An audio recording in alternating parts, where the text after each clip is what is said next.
Okay, hello, hello. Mic test, mic test. Oh yeah, so let's get this party started, I guess. Welcome, guys. This is probably my 28th stream. I'm Mazinga, so I'm about to catch up on some of the events from Genshin. So yeah, let's get, let's go, let's go.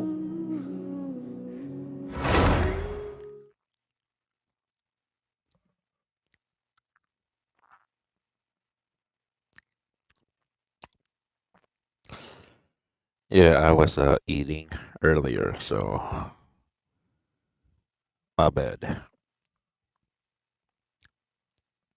I was eating a lot too.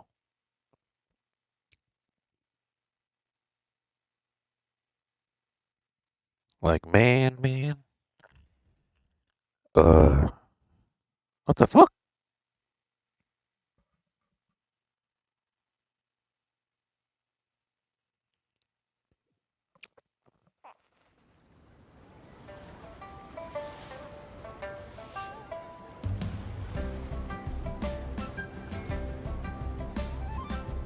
Yo, what the fuck was that? What the fuck was that? What the fuck was that? Oh my god, it's appearing in my game. What the hell?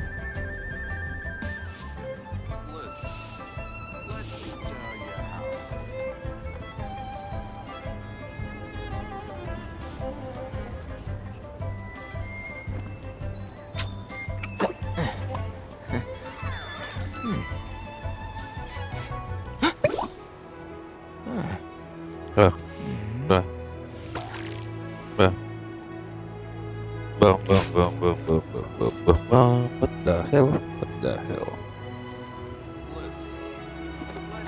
The fuck? What should I try this time?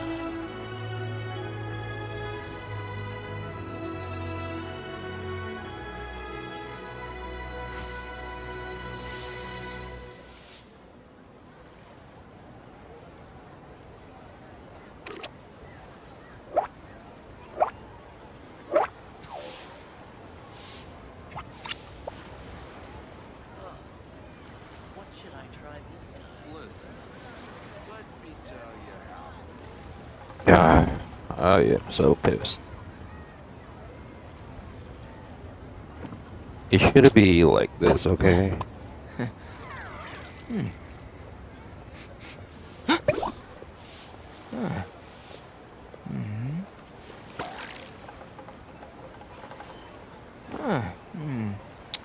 Oh, what should I try this time? Listen, let me tell you how.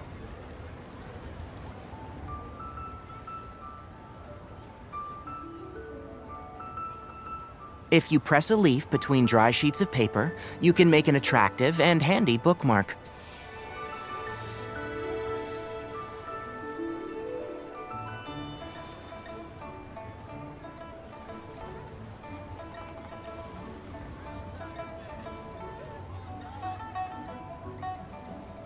Listen, let me tell you how. Yeah, oh my.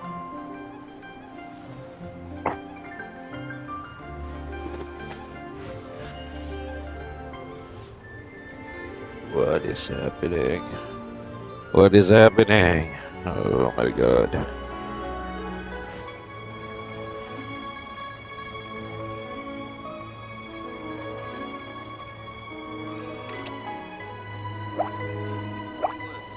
let me tell you how.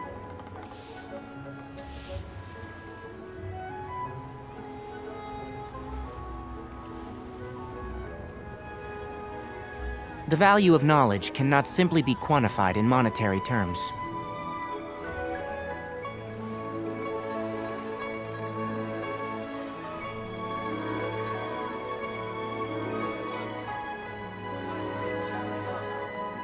What should I try this time? Toot toot toot. Listen,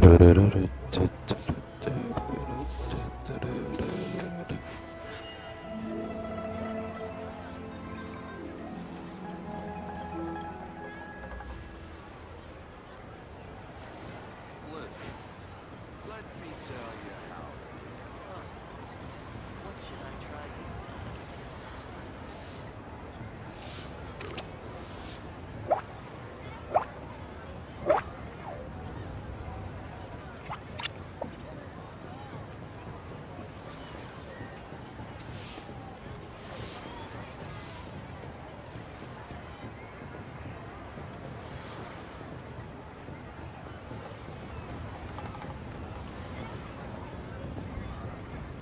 Listen, Ugh, let me tell what should you I how. try this time?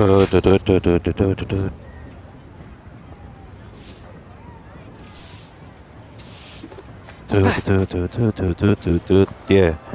Oh my god, there we go. Okay, thank you. Thank you. Thank you. Thank you. Thank you. Looks like I fixed it. Yeah.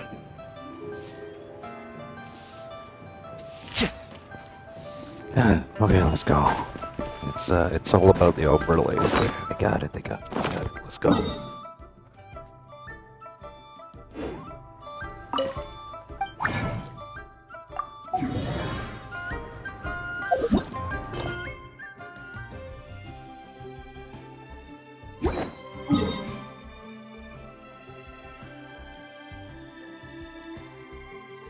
I just need to burn the resins first. You know what I mean? Is this the one? Yeah, this is this the one.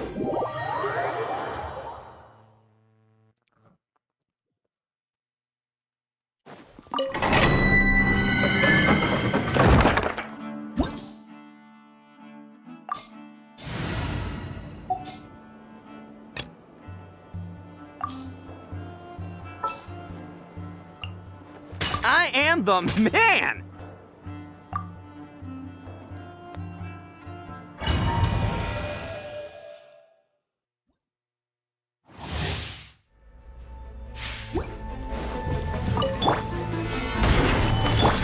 Who wants some of this? Attaboy!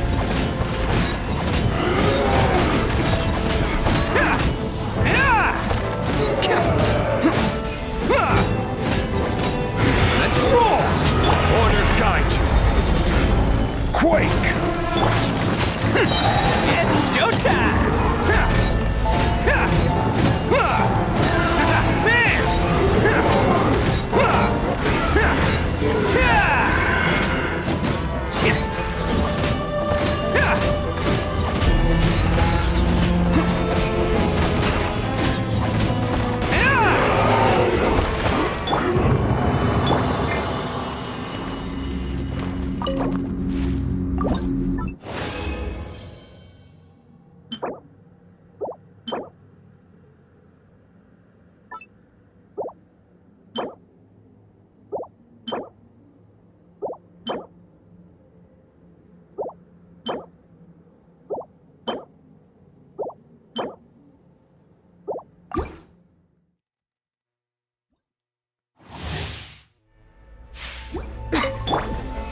I will have order.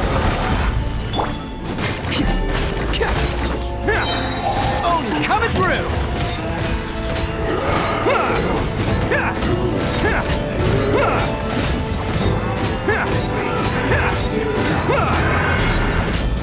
Attaboy. Rise. Order guide you. Who wants some of this?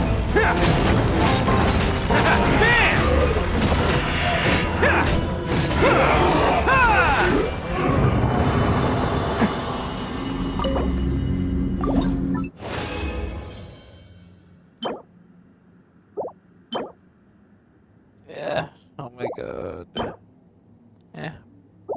Could have been worse.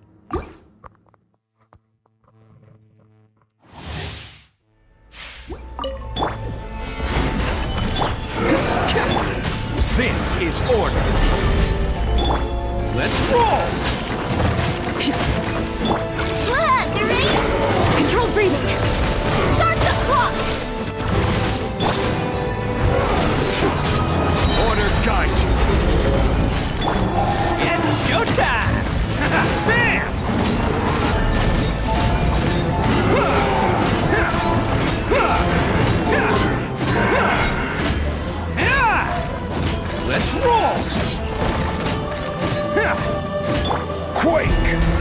is order. Oni coming through! There!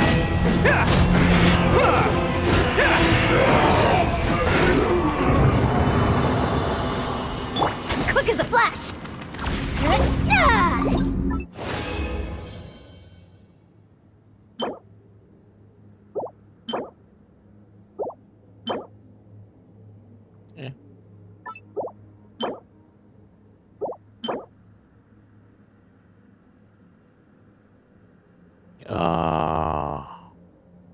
Huh?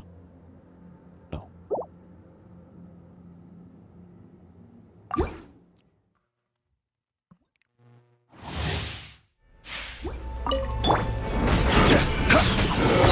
I will have order. Attaboy! Crumble! Rise! Order guide you. Quake! Who wants some of this? There!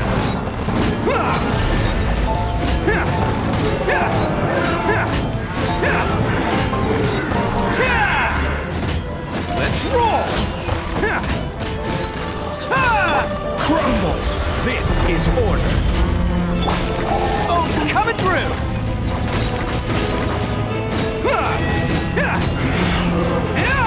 Attaboy! Stronger!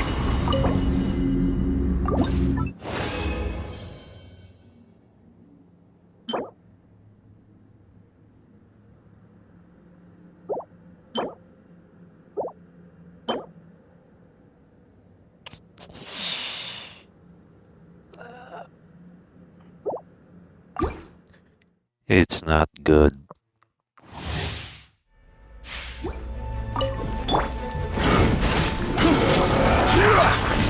Order guide you. There! Quake!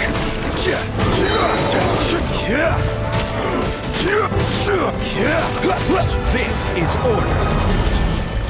Crumble!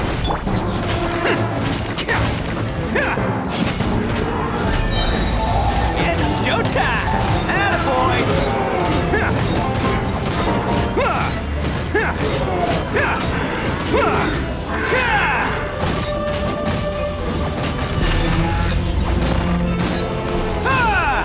Rise! Order guide you. Oh, coming through! Let's roll!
This route.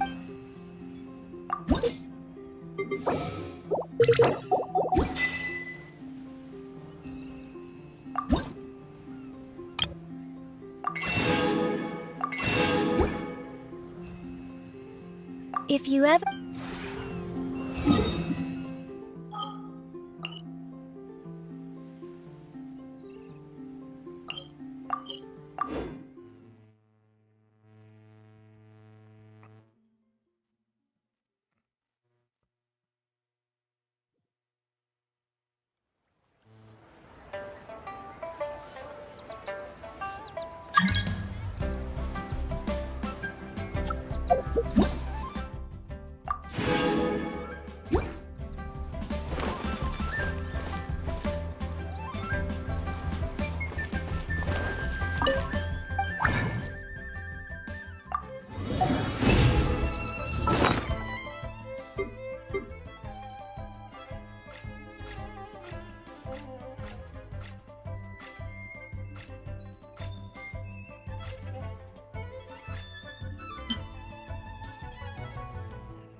Fuck you.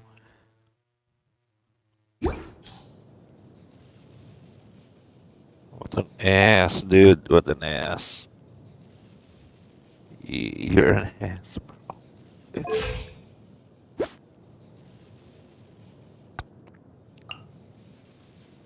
This is so much ass. Hold on. Let me check something.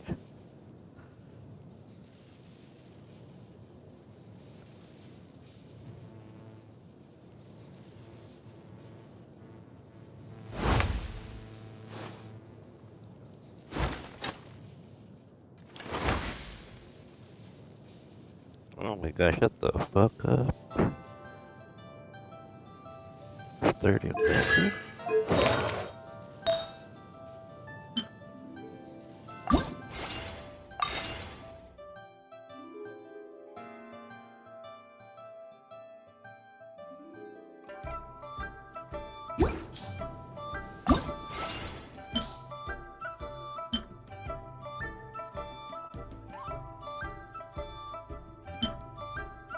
No, no, no, no, no, no, no, no, no, no, no, no.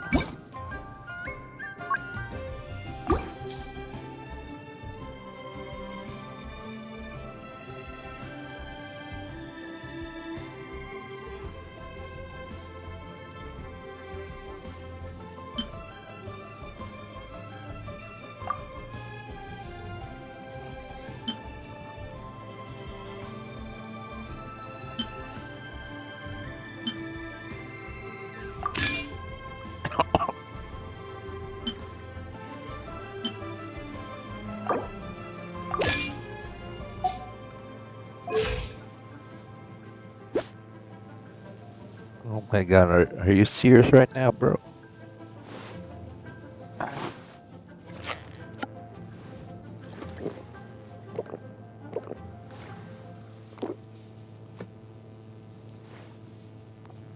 Oh, okay, okay, okay. Let me see.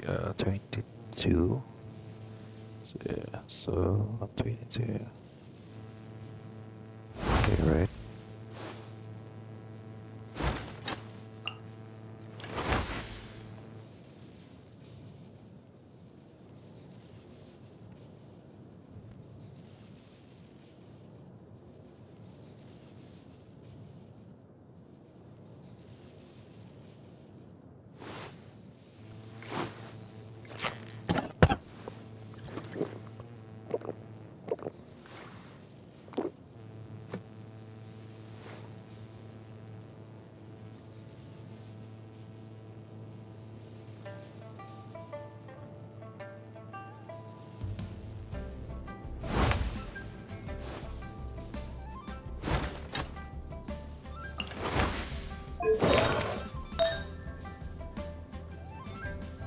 Oh, let us see.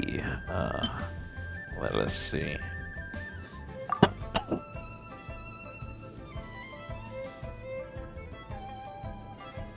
Then, epic.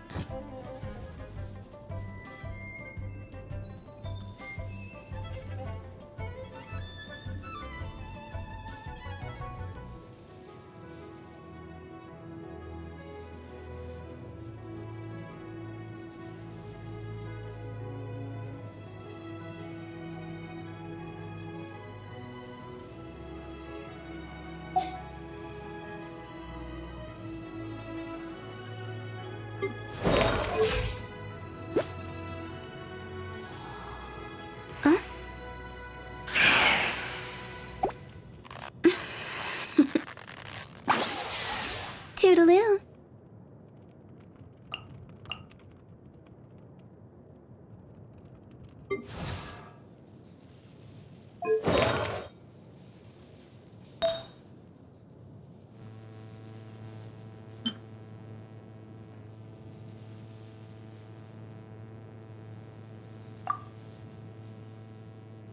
Oh, shit.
Are you serious right now, bro?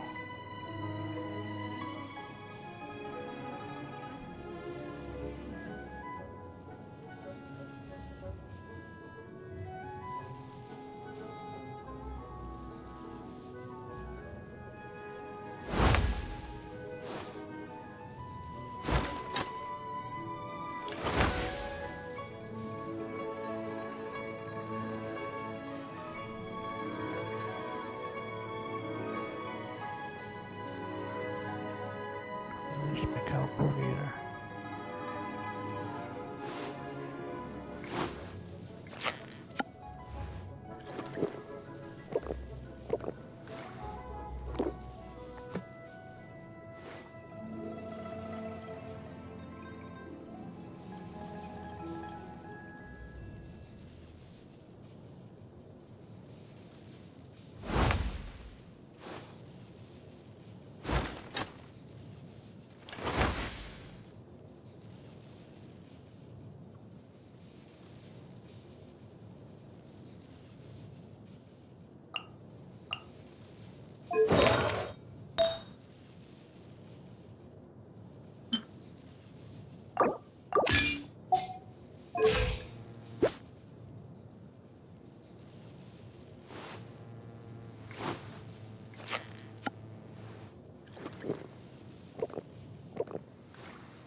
The Adeptus arts are most miraculous. But unless one first cultivates the mind before cultivating these arts, all their feats will be like the moon's reflection on water, shattering at the slightest touch.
Oh.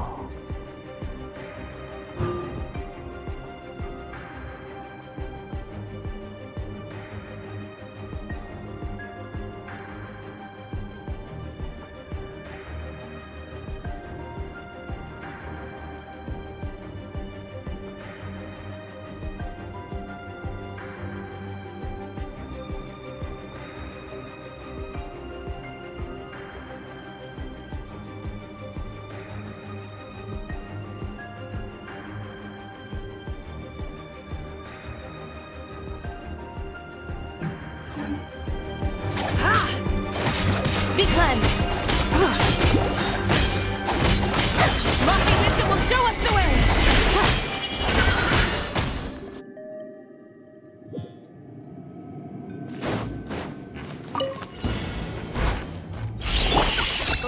A moonlit night for all.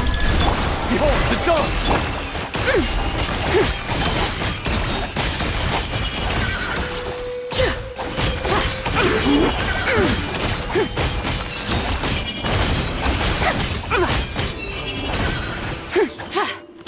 Wayne, a new moon rises. Being done. Light compels you! The sky's clear, the glazed moon shines! Be cleansed!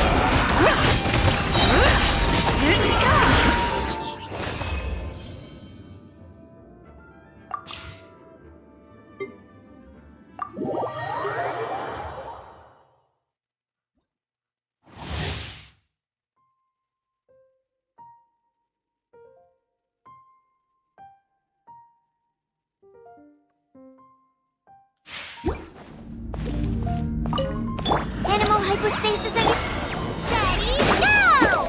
As you wish, me. The tides beckon.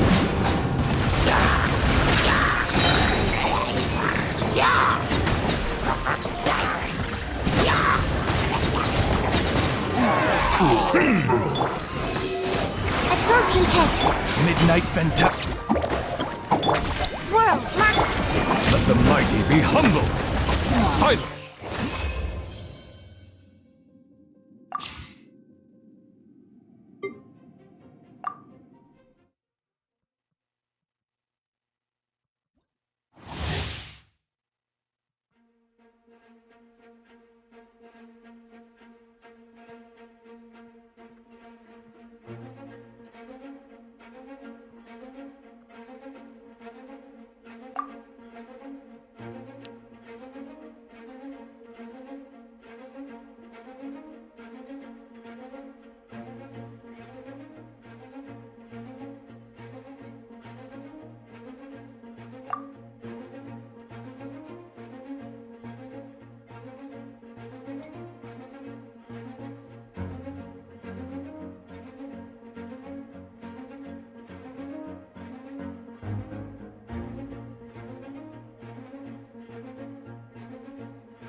Rally! Look! Behold the dog! Go get him, Aiden! Charge! Change of plan. Go claw! Divine light, shield them! Change of plan. Change of plan. Smite to death! Follow and press the advantage! Lash attack! Light compels you! You got this!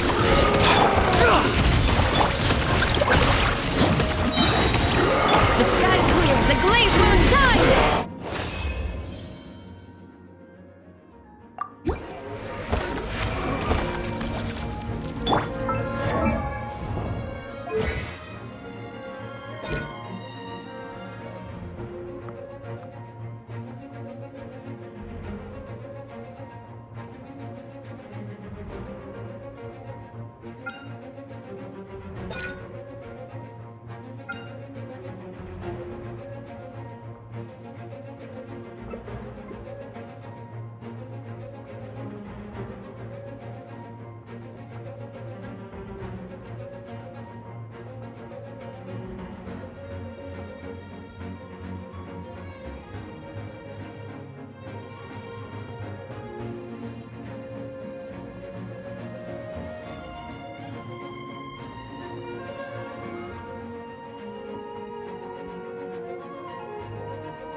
Yo, James. Welcome to the stream. Sorry, I was so focused on the Lugas as a kid. I'm trying to understand this. Yeah, man. How are you, by the way? Oh.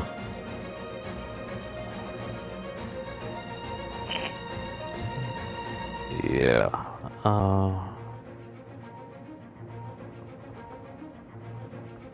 I'm just trying to understand Iluga's kid. Yeah. Oh my god. Is my mic okay? Oh, okay. I can see my I can see the volume.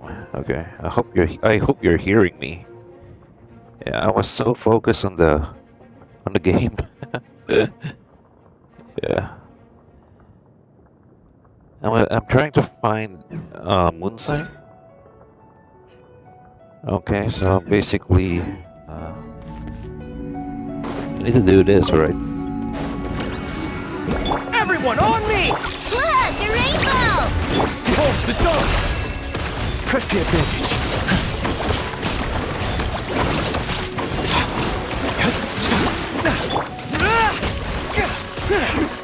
Change of Just plan. run!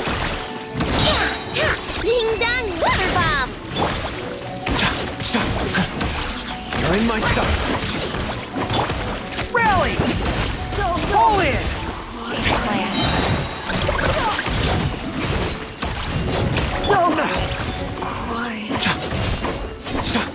Yeah, I think I'm trying to understand Iluga. So basically, you need a Hydro character that is also a non-cry character because this one and this one. I mean this. Aino and Iluga.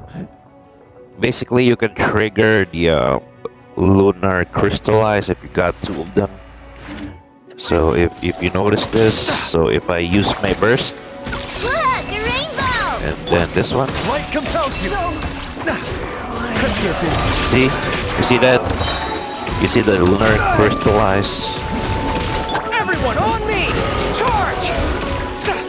Lofty wisdom will show us the way!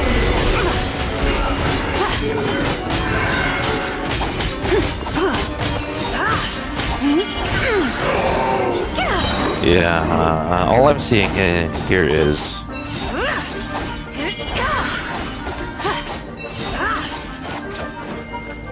yeah. That's all I'm seeing is that's all I'm seeing. So if you have Iluga and Aino, yeah, definitely you can work two of them. Hold on, let me just turn down the volume because it's so very high right now. Yeah, it's so high, man. And then let me just I mean the sounds is working fine, I guess.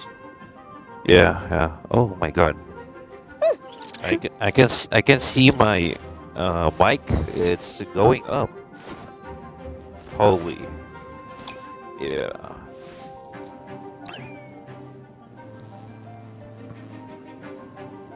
Yeah, pretty much just going up. So hold on, let me just turn it down a little bit. Okay, like this. Okay, now there we go. That's all I'm seeing here. So I got this. If I got Iluga and Aino on the same team, but on Iluga, I see that his lunar crystallize is based on elemental mastery. So pretty much I need to build both of them on EM.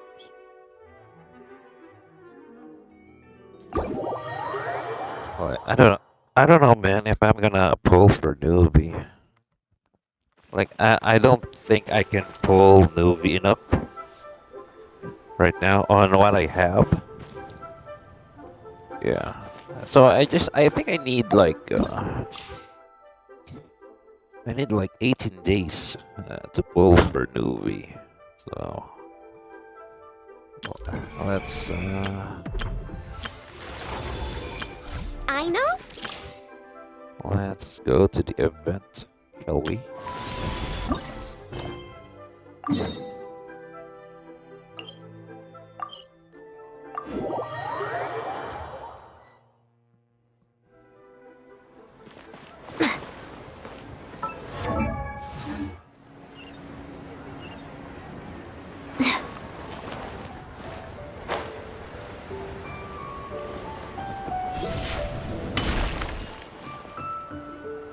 Split the bamboo in the morning, dry it till night. Shape and bend it nice and tight. Cross the strands to form a pattern, coat in silk, and you have a lantern. That's how you remember how to make a shower lantern. Did you get all that, Chi-Chi? Morning, split bamboo, traveler.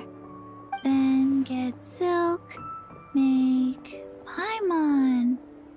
What? No, that doesn't even rhyme. Look, it's them. Hey, Yao! Hey, Chi-Chi! Whoa, Traveler! Paimon, you're here! Happy Lantern Rite! What you up to? I'm teaching Chi-Chi to make Shao lanterns. It's a real test of finger dexterity, so it'll help keep her nice and loose. Yes, I do finger exercises to be a nimble zombie. Wanna try too, you two?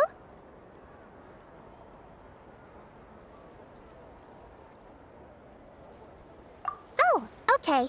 Well, we need a whole bunch this year so it doesn't get too dark at night. Too dark? What does that mean? Dr. Baiju has patients who got hurt walking at night. The moon disappeared, so it was too dark to see. The moon disappeared? Like, behind the clouds? It was Jeonju, the moon devourer. Jean who? Changshan told me about it, but now I forgot. It's an old myth from Chenyu Vale about a giant toad in the sky that eats the moon. What? The moon gets eaten? It's just a story. It's not like there's actually a giant toad in the sky. I asked Master about it, and she said myths are just insights into how the people of the past understood the world.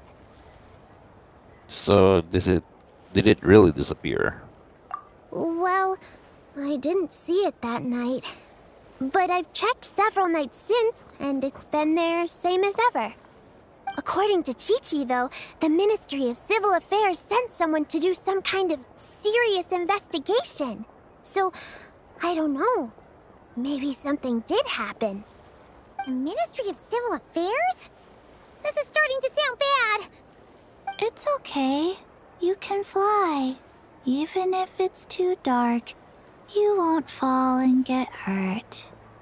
Yeah, exactly. So turn that frown upside down, Paimon.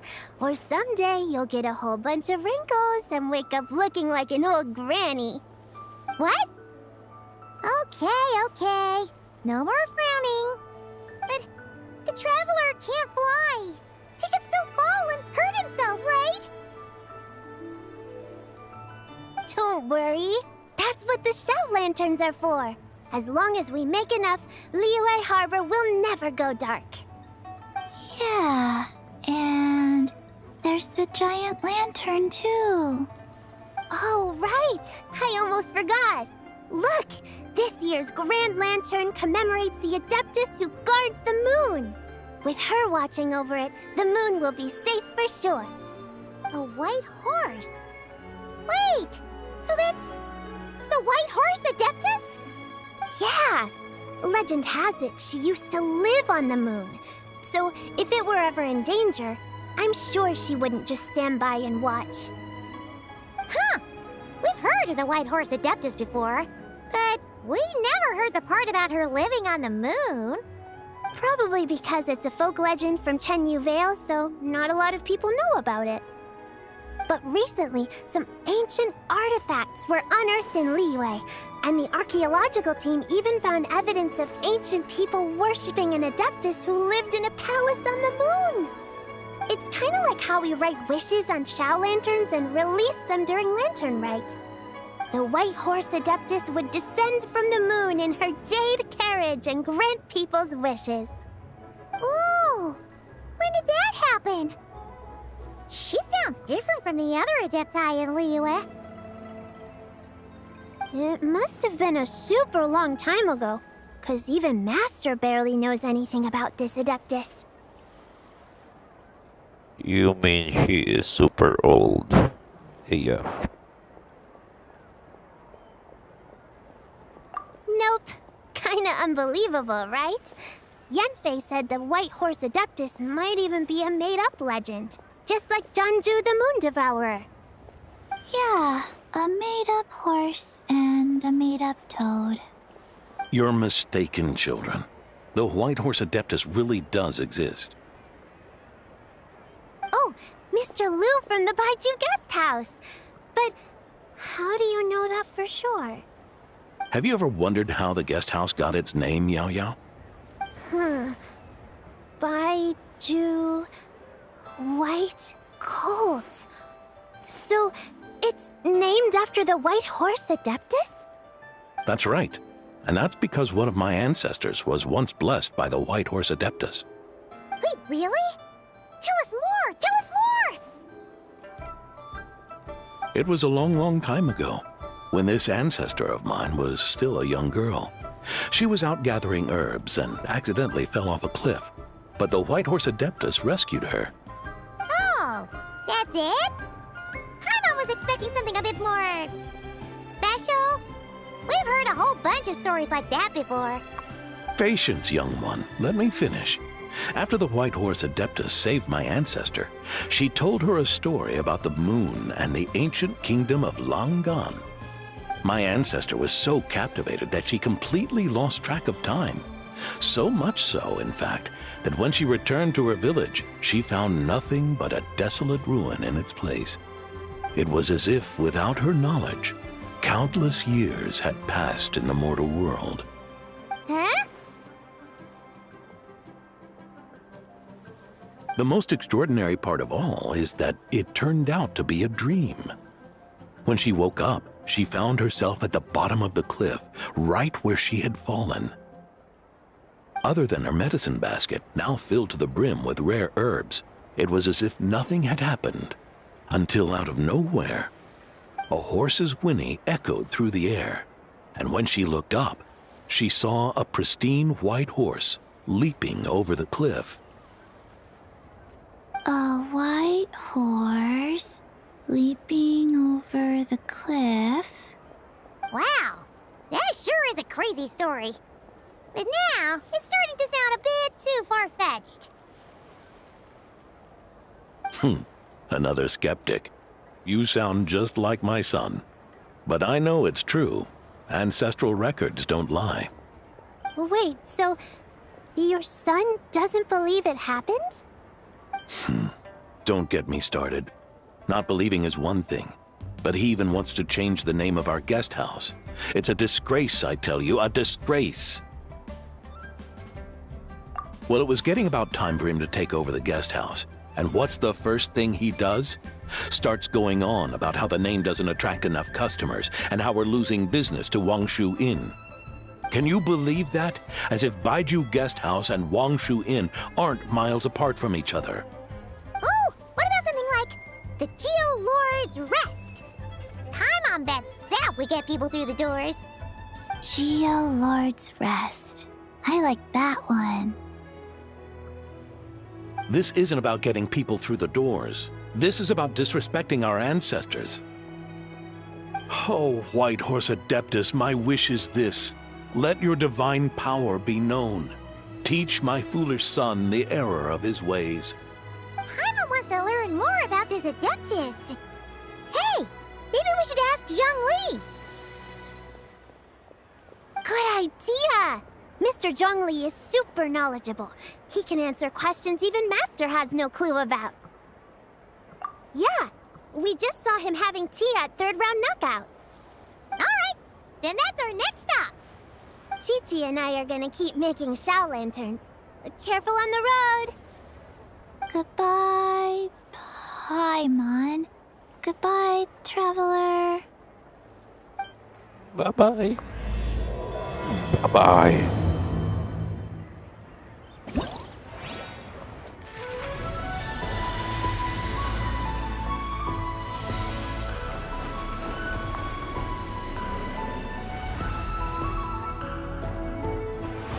Whoa.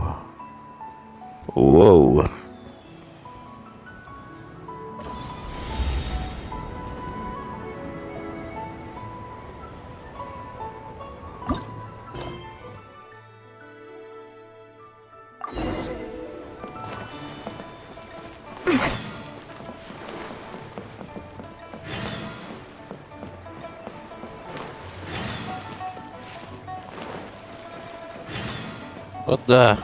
What the hell are these side quests popping up?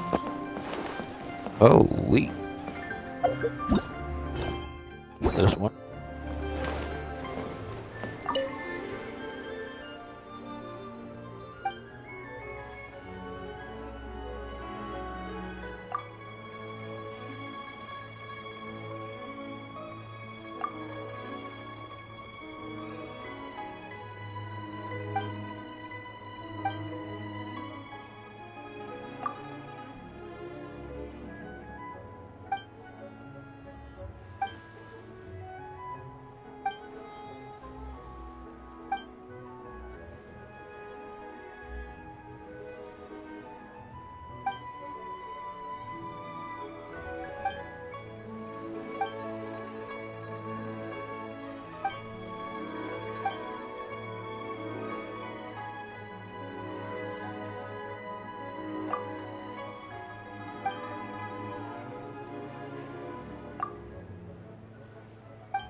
Hold on, hold on, hold on.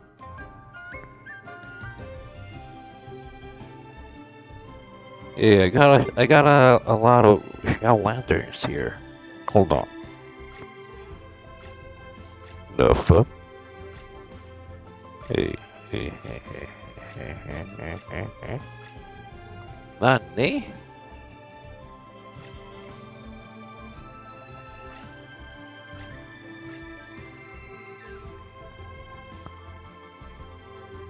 Nani?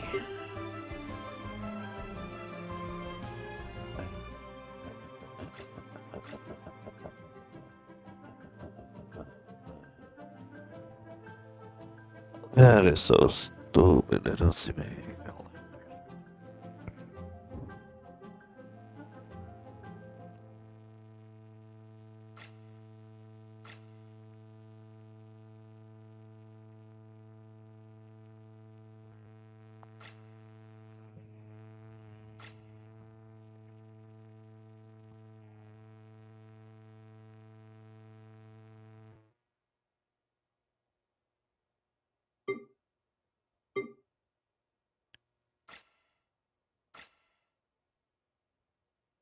Yeah, what do I use? I got 720, right? You haven't quite hit your reps for today. Come on. One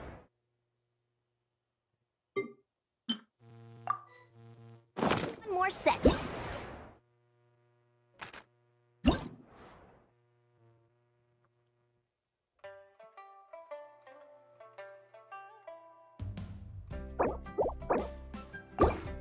Hold on, hold on, hold on, hold on, hold on. I need to do the main quest first.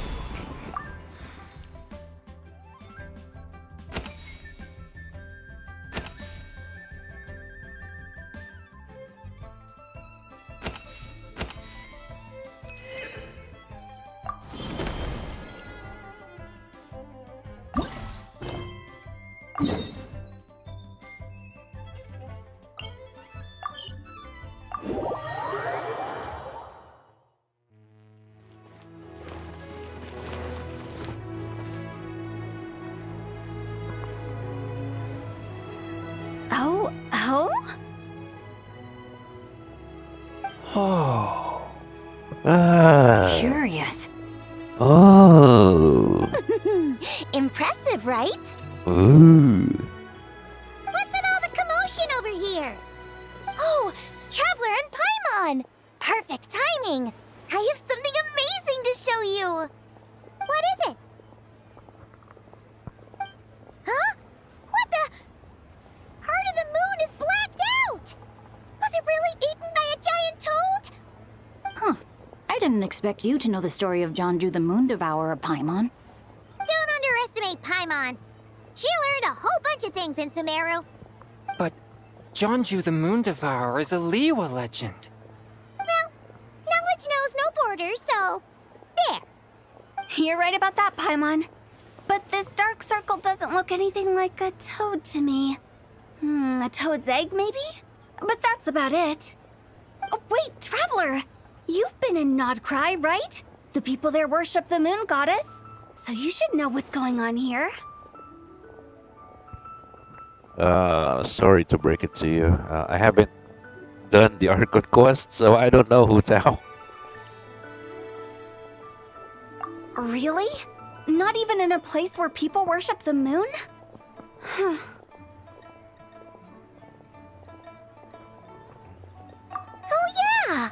Master told me that the tale of Jianzhu, the Moon Devourer, was how ancient people explained a certain celestial phenomenon. But what is it exactly? Some kind of omen of disaster?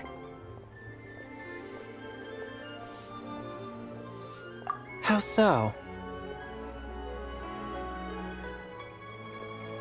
Oh, but in this picture, the moon is being covered from the center.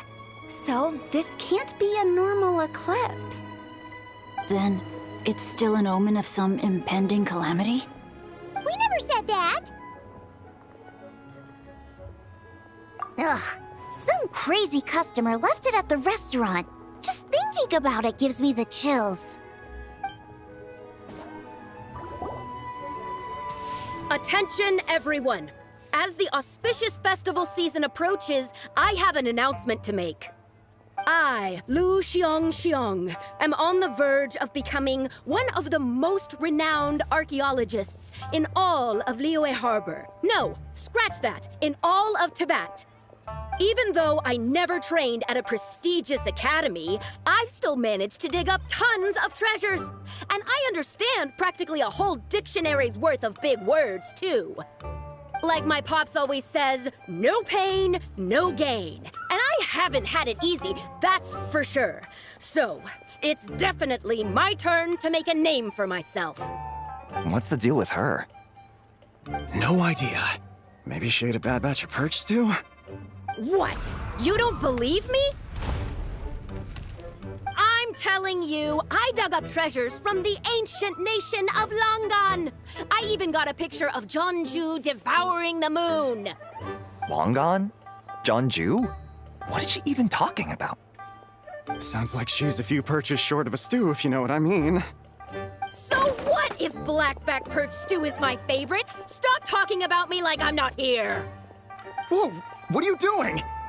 You're just a stupid, ignorant man, and I'm gonna kill you. Young lady, you need to calm down. What? So you're looking down on me now too? How about I take you both out then? How does that sound? This is a place for dining. If you wish to take me out, you'll have to do it elsewhere. Don't act like you're better than me. Do you know who I am? I'm about to be the most famous archaeologist in all of Liyue. No, Tibet. Show me some respect. It's respect you want? Very well. For the sake of the other customers, we'll do this your way.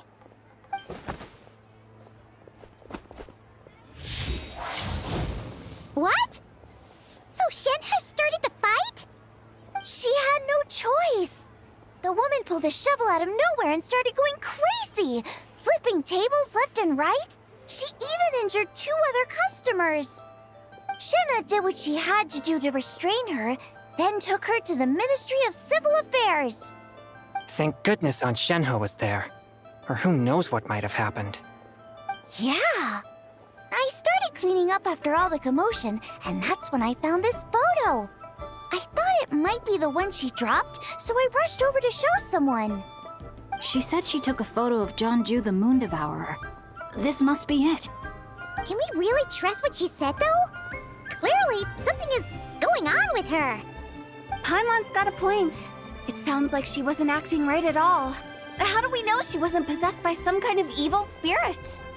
Aunt Shenhe would have noticed if she was possessed. All right. But what about the part about Longan and the treasure she found?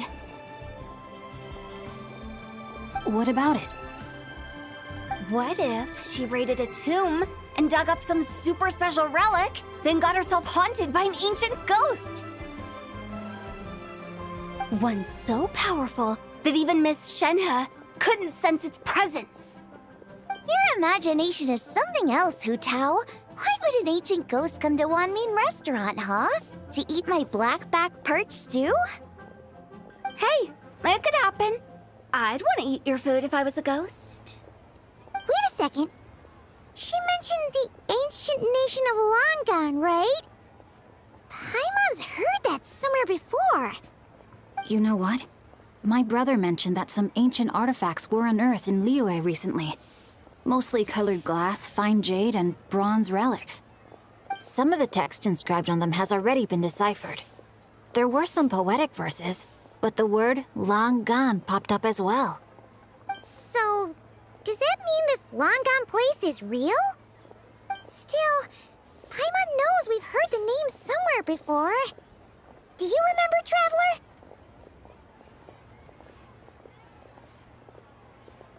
Right! His ancestor heard about it from the White Horse Adeptus. The White Horse Adeptus? Oh, so you must have been to see the giant lantern already. Yep. And it turns out that the White Horse Adeptus is super mysterious, too. Even Madame Ping hasn't met her. Wait, I thought she was the gold-eyed Celadon mare of the 8 Adepts. That's just the interpretation you believe in, Hu Tao. There are other theories out there too. Madden Ping banner when?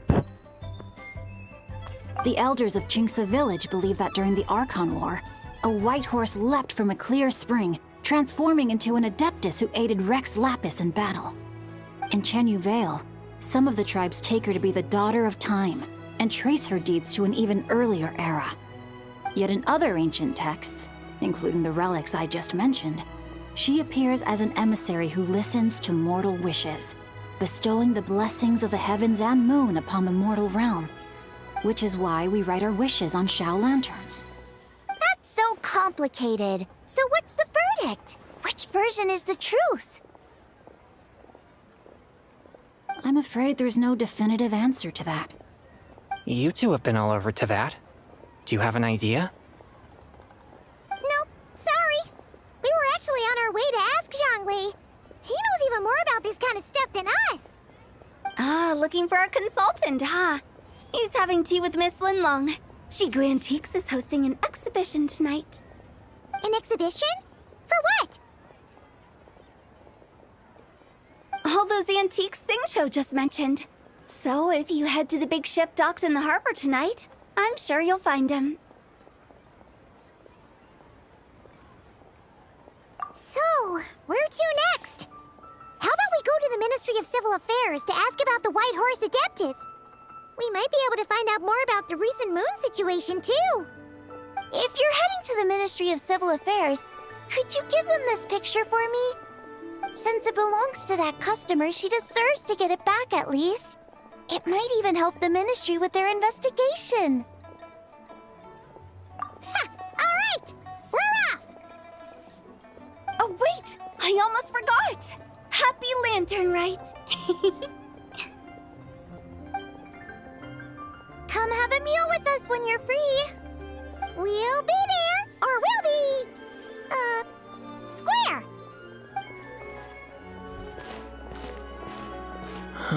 Thinking about it now, could it be possible that photograph was a fake? A fake? You mean like the customer fabricated it to gain academic recognition? Nice one, Chongyun! I never even thought of it like that. Yeah, Photoshop existed in this era. How about we go check out that place tonight? I know exactly where it is. All right. I'll get scolded if I get home too late. Live a little, Singcho. You act like this is a first for you. Worst comes to worst, we'll get Xiangling to cook you something delicious, okay? Well, when you put it like that, I suppose it's worth the risk. Kids. You were just waiting for the promise of free food, weren't you? Fine. It's a plan then. We'll meet up tonight.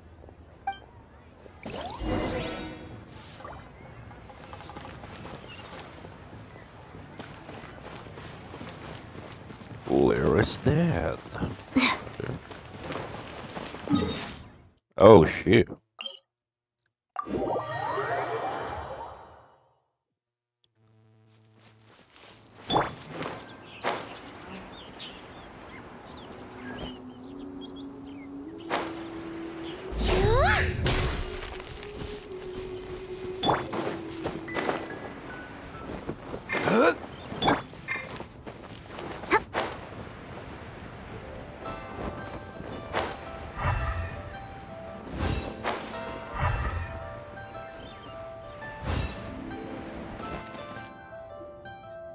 Your grandfather is of the same opinion, Miss Lanyan. Yes. On Lantern Rite, the moon shall go dark. That's what the signs are indicating. Celestial observation isn't Grandpa's strong suit. But he discussed it with several other elders from our clan, and their conclusion was the same. It's consistent with the information we've received from other sources as well. You mean the whole thing? About the legend of Jeonju the Moon Devourer? Happening in real life? Yes, that's one of them. So it's true. I thought it was just a rumor. It's true. But right now, the bigger issue is that all our sources indicate the phenomenon's gonna happen again. I'm not sure this bodes well. Let's remain optimistic for now.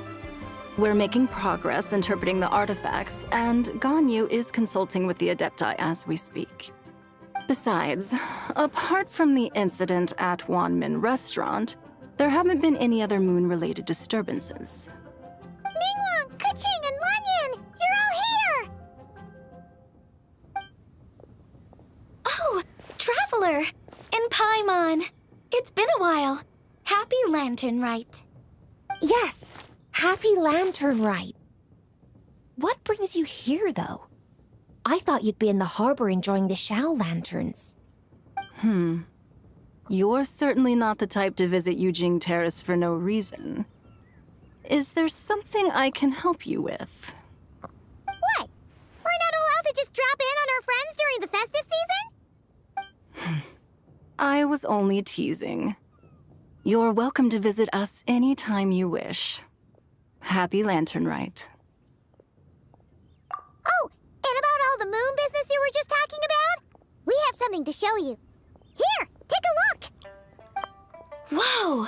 Something really did take a chunk out of the moon. Someone managed to capture a picture of it. Is this Zhanju, the Moon Devourer, then? Even though we confirmed this event took place, I still can't quite believe what I'm seeing. Where did you get this picture? From Xiangling! She found it when she was cleaning up after that customer caused a scene. She thinks they must have dropped it. Wait, is this Chawang Terrace? No, it's just where I'm from. It said that Chawang Terrace was where the ancient people of Chenyu Vale communicated with the heavens. And in this picture, the moon has probably just a coincidence. That's interesting because the ancient people of Chenyu Vale migrated there from the chasm area. The chasm? So, that place isn't fine to our investigation. That Liyue Harbor. And her mother and grandmother grow tea in Chaoying Village. A few days ago, she left her home in Chaoying Village to join a civilian archaeological team funded by Hoishan Hall, and ended up excavating some artifacts in the chasm area. These artifacts were then entrusted to Shigu Antiques and are set to be featured in an upcoming exhibition. Then, of course, the incident at Wanmin Restaurant occurred. We suspect something happened during the excavation that left her with quite the shock.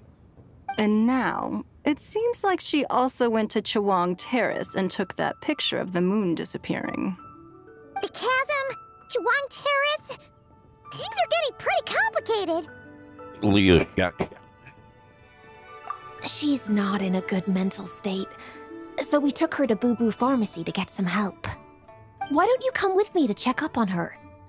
At this point, then let's head there now.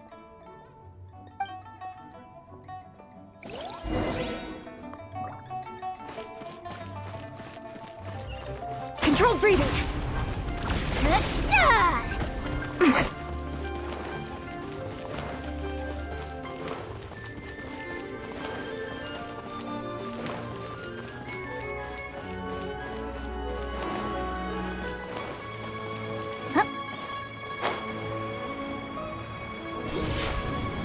Quick as a flash.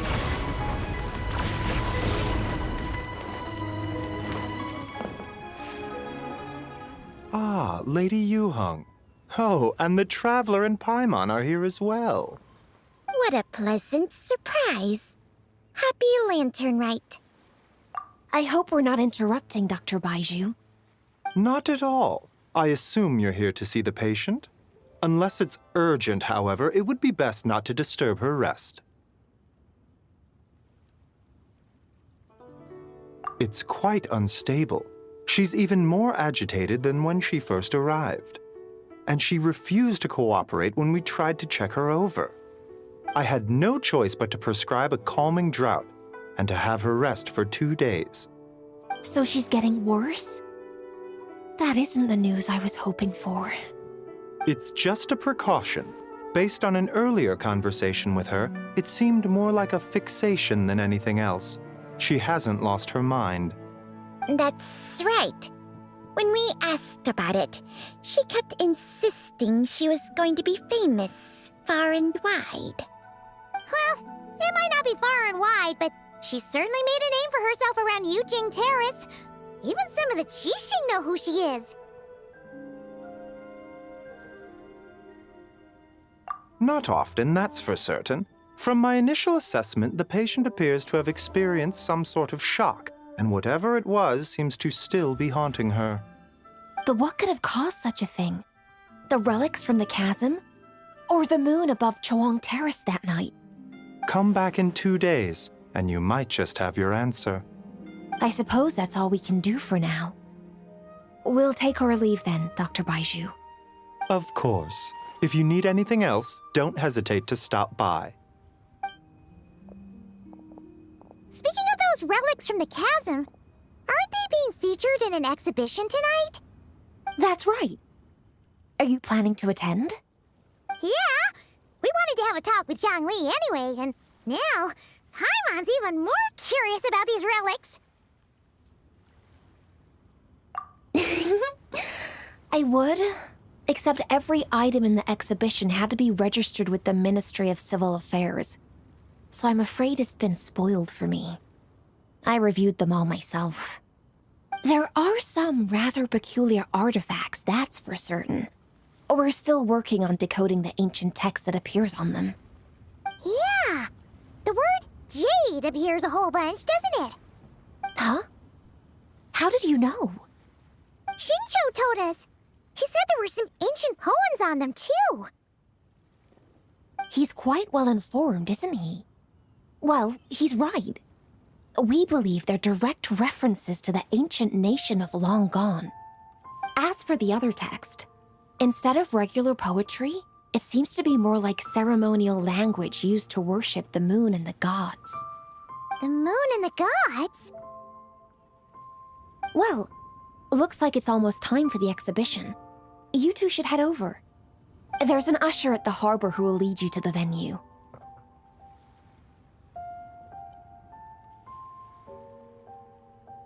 Not at all.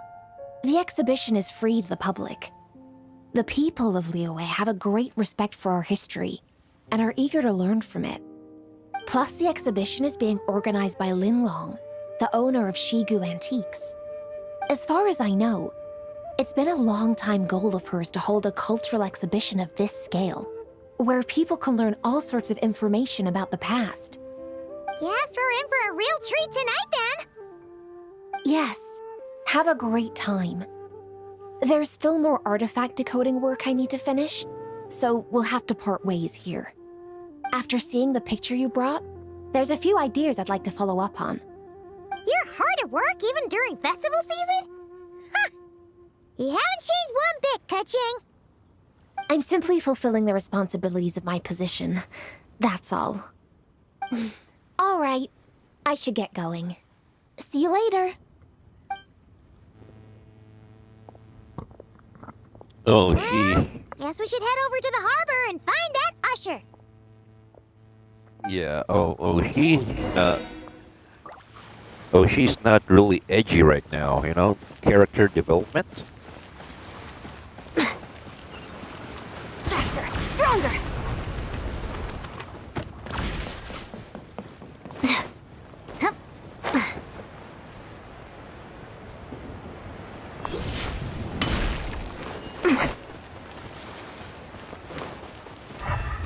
Controlled breathing. Ah, here for the exhibition? I can take you aboard. After you.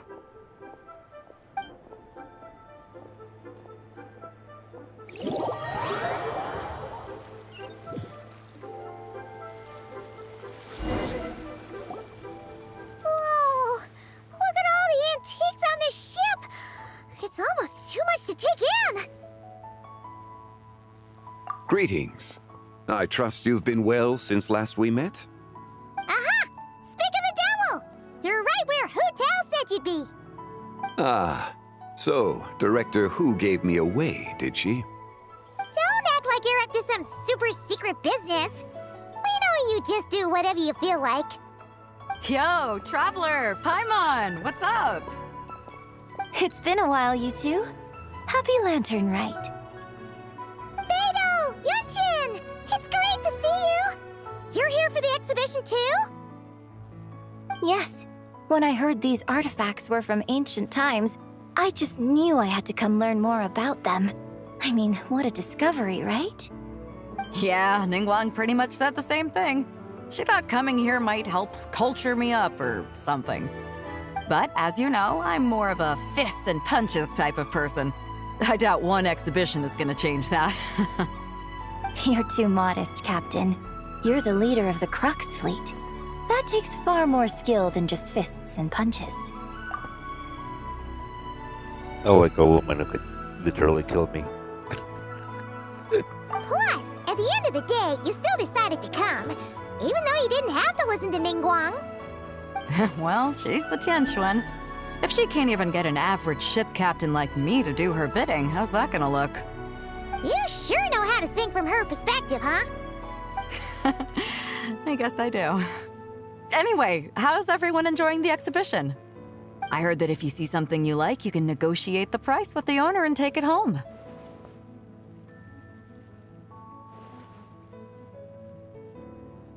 Wait, so we can buy this stuff?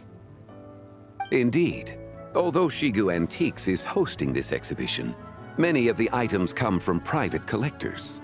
As long as both parties reach an agreement, you can make an offer of mora or an equivalent trade. Well, shall we continue our conversation as we look around? Let's go! Paimon's super curious about all this stuff.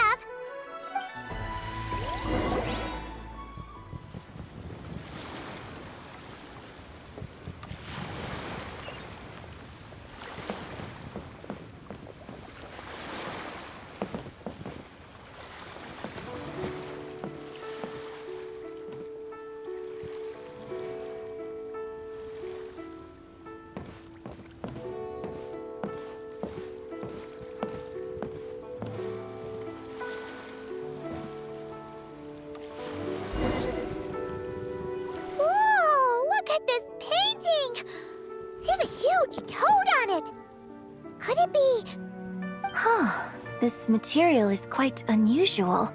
It doesn't look like paper. More like silk, or some other kind of fabric. Yeah, I was thinking the same thing. Well spotted. This is a painting of Jianju, the Moon Devourer, made primarily with mulberry silk. Such craftsmanship is rarely seen in modern-day Liyue. Ha! Jianju the Moon Devourer! Paimon knew it! That toad made it super obvious. What's that? A new dish at Wanmin restaurant? No! It's a kind of lunar eclipse. You heard about how the moon disappeared recently, right? Oh, yeah. You're saying a toad did that? That's what the legend says. So, nothing to do with food then. Noted. And the figure next to the toad. Is that the White Horse Adeptus? From the stories I've heard, her palace lies on the moon. That would seem to be a logical assumption. No. In fact, this item was discovered in Chenyu Vale, and many years ago at that. Oh, so it's from Chenyu Vale? Actually, that's not quite right. You see, this painting is primarily comprised of mineral-based pigments, such as cinnabar and azurite, which are usually found within stratified rock. This suggests its place of origin may very well have been the chasm. You could have just started with that. You're as knowledgeable as ever, Mr. Zhongli. I had only ever heard the legend of Jianju the Moon Devourer, but now seeing it depicted in this painting, I wonder... If I purchased it, perhaps it could serve as inspiration for a new opera. Though I'm not quite sure who the painting belongs to right now. A splendid idea, Miss Yoon. Perhaps in lieu of mora, you could offer the lyrics to said opera as recompense. The lyrics? But to whom? Why, to me, of course. I am the owner of this painting, after all.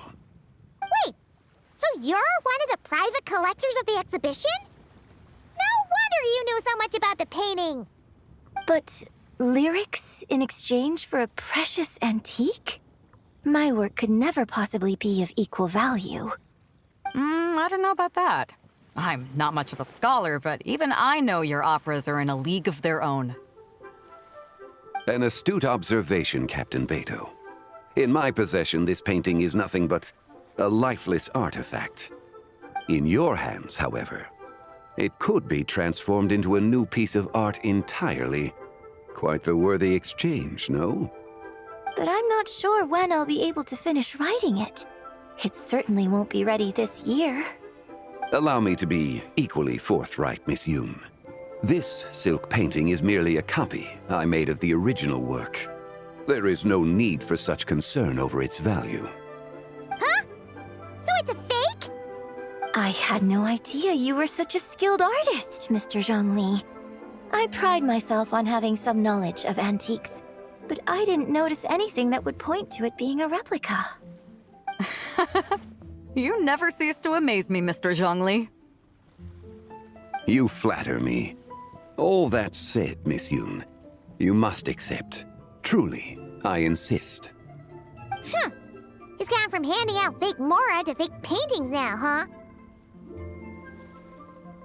Your kindness is impossible to refuse, Mr. Zhongli. Rest assured, I'll be sure to return the favor. I shall look forward to it. Man, that was quite the find. I should buy something too, if only so I can show it off to Ningguang. Let's keep going and see what we can find.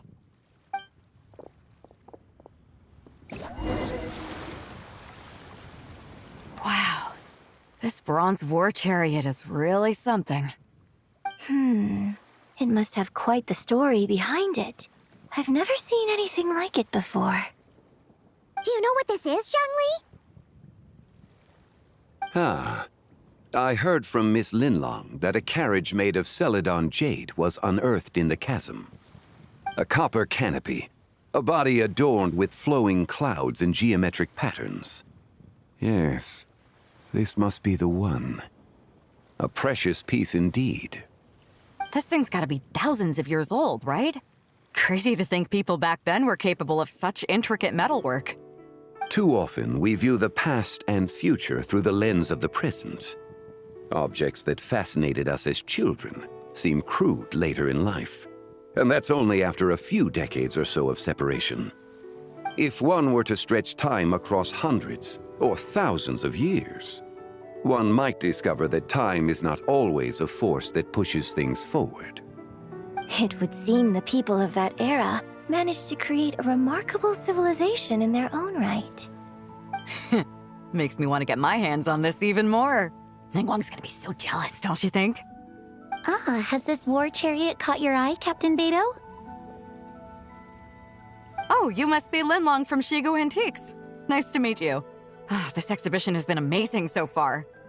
Well, that's all thanks to supportive patrons like you and Mr. Zhongli, of course. As for this war chariot, it was discovered by an archaeological team sponsored by Hoishan Hall.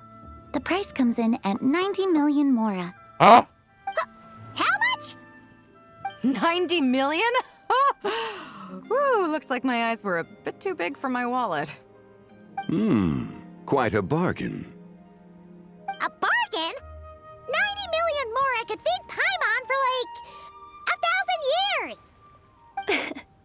And if you actually went on an eating spree that long, perhaps you'd be considered an antique worth that kind of Mora, too. What, 90 million? Nuh-uh! Paimon's worth way more than that! Well, if Mr. Zhongli thinks it's a good deal, I'm sure it's worth it. Beto's putting way too much faith in Zhongli. What if he's only here to drive up sales? I'll take the chariot, Miss Linlong. Someone will come by with the payment. Quite the discerning eye you have, Captain. After the exhibition ends, I'll have someone deliver it to the Alcor. Actually, could you send it straight to Yujing Terrace? I'd like for the Tianquan to see the proof of my discerning eye for herself. Understood. Great. Yunjin and I both found something. What about you three? Want to keep perusing? And don't worry about the Mora. It's all on me. Nobody's going home empty-handed tonight. I appreciate your kindness, Captain, but I'm afraid I have some private matters to discuss with Miss Linlang. In that case, don't let us keep you, Mr. Zhongli. Right this way. Traveler, Paimon, perhaps you would like to accompany me. What? So you can show us another bargain antique that's so far out of our price range it's not even funny? Other people are always demanding Mr. Zhongli's time, but it's quite rare for him to extend an invitation himself. I wouldn't pass up this opportunity if I were you, Paimon. Yeah, just don't forget to come aboard the Alcor for a drink later. Yeah, guess you're right. Taking a quick look isn't gonna cost us anything. Let's go!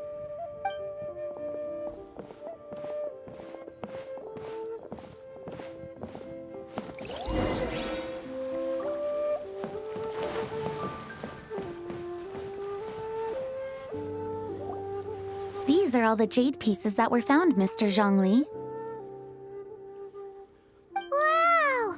So many styles! What kind are these? These are a type of ceremonial jade. You're familiar with Chenyu Vale's rain jade, right, yes? Oh, yeah! So these pieces are all used in the rain jade ceremony? Well, you may not know, Paimon, but before the rain jade rite came into practice, Chenyu Vale was known for a different ceremonial tradition that also involved jade. The bee is used to honor heaven, the Tsong to honor earth, the Gui to honor the east, the Jiang to honor the south, the Hu to honor the west, and the Huang to honor the north. These form the 6 ritual jades. It's unfortunate, however, that Miss Linlong's set is missing both the Gui and Hu pieces. Oh, I know. These jade artifacts are from such an ancient time. It's proved difficult to track them down, even for our establishment. No matter. You happen to have precisely the piece I was looking for. Huh? This broken jade token? I didn't expect this to catch your eye, Mr. Zhongli. It isn't one of the 6 ritual jades. An affect belonging to an old acquaintance of mine. An old acquaintance? One of your collector friends, Mr. Zhongli? You could say that. Traveler, take a closer look.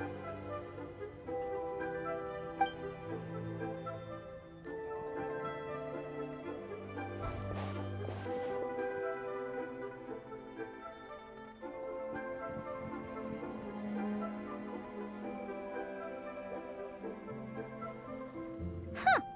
It doesn't look all that special to Paimon. Just seems like a broken artifact. Indeed.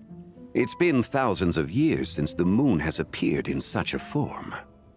So, in the past, the moon wasn't always full. Then, could this missing chunk be from when Jianzhu devoured part of the moon? It's worth looking into. Your insight is invaluable, Mr. Zhongli. I had no idea how special this piece was. Since it has caught your interest, allow Shigu Antiques to cover the cost. Oh, that is far too generous, Miss Linlang. Not at all. I've always wanted to give people a chance to appreciate these snapshots of history. So holding an exhibition like this has been a lifetime wish of mine. And it never would have been possible without your help, Mr. Zhongli. I merely put in a good word with a few acquaintances of mine. And it had a profound impact. Without your recommendation, I doubt half of these collectors would have come to the exhibition. So, on both a personal and professional level, I owe you my thanks, Mr. Zhongli. Wow! Zhongli actually did something useful for once.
3, 5, 7.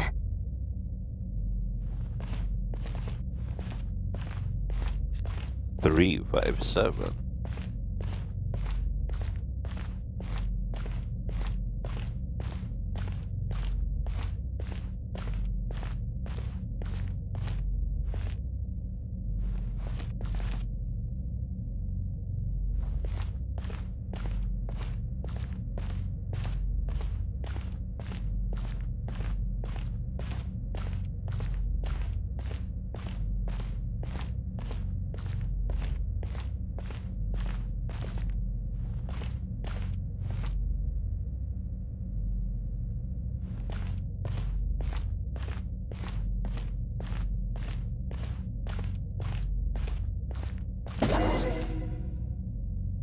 $11, 13, 17,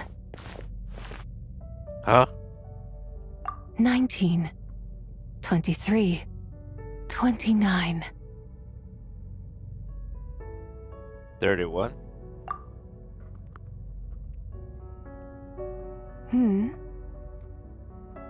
Hey!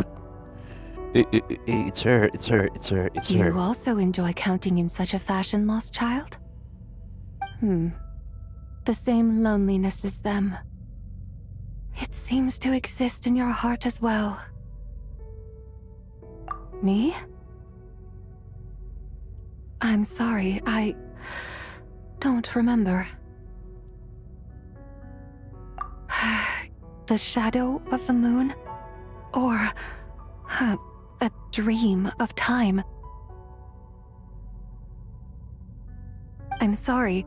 No one has asked me such things before. I've been here for so long. There is much I have forgotten. I know nothing of your arrival. All I know is the longing in people's hearts. Yet, I sense the moonlight's guidance within you, child. Perhaps that is what brought you here.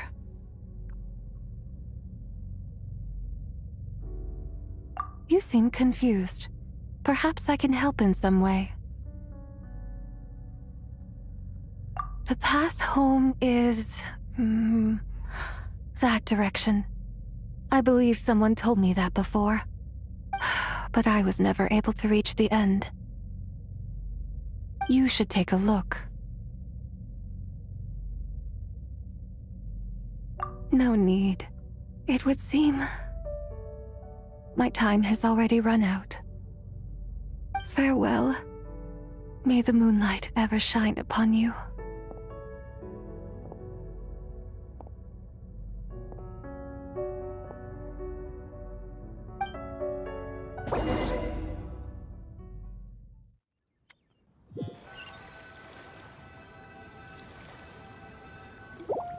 Wow!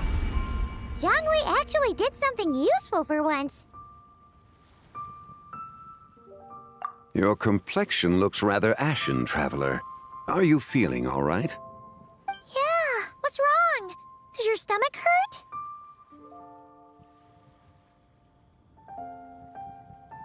Huh?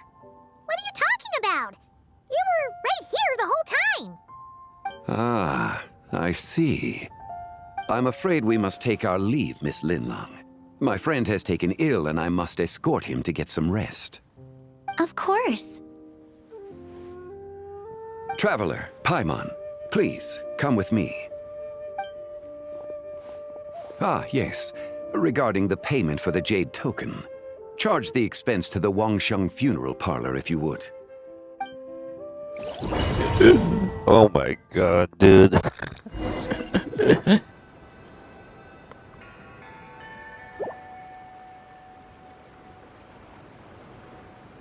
Huh?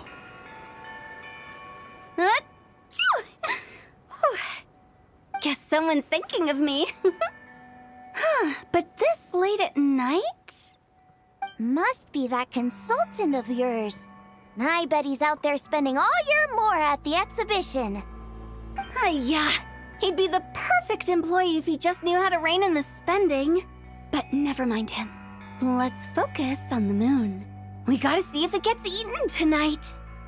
I don't think it's going to happen. We've been out here all night, and the moon's the same as ever. It is quite late, and Chongyun's getting tired. How about we head back? We can come back another time. Head back? Already? Actually, I do have a new dish I'm testing out tomorrow. And as part of my New Year's resolution, I'm trying not to oversleep. All right. Guess it just wasn't meant to be. Let's go.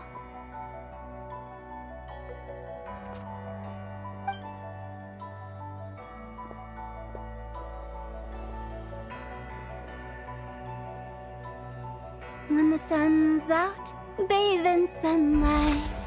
When the moon's out, bathe in moonlight.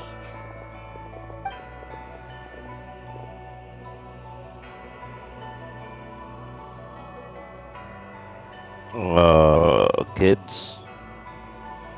Hello? Wait,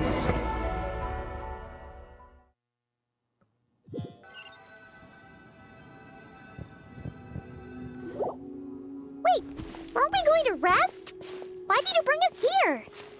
Because I imagine the traveler would like to know what just happened to him.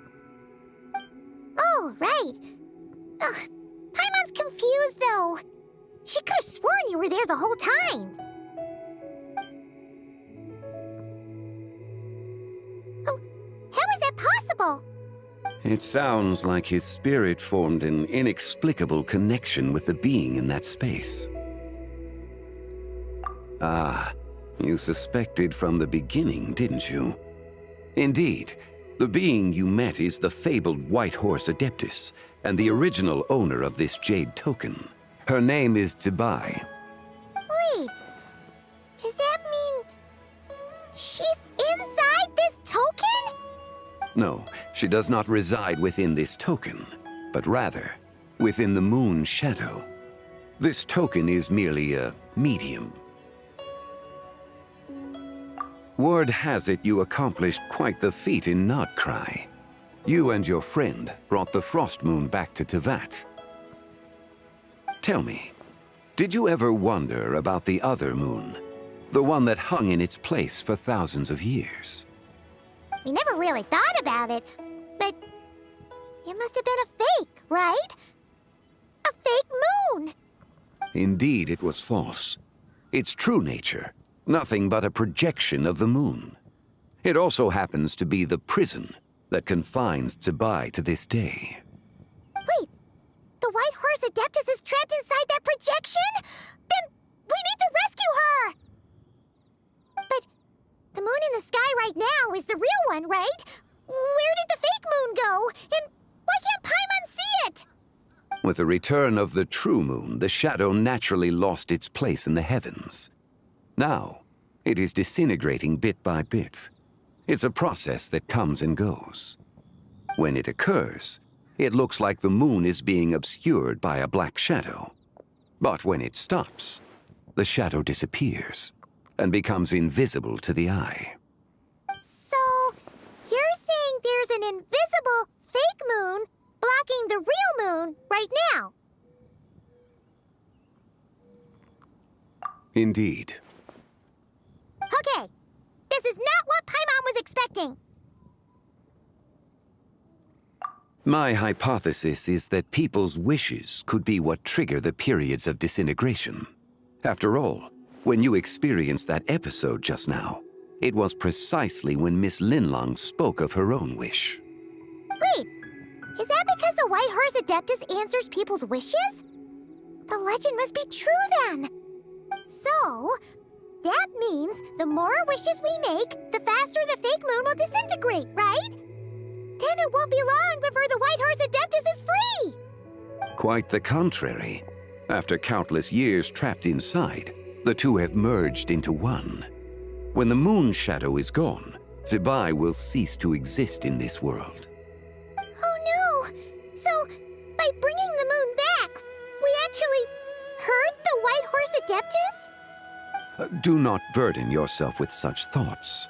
Because of your actions, a promising opportunity has presented itself to us. Let us not forget, what is crumbling is also precisely that which imprisons her. Yes, and that is why I invited you here tonight. Your connection to that broken jade token confirms that you can do what I envision. However, while I had hoped to receive your assistance, this matter could have significant ramifications. I must admit a certain reluctance to implicate you in more of Tevat's secrets. Often, the deeper one's knowledge of such matters, the harder it becomes to extricate oneself from them. You are someone who once traveled through the boundless sea of stars. I cannot help but wonder, perhaps it is wrong for your fate to become too entangled with the fate of any one world.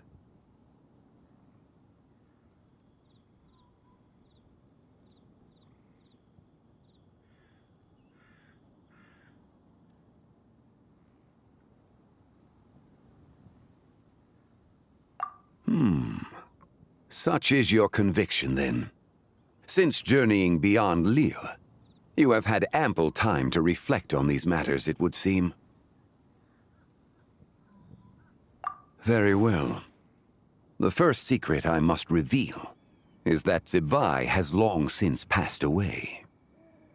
The being within the Shadow Moon is merely one of the 3 deadly selves she severed before her death. Wait! The White Horse Adeptus is dead? Weren't you supposed to tell us how to fix this? Now it just seems even more impossible! Please, remain calm, Paimon, and allow me to explain. The 3 deadly selves is a practice used by those engaged in spiritual cultivation. The intent is to sever the 3 vice-laden mortal selves to reveal one's true, pure self beneath. However, Zebai's 3 selves are more complicated in nature. Because in the moment before her death, someone preserved the shattered essence of her soul and placed the fragments within her 3 deadly selves. If we retrieve the 3 fragments of her soul, there is a chance we can restore her presence in the mortal realm. So that means we can bring her back to life? Yes, provided we retrieve the fragments of her soul's essence from the 3 deadly selves. Indeed, the being you encountered was Zebai's first deadly self, Ziju. After Zebai's death, she ascended to the heavens and became one with the Shadow Moon. The essence that resides within her is a heavenly soul, also known as Taiguang. Thus, this self is the closest to Zebai's true nature.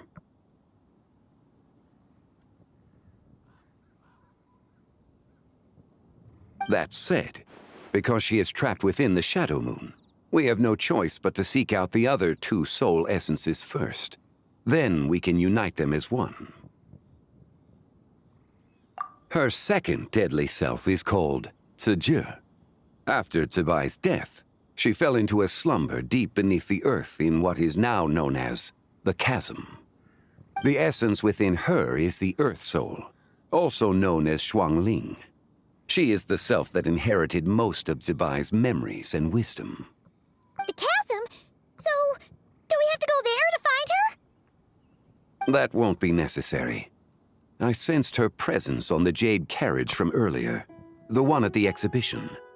It's possible the return of the Frost Moon awakened her, and she emerged from the chasm alongside that batch of ancient artifacts. Wait! That must be why you agreed to help with the exhibition! To investigate the artifacts! Indeed. So in truth, Miss Linlong was the one who helped me. The third deadly self is Zichao. The essence within her is the human soul, also known as Yojing, Zebai's shade. Thus she is the most free-spirited among the 3. She lent me her aid during the Archon War 1,000 years ago. But later, as her powers waned, she retreated into the mountains. I imagine finding Zichao should prove the most troublesome, so I shall take it upon myself to track her down. So, we need to find the second deadly self, right? But where do we even start? Locating her should not prove difficult. In life, Zibai was fond of mortals, and as the self who inherited most of her memories and wisdom, Ziju should be the same. It's possible she has possessed someone, and is meandering the bustling streets of Liyue Harbor as we speak. Possess someone? Wait! Are you thinking what Paimon's thinking, Traveler? What if she raided a tomb and dug up some super special relic, then got herself haunted by an ancient ghost? Exactly! Lu Xiangxiang! It seems you have a lead in mind already. She'd still be at Boo Boo Pharmacy. She was super agitated when she first got there, so Baishu gave her some calming medicine and told us to come back in 2 days. Do you think it could be her, Zhengli? It's quite possible. The deadly selves are impure beings that can easily influence mortal minds. A sound plan. Well, I should get started on my own investigation then. But you're leaving already? I must. Zichao went into hiding after the Archon War. If I am to have any success tracking her down, and there's no guarantee, I should start sooner rather than later. But there's still so much you haven't told us! Like, who the White Horse Adeptus actually is, and how she died in the first place! Not to mention who it was that preserved the fragments of her soul. Should our endeavor prove successful, then naturally those answers will follow. If not, speaking of them would be rather meaningless. Aw. It would seem that this is a question you are unwilling to set aside. Very well. I shall tell you. It was the Avatar of Time. Yo. Ah, so you know of her existence. The ruler of time saved her soul. Indeed. Preserving what remained of Zibai's soul in the moment before her death. Only the power of time could be capable of such a thing. However, there is no telling what effect it has had on the 3 deadly selves. In other words, you must exercise caution when seeking out Ziju.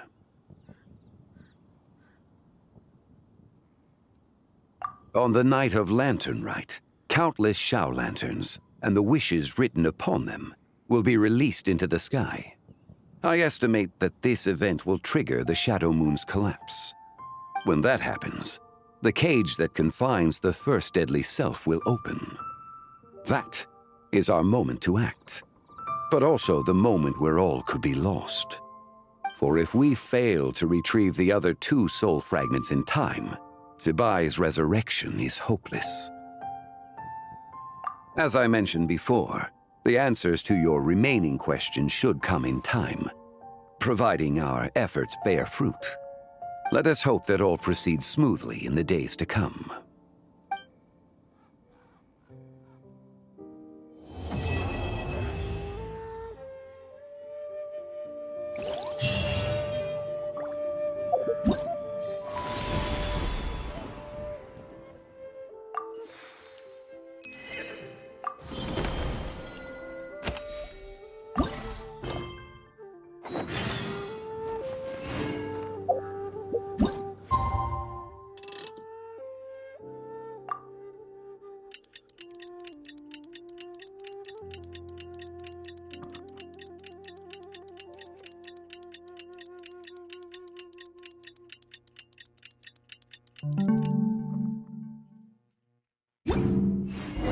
Oh! Should we head to Boo Boo Pharmacy today? Fingers crossed we learned something useful.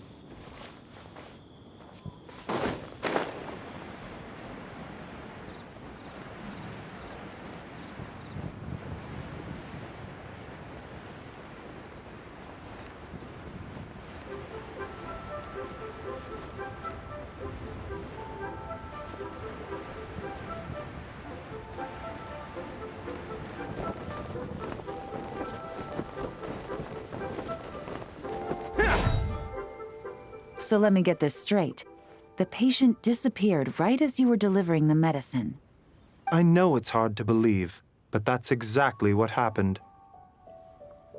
It's true.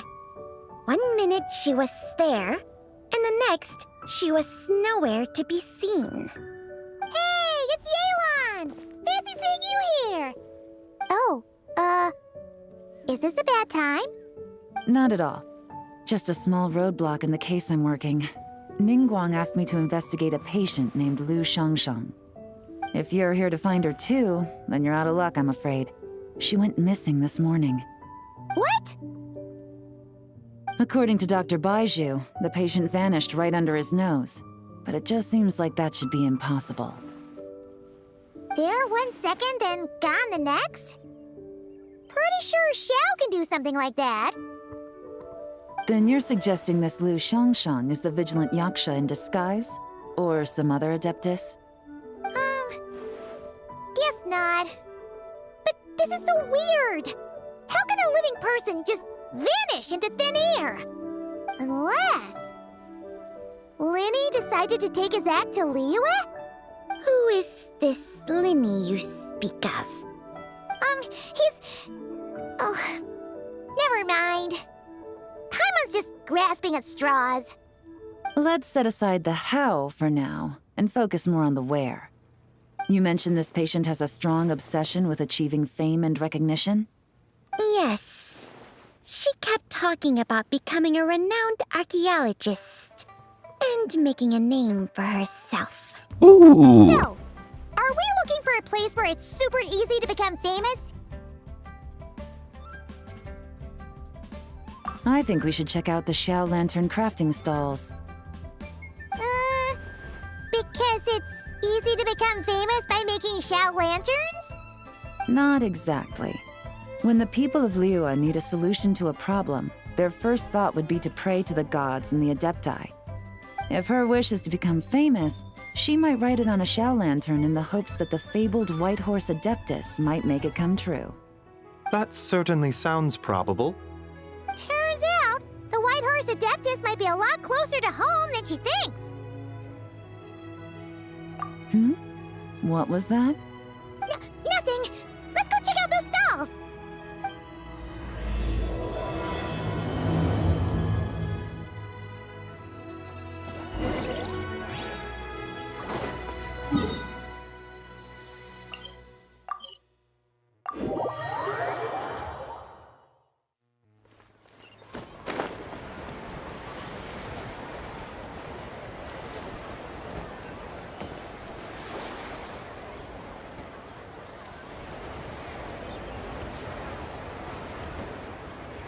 Alright, we're here! Still no sign of Lu Shangshang, though. As long as you're patient enough, Paimon, you'll find that hunting down people is no different from hunting boars. We need to blend into the environment, or we risk alerting the target. So as far as everyone here is concerned, we're just ordinary tourists. Oh, okay. If we need to blend in, then let's make some Xiao lanterns and write our wishes down, like everyone else. What's your New Year's wish, Yelan? I haven't given it much thought. Oh, and it can't be work-related. You gotta take a break once in a while, right? You're always staking out this suspect, tailing that criminal, hunting down this gang or that. Which is super amazing and all, but it's gotta be exhausting. Really getting into this, huh? You said to blend in, right? Come on! It's all part of the act! So you gotta think of something! Then, I suppose, it'd be to go traveling, the next time I get the chance. Traveling? That's our bread and butter! Wanna join us? Thanks for the offer, but my desk is piled high with reports on your exploits. And that's not quite the kind of traveling I had in mind. I was thinking more the lie down and do absolutely nothing kind of travel. Ah, something a bit more easy and breezy, right? Hey, wait! We know just the place! the Easy Breeze Holiday Resort in Netland. It's super relaxing and full of fun activities. You've got the beautiful ocean and tons of cute little creatures called Asha. Seriously, you gotta go! I suppose I'll have to check it out. Hey guys, happy Lantern Rite. What a coincidence! You here to make shell lanterns too? Well, it's that time of year, am I right? Thought I'd join in on the fun. You can't have Lantern Rite without making one of these.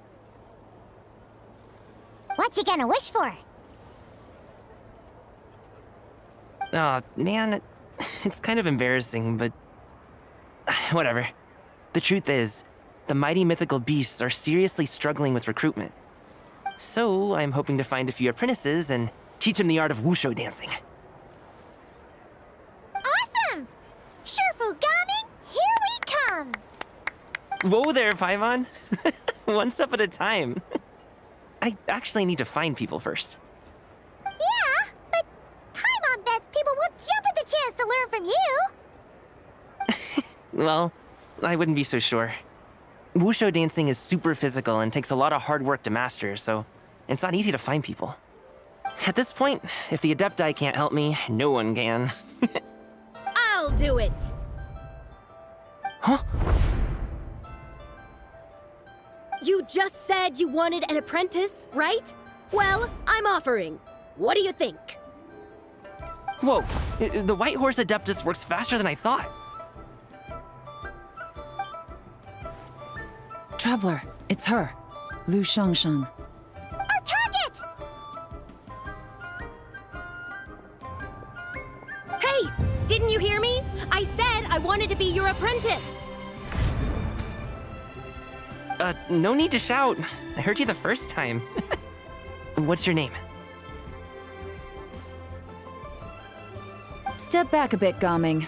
This person could be dangerous. What? Hey, what are you trying to do? Do you know who I am? Get back!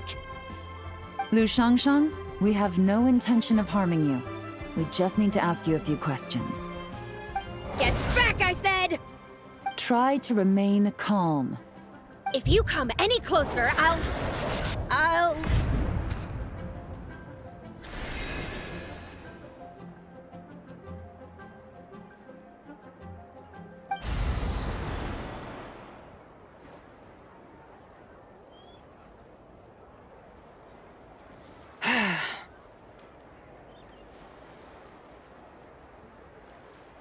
Little wisp of a being. How are you able to see me?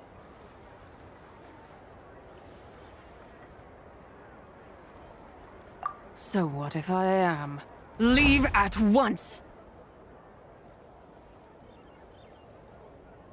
You, a mere mortal, whose own life hangs by a thread, would dare reach for the power of life and death?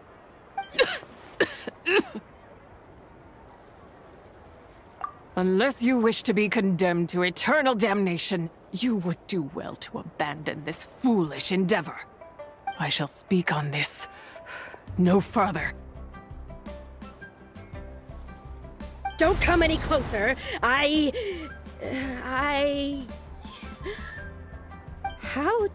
did I get here? Who are you people? Playing dumb, are we? Save it. We know you attacked those people at Wanmin Restaurant. What? No, I would never. You must be mistaking me for someone else. You don't remember. Of course not. How could I do such a thing? What about the photo you took near Chuang Terrace? What photo? What's going on? It's like she lost her memory or something. Well, this complicates things. I'll take her back for questioning and let you know what I find. Take her away. But I didn't do anything! I swear! That's weird. She seems so normal now, but she doesn't remember anything. This is just great. An apprentice falls right into my lap, and now she's gone! Don't worry, Gaming. This is a special case. I'm sure you'll find one soon. Unless you're gonna pony up and offer a real solution, Paimon, I don't want to hear it. Oh no, Gumming is possessed now. What's up with... I'm done here. I'm gonna go find an apprentice, and I won't take no for an answer. Gaming, wait!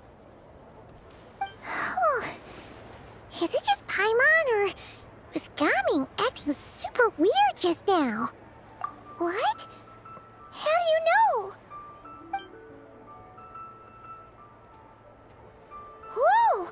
So you saw the second deadly self? And you think she moved from Lu Xiangxiang to Gaming?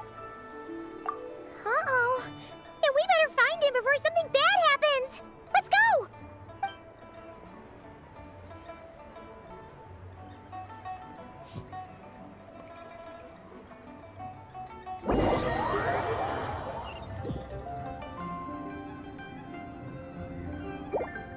Alas, why must Cloud Retainer inflict such woe upon us, Mooncarver?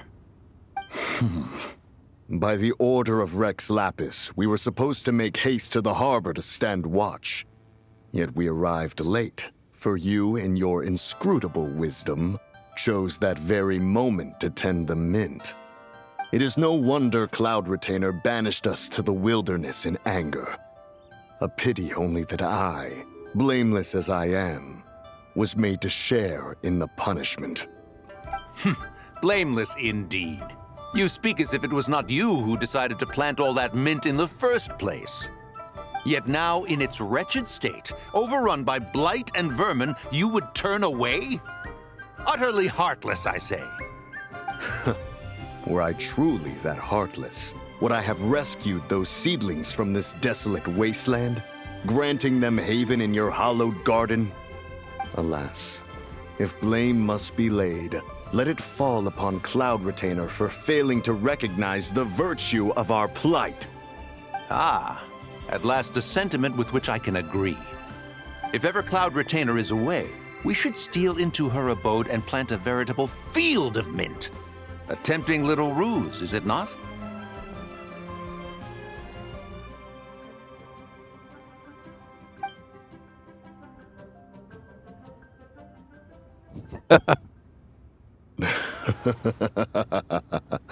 Positively ingenious. Please stop chasing us. Just let us go. Get back here! If you keep running, I'll kill you! Please, we don't know anything about wushu dancing. Just leave us alone. What? You think I'm not good enough to teach you? Just agree to be my apprentices, and then we can talk. That child looks somewhat familiar. Ah, it appears to be the wushu dancer from Liyue Harbor. I have seen him perform on occasion. Come, let us take a closer look. Has trouble befallen you, young one? Perhaps we can offer aid. Oh, thank the gods. Please, sir, you have to help us. This guy's trying to force us to become his wushu dancing apprentices, and he won't take no for an answer. Oh, so it is you who require aid, not the other way around. Get out of the way, old man! This is between us. Preposterous. You dare to presume we are of a mature age? Listen here, brazen youth. Skilled you may be in the art of dance, yet your offstage demeanor leaves much to be desired. Hold on, Mountain Shaper. Something is amiss. Look closer. Huh. Indeed, he bears the mark of something unclean. It spells trouble. You there, depart at once. Hey! You drove off my recruits, old man! You'll just have to take their place, even if you're a bit on the decrepit side. Many years it has been since a being has dared speak to us in such a manner. Now let us see what evildoer has sought to use you as its puppet, young one. You two, you're Adepti! Does that strike fear in your soul? Whoa! 2 Adepti recruits just fall right into my lap? That white horse sure knows how to grant a wish. Coming! Slow down! Wait for us! Jeez, take a hint, will you? I told you to stop following me! Traveler, Paimon, keep your distance from this youth. Evil has taken a hold of him.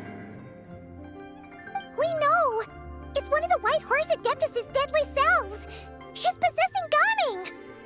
The White Horse Adeptus' deadly selves?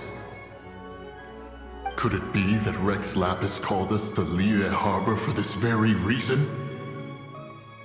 Hey! What are you two whispering about over there? Who's gonna be first apprentice and who's gonna be second? It doesn't matter! I'm not the kind of Sufu who plays favorites. Insolent spirit! Be gone from this child at once!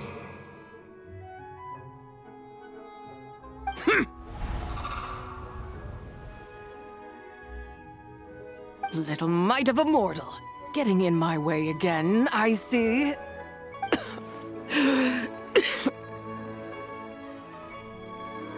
That is no concern of yours.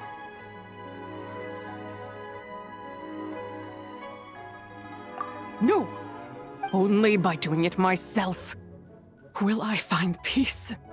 Otherwise, rage will consume me.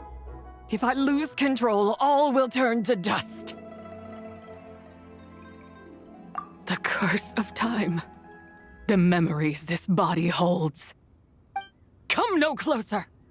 This is your final warning. Insolent spirit! Be gone from this child at once! Huh? Traveler and Paimon? And 2 Adepti? Where are we? Weren't we just making Xiao lanterns in the harbor? Gaming! You're back! Ah! The sun is most scorching. Agitation stirs within me. I require cooling mint to beat this heat. And speaking of, Cloud Retainer has scorned this verdant wonder long enough. It is time for her to feel its wrath. The wrath of mint! Mountain Shaper, where are you going? Oh no, it's him. Oh no! Now Mountain Shaper's acting weird! Oh, you don't think it spread to him, do you? Spread to him? Quickly now, explain to me what has been happening.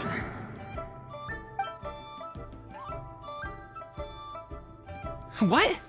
Was I really that rude? Jeez, someone get my dad to throw a slipper at me. I'm so... Whoa! You okay, Gaming? He is fine. It is simply exhaustion. But to think Mountain Shaper would succumb to something like this, it is most unexpected.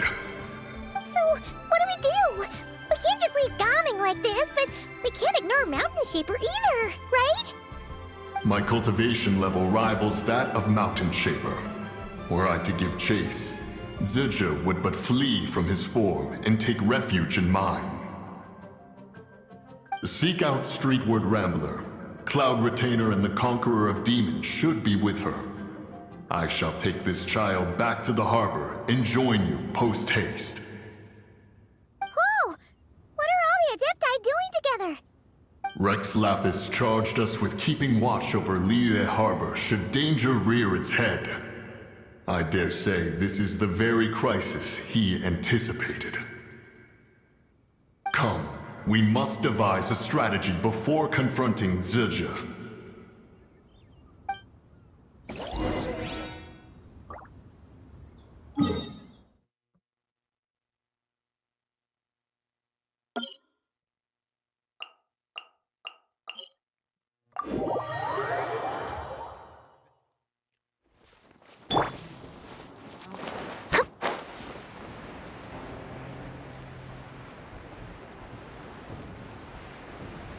Oh, it's on Madam Peng.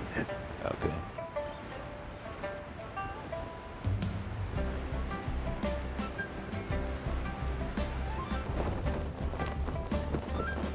Nope. The White Horse Adeptus? You mean the mysterious white mare that aided Rex Lapis during the Archon War? Even if it's not her, there must be some connection. She always avoided us back then, and I never knew why. Rex Lapis's recent trip seems to be related to this person as well. Xianyun! Madam Ping! Xiao! Great! You're all here! Ah, Traveler. It has been quite some time. Oh, happy Lantern Rite, Paimon. You're as lively as I remember. I trust things have been well. Sorry, Madam Ping. No time to catch up. Something terrible has happened. What is it? Has Mountain Shaper gotten himself into trouble? Mooncarver is here with you, but he is not.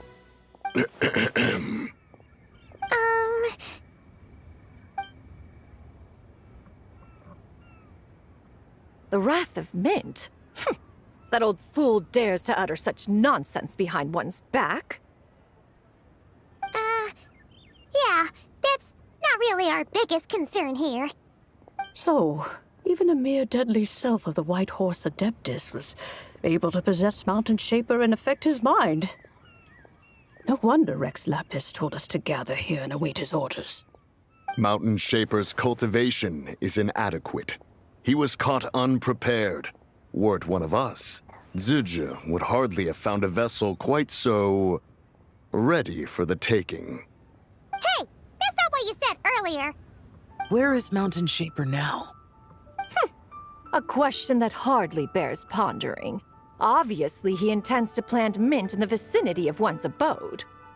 Ah, then he poses no great threat. We might as well let him be. Once he fulfills his wish, it's possible that Zizhi will relinquish him of her own volition. Your ulterior motive is most obvious, Mountain Shaper. You two hope for Mount Outsong to be covered in mint. One can see it clear as day. Not to mention, deadly selves are born of malevolent human desires, and naturally pose a great risk to the form and mind of all living beings. We cannot let this go unchecked. Let me handle it. I have relevant experience and know how to deal with such situations. One has no doubt of that. Yet your involvement would likely end in armed confrontation. In one's own estimation, the time for such measures has not yet come. Before his departure, Rex Lapis knew that Zizhi was active in Liyue Harbor, yet told us only to wait. It would seem, then, that Rex Lapis did not believe extreme measures were warranted here. Yes, this is quite a peculiar case. After all, Zizhi's possession does not seem to come with ill intent. It's more like she's guiding those she possesses to fulfill their own wishes. There is another matter of import, however. I sense tremendous resentment emanating from her. What could be its source to render her so unable to find peace? She was talking about the White Horse Adeptus memories, right? From what the Traveler said, it seemed like she was about to explode with rage. But why? With Rex Lapis away, if we wish to understand that which occurred in the past, we shall have to ask her directly. She also mentioned the Curse of Time. What could that be about? Perhaps erosion. Indeed. We are of the same mind. I heard that ancient clans in the mountains once regarded the White Horse Adeptus as the daughter of time. It seems there was some truth to that, after all. The Daughter of Time. Cursed by time? Time does not treat everyone equally. The longer you dwell in this world, the more it takes from you. Then what do we do? One has devised a solution. Based on what you have told us, it seems that Zizhi is in the habit of leaping to a different host when provoked. One's plan is for us to block all escape routes while you confront Mountain Shaper, forcing Zizhi to reveal herself. Then, if prior experience stands, she will have no choice but to possess you. However, not only are you able to sense it, you are also unaffected by the peculiar state of stasis. In other words, in that moment, you would have the chance to either subdue or persuade her. That is akin to walking straight into the lion's den. Allow me to go instead. Yeah! Isn't this plan a bit too risky? Why doesn't Paimon try first? After all, even if she got possessed, it's not like she would pose a danger to anyone.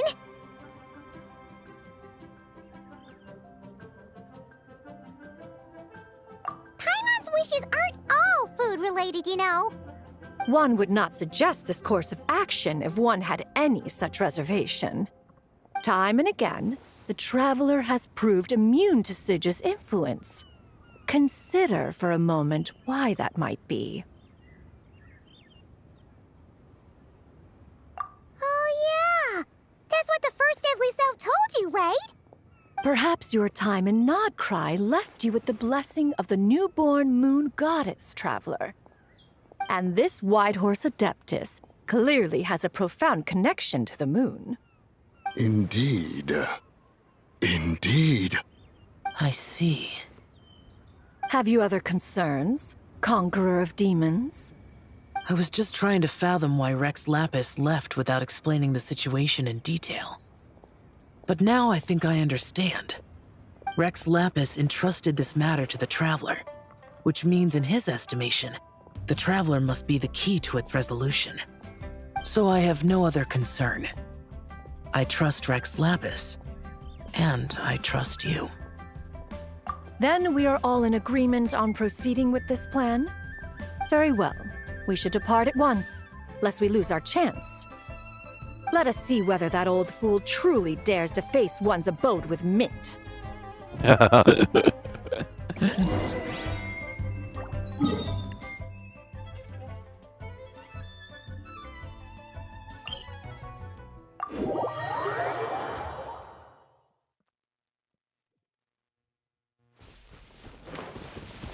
Faster! Stronger!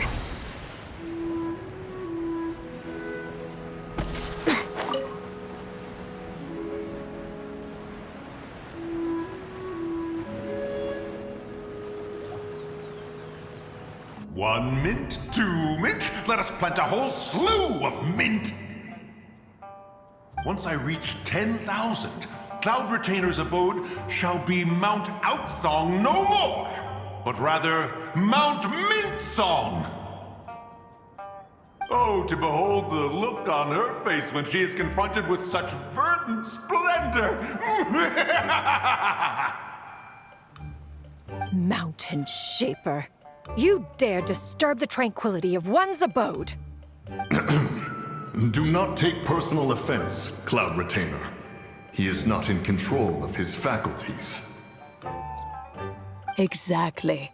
Let it go this once. Zija is the one driving him to do this. Huh? But Zija just helps people fulfill their own wishes and desires. Not now, Paimon. Oops. Sorry, Mountain Shaper. Paimon might have just thrown you under the bus. When he wakes up, we shall have words. Everyone, to your positions.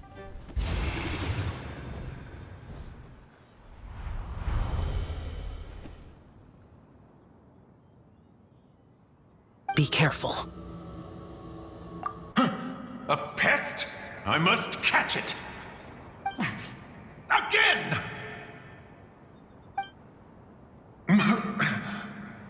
Oh, young one, it is you.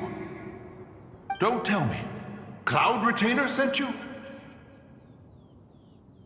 Ha! Such brazen insolence.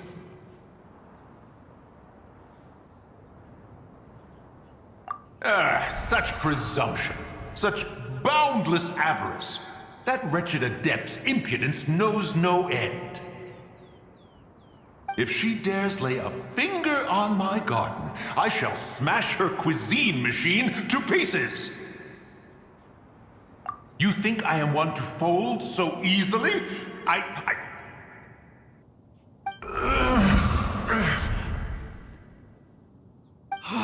insolent mortal! Time and again, you interfere in that which is beyond you. You make it exceedingly difficult to contain my rage. You have no conception of that which you seek. It is forbidden! You know nothing of my past. My warning was given. The cost entwined with this is beyond what you can bear.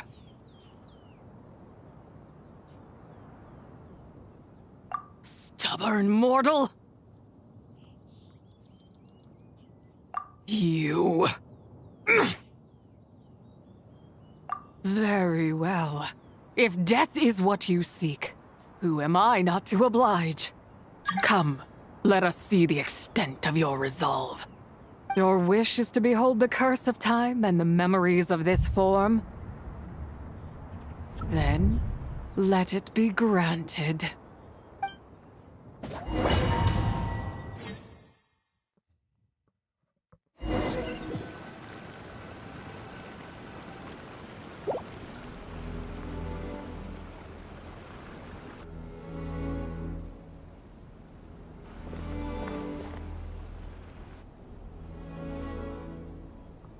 You who seek death, stand before me. My prison. I was merely a trace of impure energy within Zapai's immortal body. When her soul was shattered, it should have been the end of me. But then, the one who governs time descended from on high and froze the moment of her death. And so, I remain in this world, unable to find release.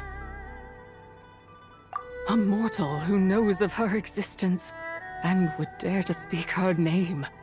Who are you? Help. No, there is nothing we can do for each other. Her power, the one who governs time. It has surrounded me ever since. A blessing and a prison, all at once. No, I have been asleep in this prison for countless years, until a familiar presence woke me. Then, through that mortal girl's eyes, I saw it. As pure and bright as ever, unchanged across the millennia. It was the moon. That place is called Chuang Terrace.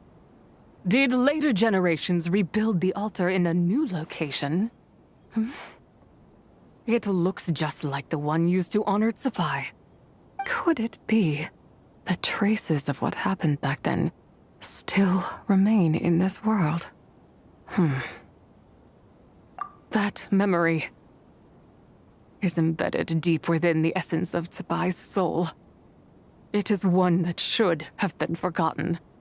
Yet, it is precisely that which haunts my every waking moment, fuels my rage, and denies me a modicum of peace. Now you, a mere mortal, come to seek that which is forbidden. So, let us see whether the fire that fuels your ambition is a hero's wisdom, or a fool's courage. I shall relinquish control over this body's curse, and let it devour everything within sight. Run as fast as you can, lest this prison become your grave. Look, it draws near. The river of time, come to sweep all into oblivion. A torrent of tears for the dead and departed.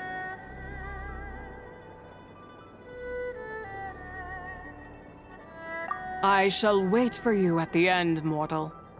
Evade being swept up in its waters, and I will show you everything. Fail, and we shall sink into oblivion together.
I did not expect that you would make it to the end. Yes, it would seem even time cannot hold you back. In that case, perhaps this truth is one you can bear. Come, let your wish be granted.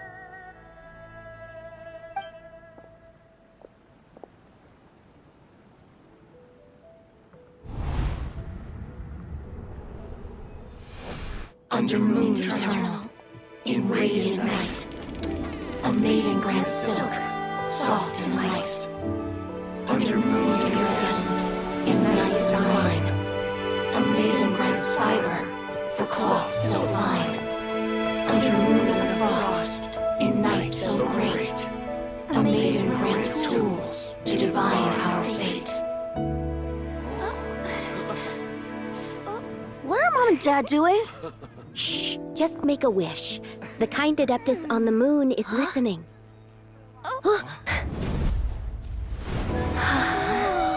Look, it's Lady Tsubai. Wow! Lady Tsubai? Is she powerful? Of course. She taught us how to grow grain and beans, millet and rice, how to peel hemp and reel silk, spin thread and weave cloth, how to cut stone and build houses, cast bronze and forge tools.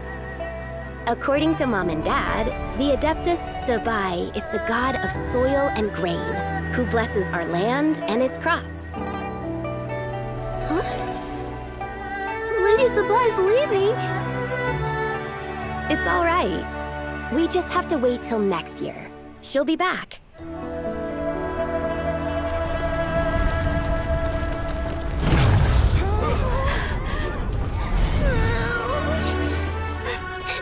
Mom and Dad are gone. Why hasn't Lady Tsubai returned? She'll come. We just have to believe. What is that?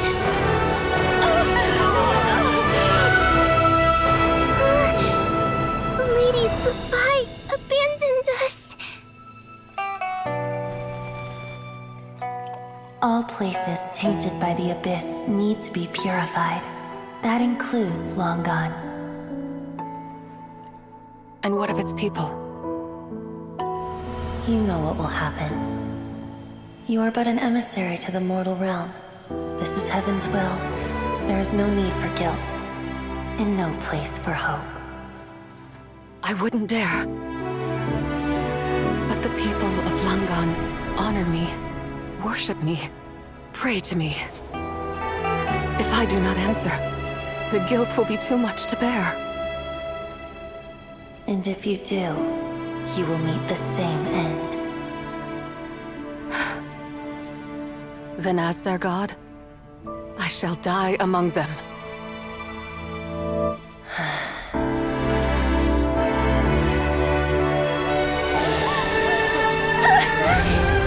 Look!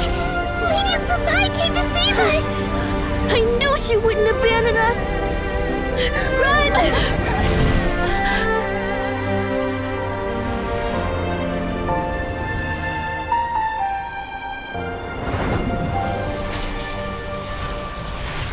You have done enough.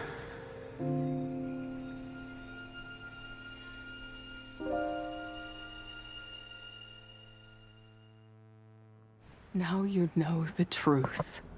These are the memories that suffocate me where I stand and crush me under their weight.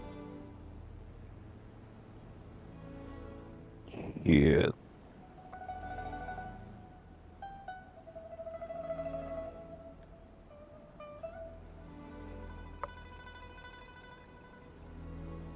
Sorry, I'm just speechless. Yeah, I'm speechless. because it's so good.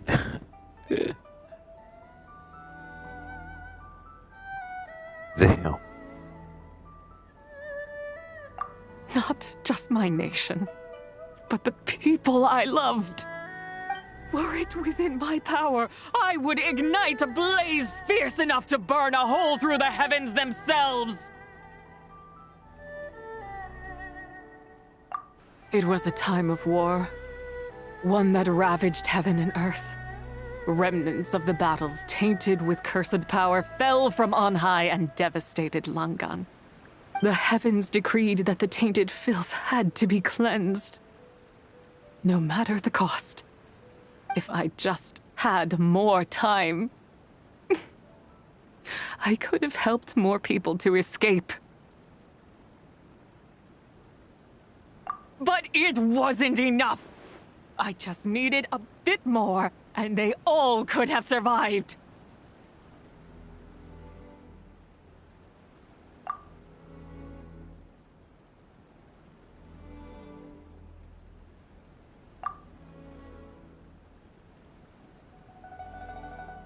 I never imagined there would come a day where I found peace. So long this rage has been within me. Yet here in this moment, it has stilled at last. Thank you. If you wish to bring Tsubai back to life, mortal, then you may take the part of her soul that lives in me. Just remember, from this moment onward, the fate of Langan's fallen rests on your shoulders, and that cannot now be changed. As I said before, I am but a remnant of Tsubai's adeptal form, a manifestation of her wrath that was not meant to linger in this world. By taking away this fragment of her soul, you take away my shackles as well. So, let it be done. Ah, it's your turn to grant one of my wishes, is it? Very well. In regard to my fate, and that of Langan's fallen, I know there is little I can demand of you. However, should another raise a war banner against the heavens someday, let my name be set upon its cloth. I ask for this, and nothing more. Now, take what you came for. I was a lone moon, shrouded and dimmed in cloud-veiled night. Now darkness breaks, free and unburdened. I reclaim my light.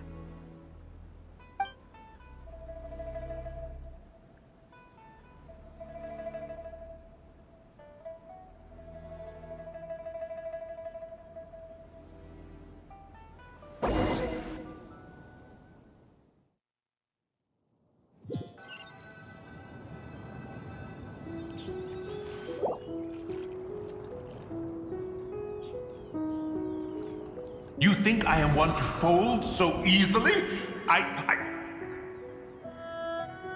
Ah, young one. What brings you here? My, what exquisite mint seedlings. Was it you who planted them? I had not taken you for one so versed in the horticultural arts. I must insist that you visit Mount Hulao. There is much we could learn from one another. Ah, but this is Cloud Retainer's abode. She does not appreciate the verdant wonder that is mint. We should leave at once. If she sees us here, there is little I can do to protect you. You weren't? Was it Mooncarver then? My, what nerve he has. What? Looks like Mountain Shaper is back to normal. Oh yeah. Has the matter with Zizhi been resolved then? Oh yeah, you're screwed. That was fast. That took, what, like a second? A second to us, perhaps. But for the Traveler, I imagine it felt much longer than that. One's plan was most successful then. And you're all right, Traveler. You don't feel strange in any way? Well, sounds like good news all around. I'm glad this matter is resolved. What is this matter you speak of? The possession of that mortal child? The matter of Zizhi may have been resolved, but there is another that is far from over. The mint you planted around my abode. Perhaps you have a moment to spare for a little chat, Mountain Shaper.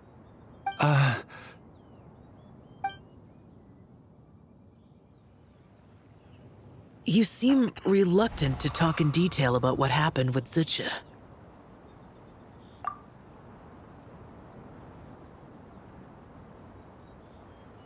Don't worry. I won't ask you to reveal her secrets to me. And I doubt the other Adepti will either. Huh? You don't want to know what happened? The expression on your face. I know it well, Traveler. It's one I've seen Rex Lapis wear on many occasions. Whatever you learned, it must be too heavy to share. But you're okay, right, Traveler? That deadly self didn't hurt you, did she? Well, as long as you're not hurt, Paimon doesn't need to know anything else. Even so, I hope you feel like you can entrust me with it. If I learned anything from our time together, it's that one should not have to shoulder such a weight alone.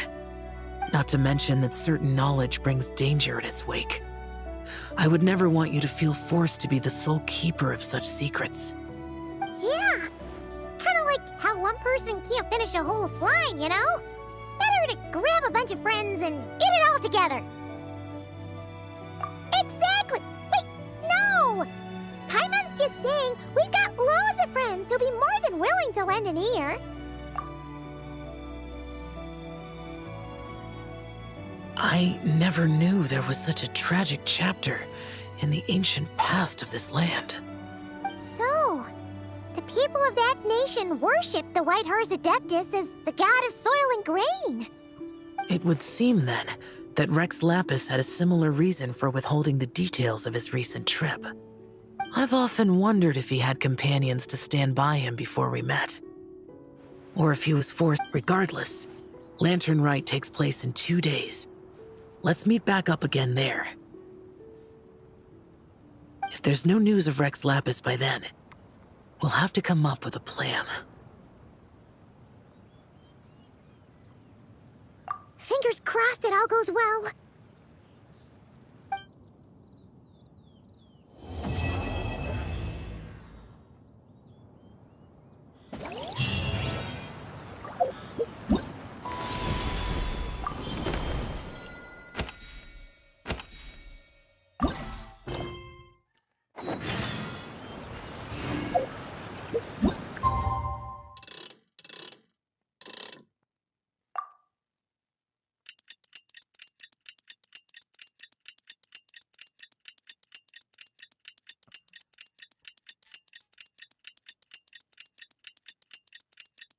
It's time to meet back up with Xiao. Let's head to Mount Outsong.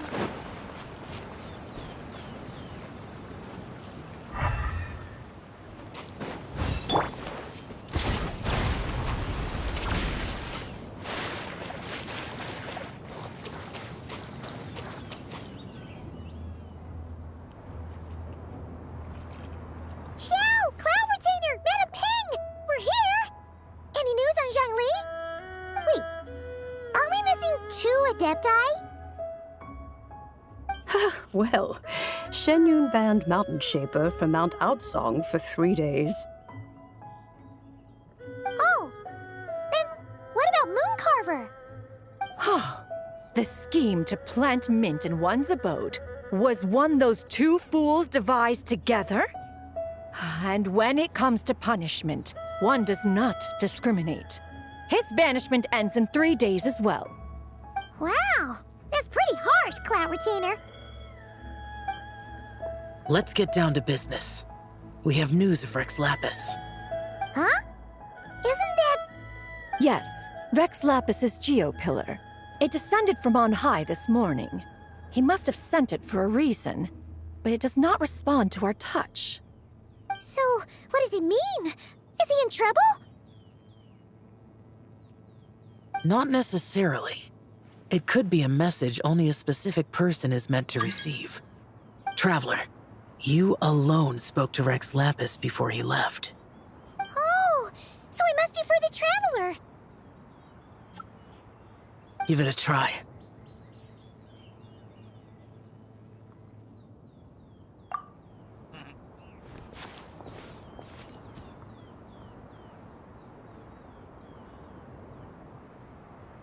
Come to the spring on Mount Jingsa. I have left an entrance for you.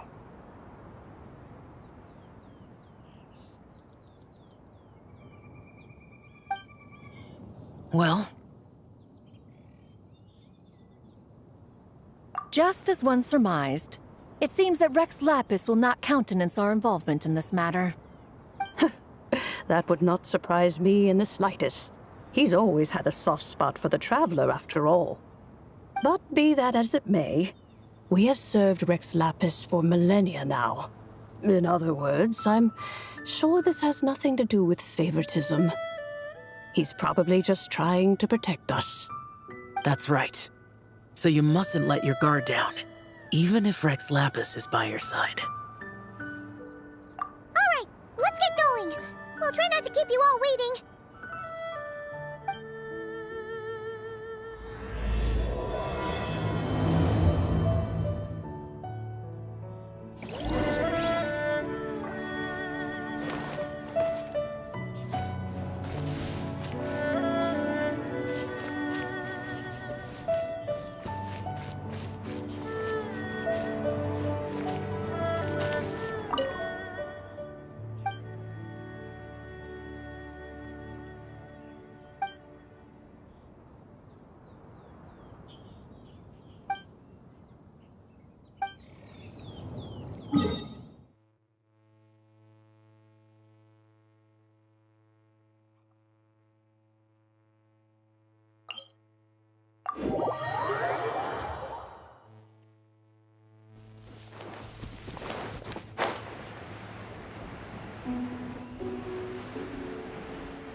Let's go get ourselves some answers.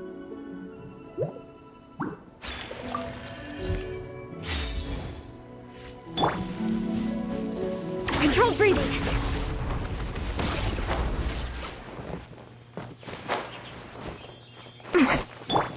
Let's go.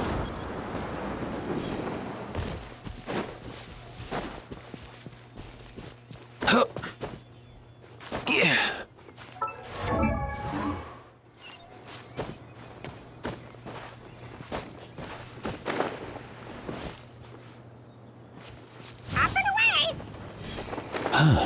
Hip. Yeah. Hoop.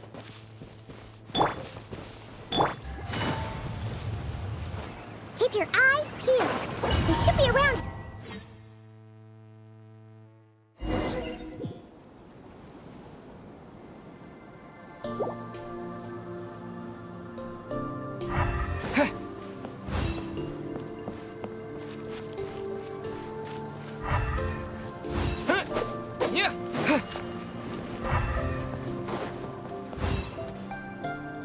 Who could have imagined that the once mighty Geo Archon might end up so, sitting on a humble stool in the woods, quietly weaving moon lanterns?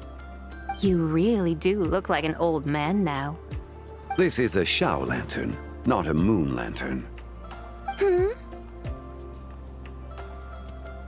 In ages past, when the gods waged war and the world was in turmoil, these lanterns were lit to guide fallen warriors back to their homes. Had you tarried in the mortal realm for but a little while longer, you might have become quite accustomed to them. Even so, it bears such a striking resemblance to the moon lanterns they used to offer up to the heavens. Could this truly be mere coincidence? Perhaps in some sense it is, yet in another, it isn't. For instance, who is to say that some of Langan's magnificent jade did not become part of the very foundations upon which Liyue Harbor now stands. It is conceivable that this ritual was transmitted in such a manner too. Now, let's not let ourselves get carried away. For all its splendor, do not forget that, in the end, even Langan could not escape its heaven-sent fate. Alas, it is just a pity that the little creatures of this world may never again lift their eyes to the moon, even should misfortune befall them. But you, Geolord, now that you rule this realm, why take the trouble, not to mention the risk, to visit one who bears such profound guilt as I? Are you not afraid that you might be sullied by the curse of time that was laid upon me? There is no risk to speak of. At least, not in comparison to that which you took when you defied the heavens all that time ago. As I have stated, time and again, it was not I who defied the heavens.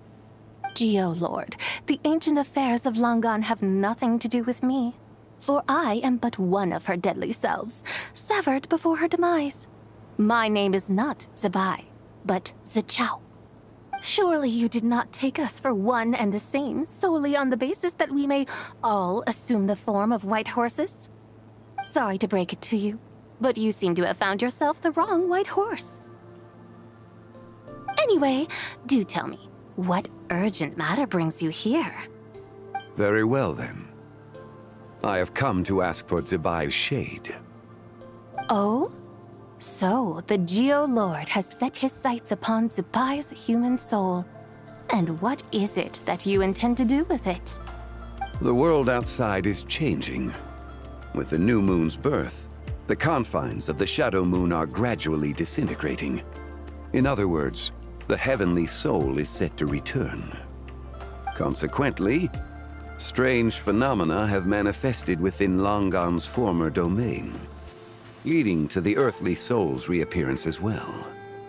The last of the trio, the human soul, is in your possession. Most intriguing. My intention is to gather all three together, so that an old friend may finally make her return. I must admit, it seems that some remarkable affairs are coming to pass in the outside world. Yet there is one thing you seem to have overlooked, Lord of Geo.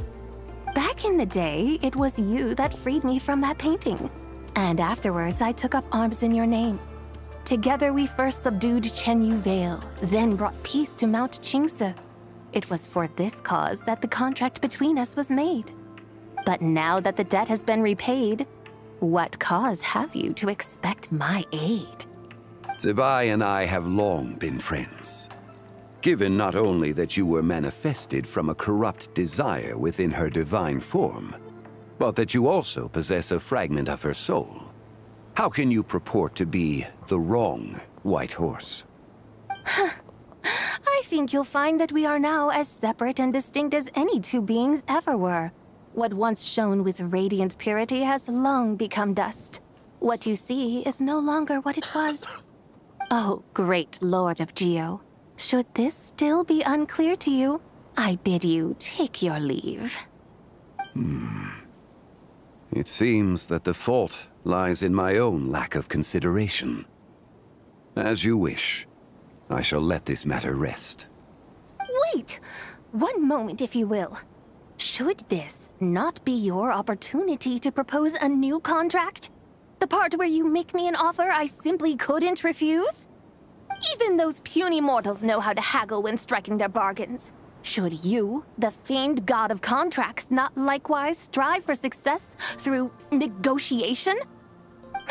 Come now, enough with the posturing. It's time to name your price. Very well. I had, in truth, prepared a new contract for your consideration. I knew you would not come before me unprepared. Yet, you should know that I want for nothing, for I live in the mountains, carefree and untroubled. Occasionally, I even find sport in teasing the mortals who stumble into my presence. Then why persist in telling them those ancient stories? I speak of what transpired before the sky collapsed, and the earth sank into itself. That is merely my way of passing the time. And what of it? Would any believe, much less remember, the ramblings of a mountain hermit? Those tales have long since spread throughout the mortal realm. Who? Should my words prove insufficient, I invite you to see the world for yourself. To this end, I have found you a pair of trusty guides. The Lantern Rite is presently underway in Liyue, and should prove quite intriguing for you. So this, then, is the contract you have prepared for me? Indeed it is.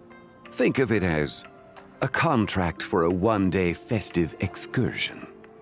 Surely you do not hope to offer this in exchange for Tsubai's shade. The foundation of my very existence for a little excursion seems a little steep, wouldn't you say? Why not see for yourself? You can always decide afterwards. The final determination, of course, shall rest with you. Is that so? Then perhaps this deal might not be entirely off the table after all.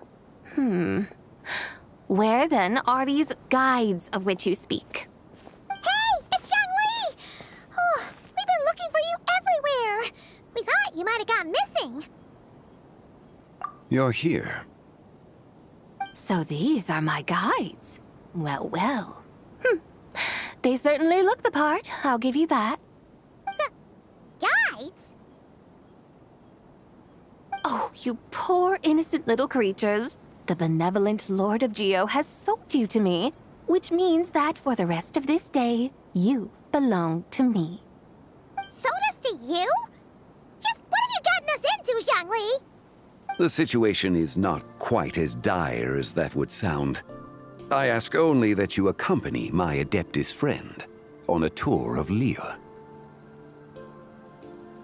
I would suspect that depends on how well you entertain me. Entertain you? Let us start with this Liyue harbor of which I have heard so much. Nowhere is quite so fascinating as a place teeming with little mortals. How come this Adeptus sounds so different from what Paimon imagined? Okay, we'll take care of it. Get ready to find out why they call Paimon the best travel guide in all of Tibet.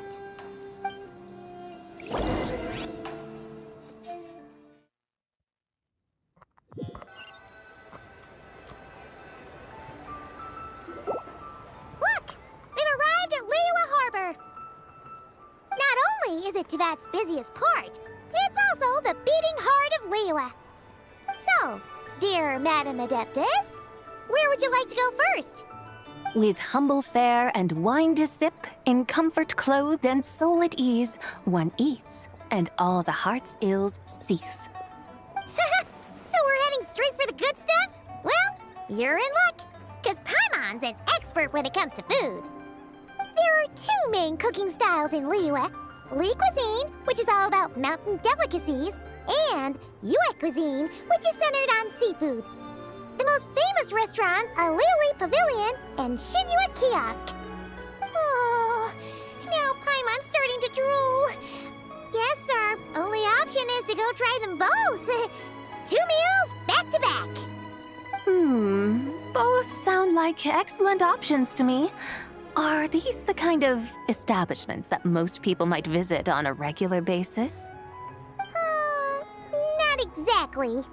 Both Li cuisine and Yue cuisine are known for their pricey ingredients. Definitely not what you'd call the budget options. But don't you worry about that. Just think of it as Zhongli's little treat.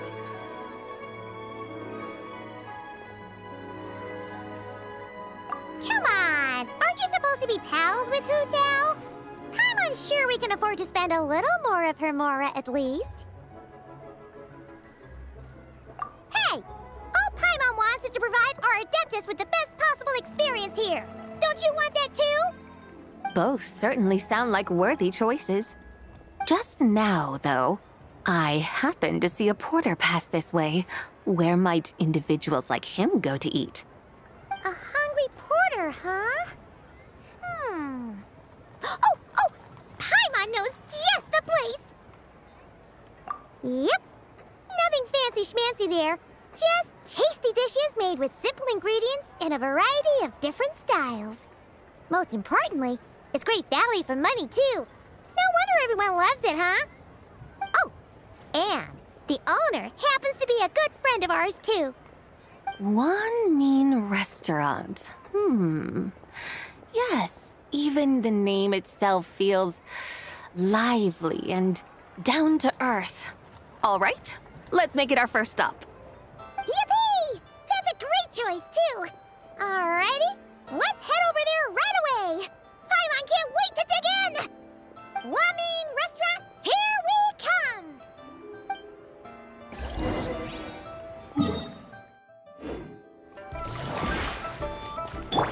Faster! Stronger! Mind the wind.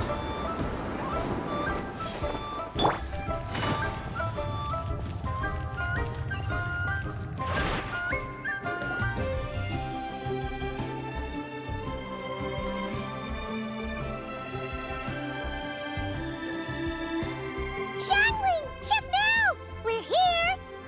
Oh, hello there. What a surprise to see you two. Welcome, welcome. Hey there, Traveler and Paimon. We're a little busy today, so grab a table while you still can. But I don't think I've met this lady before. Is she a new friend?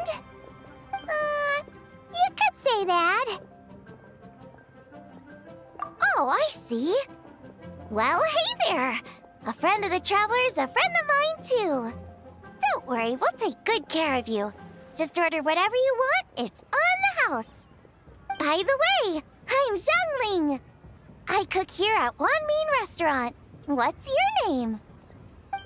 Miss Xiangling, have you ever heard of the White Horse Adeptus? Of course. What about her?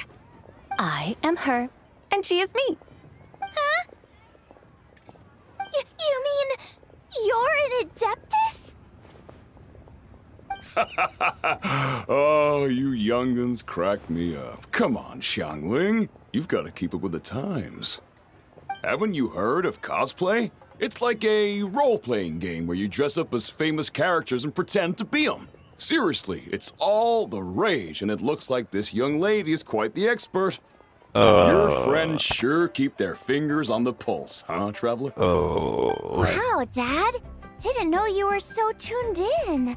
But how come I haven't heard about it? You gotta listen to our customers. Didn't I tell you to spend less time chasing after wild vegetables and more time making friends? You're even more out of touch than I am. Watch more TikTok. Hey, I like making friends too. Isn't that what I'm doing right now? Anyway, even if it is just a costume, is it alright if I still call you White Horse Adeptus? Of course it's all right, because that's exactly who I am. Okay. I can see you're really committed to the role. How about I call you the real White Horse Adeptus instead? In that case, you can call Paimon the real Traveler.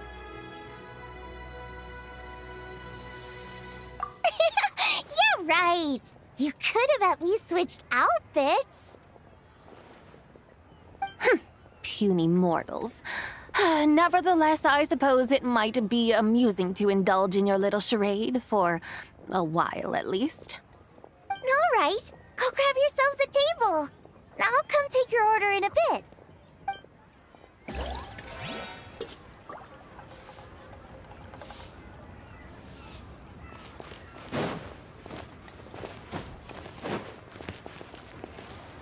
Where is the table?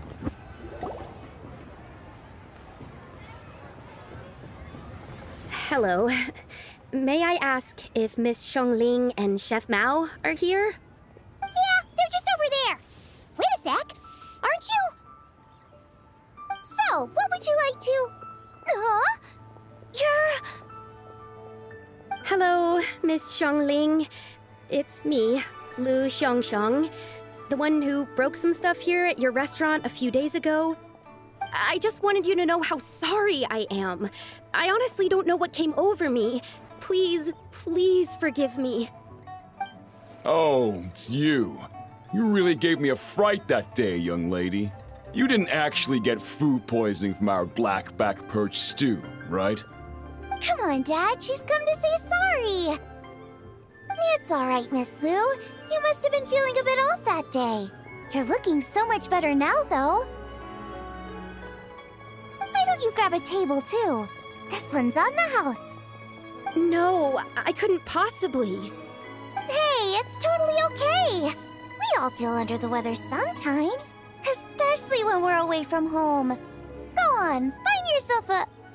yikes. Looks like all the tables are taken. Wanna come sit with us? We've got an extra seat over here. Thanks, guys. So what would you like to eat today? Feel free to order anything you like. I should very much like to sample your renowned poisonous blackback perch stew. It wasn't poisoned. That was all on me. So that's one portion of blackback perch stew. How about you guys? Paimon wants...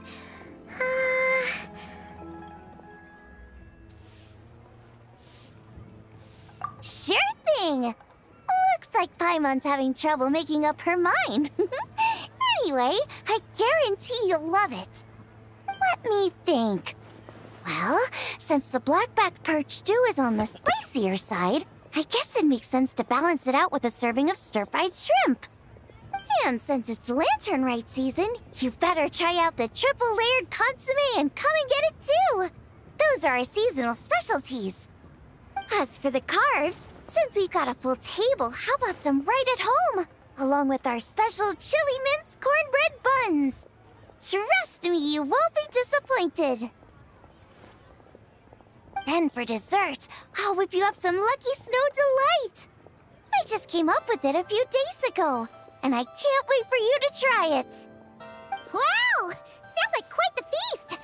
Looks like Paimon's in luck today! Am I the only one who thinks that's way too much? Not at all. Don't worry, I know what I'm doing. And to top it all off, our star dish, Adeptus Temptation. You should know that we don't often serve this here at Wanmin Restaurant. But since this is my first time cooking for the White Horse Adeptus, I'm pulling out all the stops. Okie dokie, just sit back and relax. I'll have your dishes out in no time. Hold on. Did I just hear Miss Xiangling mention the White Horse Adeptus? You did indeed. And you're looking right at her. That's a joke, by the way. She's cosplaying. Oh, I see. Phew, almost believed you there for a moment. Tell me, little one, what business might you have with the White Horse Adeptus? It's a long story. Basically, a while back, I took part in an archaeological dig over at the chasm. While we were there, we discovered a number of relics. Our findings show that they date back to the era of Long Gone, an ancient nation whose people are said to have been the ancestors of some of the modern-day inhabitants of Chenyu Vale. And why might such matters concern the White Horse Adeptus? Because some of those relics not only seem to contain textual references to her, but even depictions of what she looked like. There have long been legends claiming that the White Horse Adeptus was a deity of that era, but there are plenty of other theories out there too. If I could just locate some more detailed records, I'm sure we'd be able to find out so much more. So you're into history? Well, to tell you the truth, I actually joined the archaeological team by sheer accident. But once I'd started down this path, I knew that I wanted to make something of myself. Recently, though, things seem to have taken a turn for the worse. Still can't believe I caused such a mess and even ended up hurting someone. Oh, so you're considering becoming a martial artist now instead? No, I mean, they weren't seriously hurt. It was just a few scratches, and they let it go after my mother compensated them. Either way, my career's pretty much over. And even though both the victim and the Ministry of Civil Affairs say they won't be pursuing the matter any further, my father says he's going to punish me according to our family rules. Family rules? Yeah, he's decided to ground me. I'll have to return to Chaoying Village after Lantern Rite, and goodness knows when I'll be allowed to leave again. Wow, that's harsh. Sounds like the kind of thing only rich, super traditional parents would do. We're not exactly rich, though. All we own are a few tea fields in Chaoying Village and a guest house in Liyue Harbor. A guest house? It isn't Baiju Guest House by any chance? Yep, he's my grandfather. So, you've heard of the guest house before? Small world, huh? Come to think of it, didn't Boss Lu mention something about hoping that the White Horse Adeptus would show up and let her divine power be known? Sure, but Paimon's guessing this wasn't exactly what he had in mind. Little one, it sounds to me that your family is rather well off after all. What then drew you to archaeology? Why subject yourself to such unnecessary hardships? Even if I stayed at home, there's no guarantee I'd lead a nice, easy life. Just look at my father. Recently, my grandfather put him in charge of the guest house, and he came up with a bunch of ideas right away, starting with changing its name. That didn't turn out well, though. My grandfather yelled at him for days, even calling him a bad son, and they still haven't let it go. Oh! Paimon thinks we might have heard about that too. Long story short, being dependent on others is never fun. You just end up being completely under their thumb. That's why I want to make it on my own out here, no matter how hard it is. After all, as the saying goes, to rise above others, one must endure the hardest of hardships. What's so funny about that? You poor, innocent little creatures never fail to amuse me. To think you would endure all manner of hardships in your brief time on this mortal plane, and all that merely to rise above others. I would have thought that the wiser path would be to simply roam this world as I do. Huh? Tell me, what is it that you truly delight in? Archaeology? Martial arts? Tea planting? Or perhaps the keeping of a guest house? What I delight in? Yes! Surely there must be something you don't find quite so exhausting. Whatever delights you should not feel like a burden. But do things like that really exist? Of course! Take Miss Xiangling, for instance. I defy you to detect even a hint of hardship on her face when she wields her walking spatula.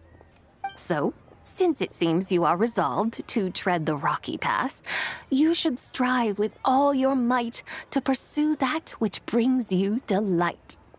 You mean, like cosplay? I suppose you might say that. Looks like the White Horse Adeptus is really getting into her role. I think I get what you mean then.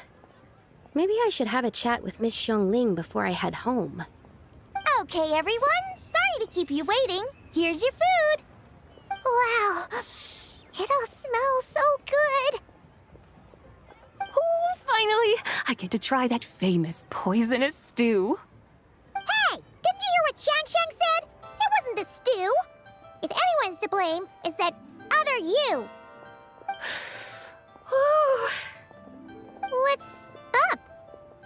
How fiercely this mortal fare burns upon the tongue!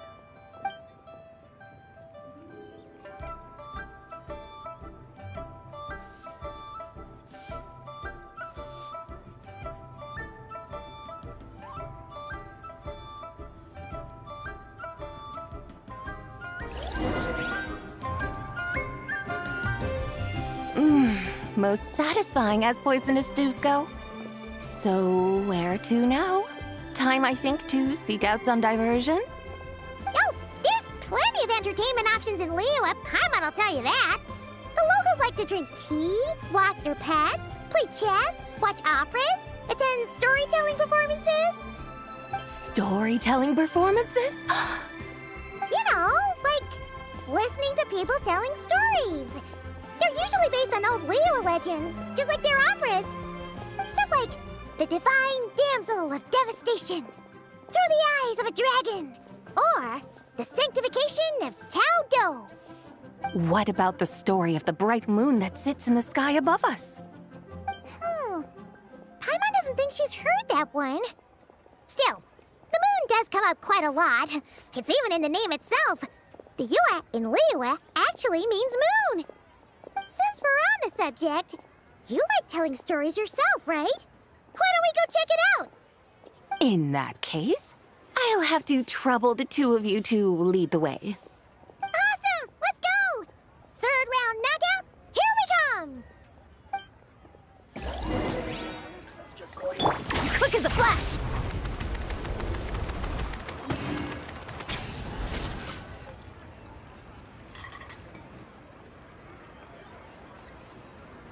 What a tongue twister. I'd have made a complete fool of myself if I tried to say it on stage without practicing it first. Huh. Call yourself Iron Tongue, Tien. Wobbly Tongue Tien, more like.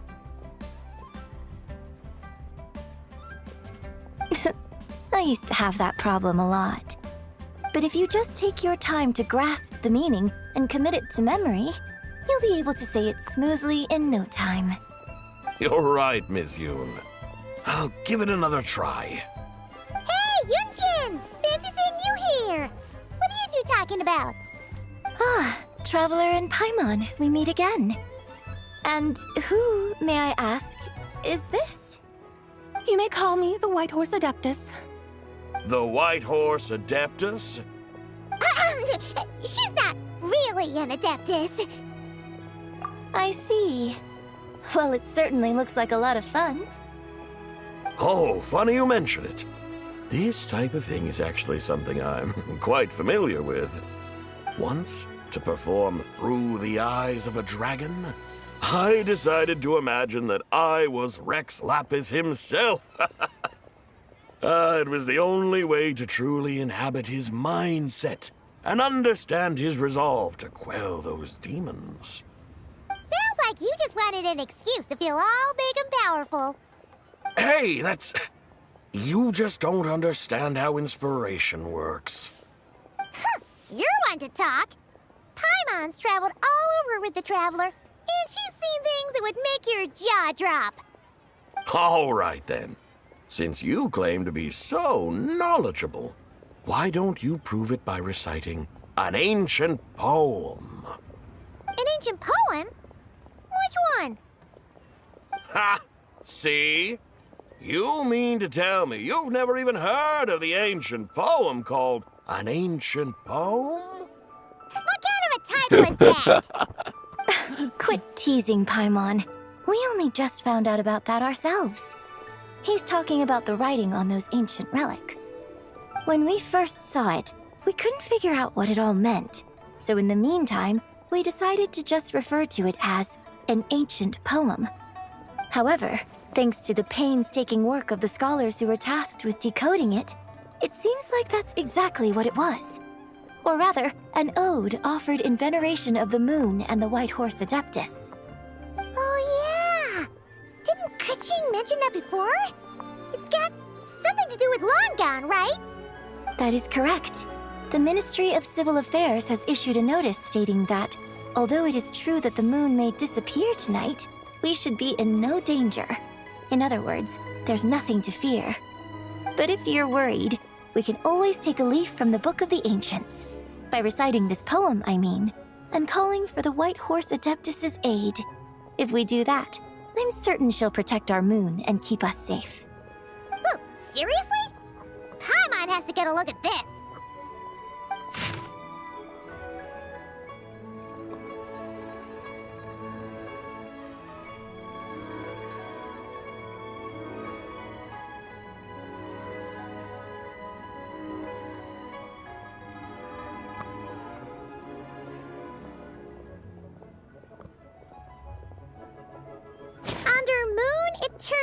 in radiant night, a maiden grant silk, soft and light? What in Tibet's that supposed to mean? Under moon, iridescent, in night divine. Blah blah blah, something cloth so fine.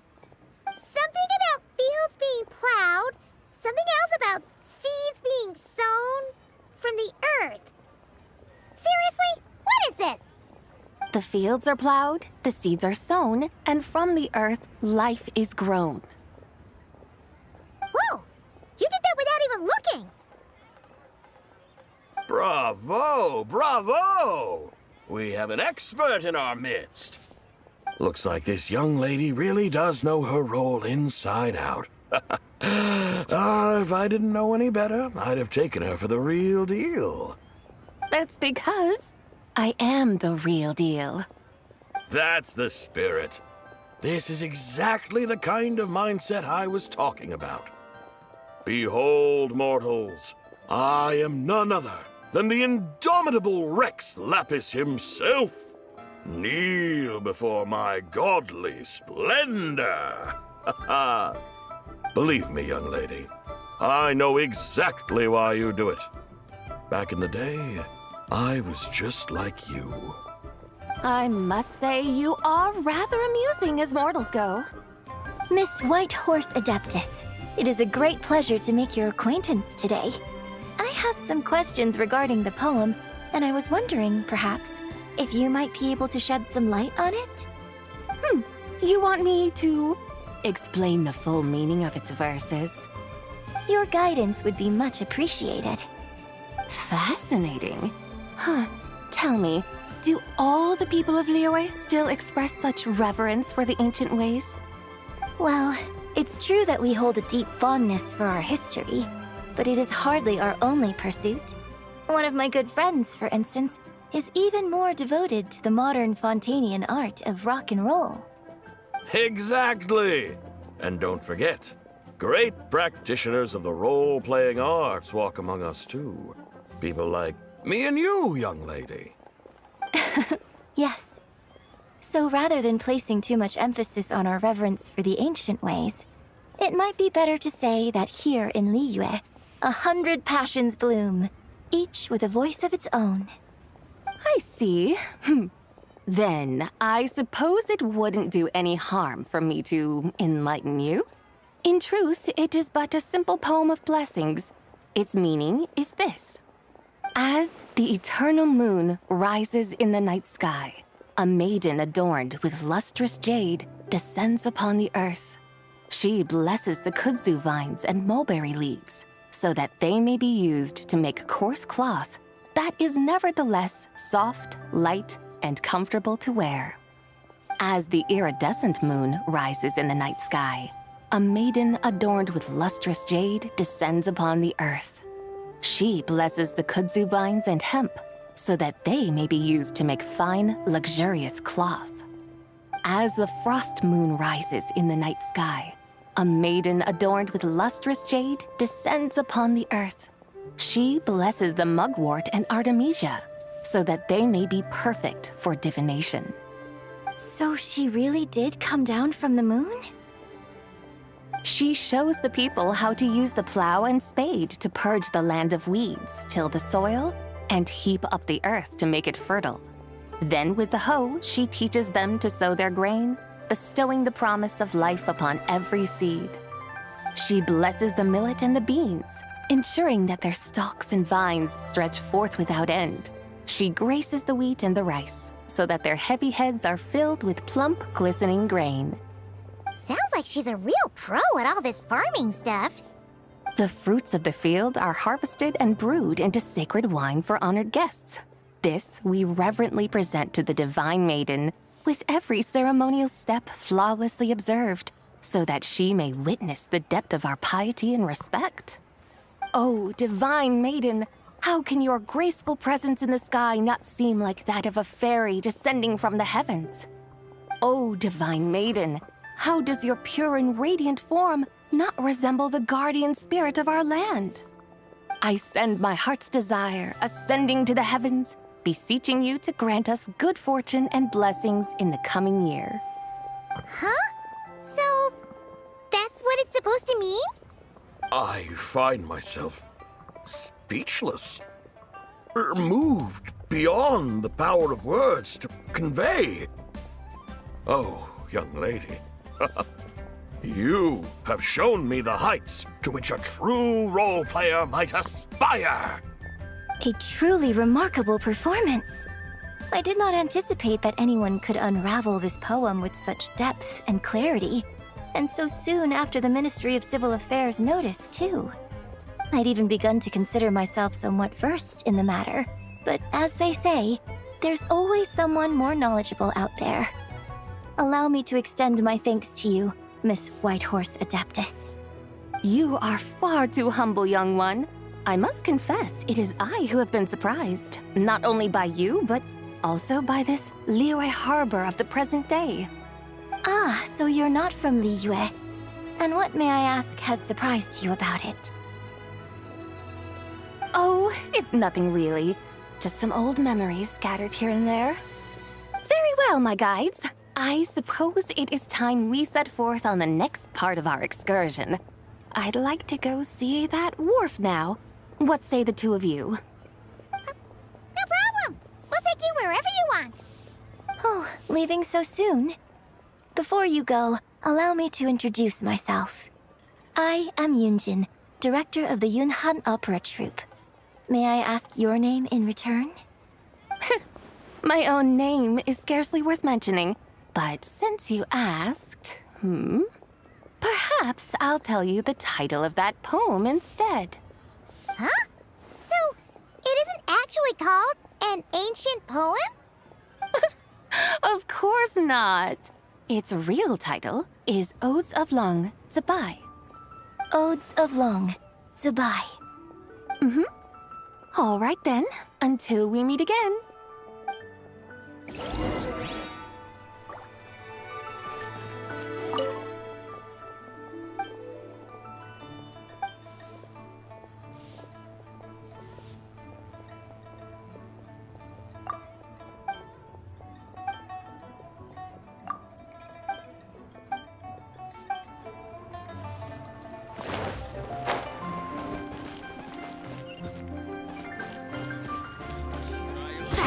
Stronger!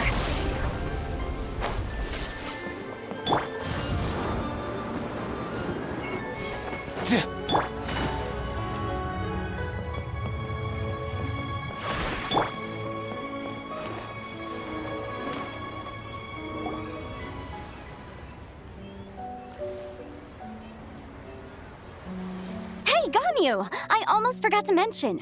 On my recent trip to Notcry, I came across something really fascinating in the Frost Moon Scion's library. I found records in their collection of another divine envoy living on the moon. A divine envoy on the moon? You don't think it could have been referring to the White Horse Adeptus too, do you? No way to say for sure. Still, the similarities between our legends are intriguing, to say the least. Isn't it amazing? Especially when you consider how far apart we are. It truly is. We might live in different lands, but when we look up at the night sky, we all see the same moon and stars. Right? It's like we're all bound together, no matter where we are. When you think of it like that, it's almost as if our friends from other nations will be right here celebrating with us. Isn't that a wonderful thought? No wonder you were so excited to go see the giant lantern when you first got back. Sounds like you're a real fan of the White Horse Adeptus, huh? I guess you could say that. Just a pity she's so elusive. Even Granny's never met her, you know? Maybe she really is just a legend after all. Hey, Yanfei and Ganyu! Trust, Paimon. The White Horse Adeptus is as real can be. Huh? Oh, look! It's the Traveler and Paimon! Feels like I haven't seen you two in, like, forever. Happy Lantern Rite. It's so good to see you again. Hey, you two. Happy Lantern Rite. Did I hear you right just now, Paimon? Does that mean you've actually seen the White Horse Adeptus? She has indeed. And now, so have you. Huh? And you are? Why, who else? The White Horse Adeptus, of course! Could you maybe start with something else next time? You're the White Horse Adeptus? That's right. Allow Paimon to introduce you to our new friend, Zichao. She's been low-key obsessed with cosplaying the White Horse Adeptus ever since we met her. I see. Well then, greetings, Miss Zichao. My name is Yanfei, and recently I've been low-key obsessed with learning everything I can about the White Horse Adeptus. I'm sure the two of you will get along like a house on fire. Oh, and by the way, I'm Ganyu. So, Miss Zichao, you must be here to see the giant lantern too, right? A horse-shaped Zhao lantern? Is that what I think it is? That's right. A lantern made to honor the White Horse Adeptus herself. Isn't it gorgeous? Huh? What are you laughing at? Both the lantern and myself. What do you mean? Oh, this lantern truly is an artistic masterpiece. But tell me this, have any of you ever seen a horse before? Come to think of it, Paimon can't remember ever actually seeing one herself. What about you, Traveler?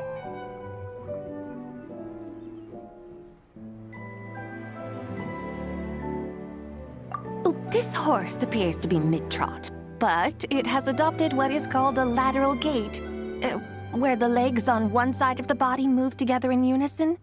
A rather rare sight indeed.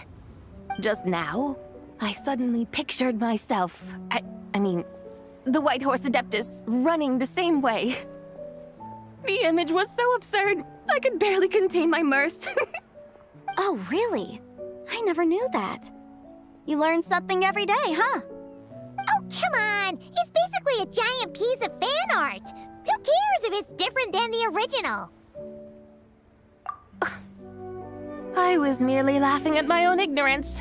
I came here thinking that the White Horse Adeptus's tale had been long forgotten.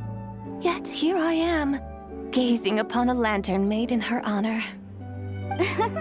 Well, you couldn't have been more mistaken. There are so many tales about the White Horse Adeptus, I'm starting to lose count. Just off the top of my head... Just so you know, Yanfei, we've heard it all like a million times before. Aha! But there's one thing I can guarantee that you haven't. Huh? You mean like a new chapter of her stories come to light? Mm-hmm. And I heard it from Ganyu just yesterday. Hey, why don't you share it with the others? Sure, no problem. Where to begin? Do you guys still remember what Liyue's Moon Chase Festival is about? Of course! It's a festival held in honor of the Stove God. That's right. But it took a really long time for the Stove God Festival to become what it is today. In its earliest form, it was actually an adeptal ritual known as the Moon Chase Rite. Paimon remembers Madame Ping mentioning that before, but she never explained exactly what it was. According to Cloud Retainer, the Moon Chase Rite was originally a ritual meant for communicating with the moon. Communicating with the moon? But for what purpose? At first, Cloud Retainer wasn't entirely sure either, as it was always Rex Lapis who performed the ritual. Whoa! Rex Lapis did it himself? Must have been a really important ritual. That's right. Unfortunately, despite numerous attempts, they never actually received any response from the moon, which is why they eventually stopped performing it. But then, just yesterday, Keqing took a picture of the moon being obscured by a dark hole to Cloud Retainer and asked if it had anything to do with the Moon Chase Rite. The moment Cloud Retainer saw it, it suddenly dawned on her that the rite might have been an attempt to reach the White Horse Adeptus all along. Does that mean Zhongli's been trying to bring back the White Horse Adeptus all this time? So how about that? Bet you never thought there might even be a link between the White Horse Adeptus and the Moonchase Festival. If Kaching hadn't taken that picture to Cloud Retainer, we would never have known any of this. This is probably what Kaching was referring to that day when she mentioned there were some ideas she wanted to follow up on. So, Geo Archon. All this time, you've been striving to awaken her. Huh? What do you mean, awaken? Nothing. What I truly meant to say was, this new insight you've provided has been truly eye-opening.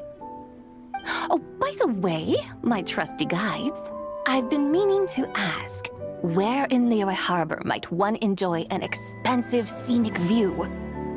Huh? We're off to the next stop already? But Paimon's barely done digesting that lore bomb just now. All the more reason to find the right spot to let it sink in. Oh, so that's what you're up to. A tour of Liyue Harbor?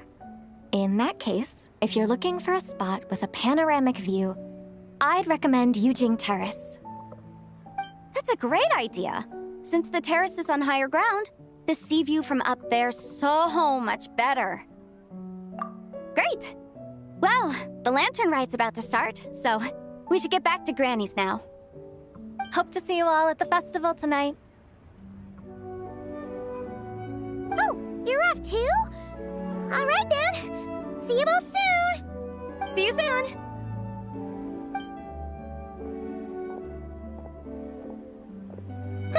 Very well, my guides.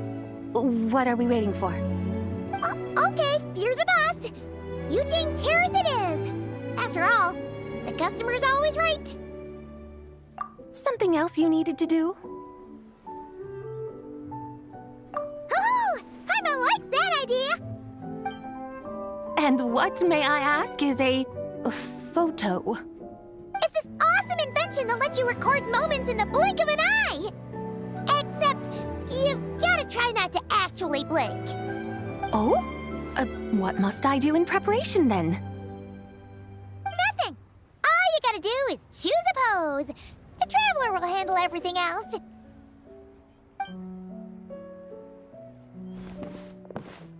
Come on, let's give it a try. Look, we got a great picture. Paimon's gonna call it The White Horse Adeptus Meets the White Horse Adeptus in Liyue Harbor. Huh. They've even discovered a way to preserve moments in time. Now I truly am curious to witness what else these mortals might accomplish. Very well, let us proceed. Yujing Terrace lies in that direction, does it not? Hey, wait for us!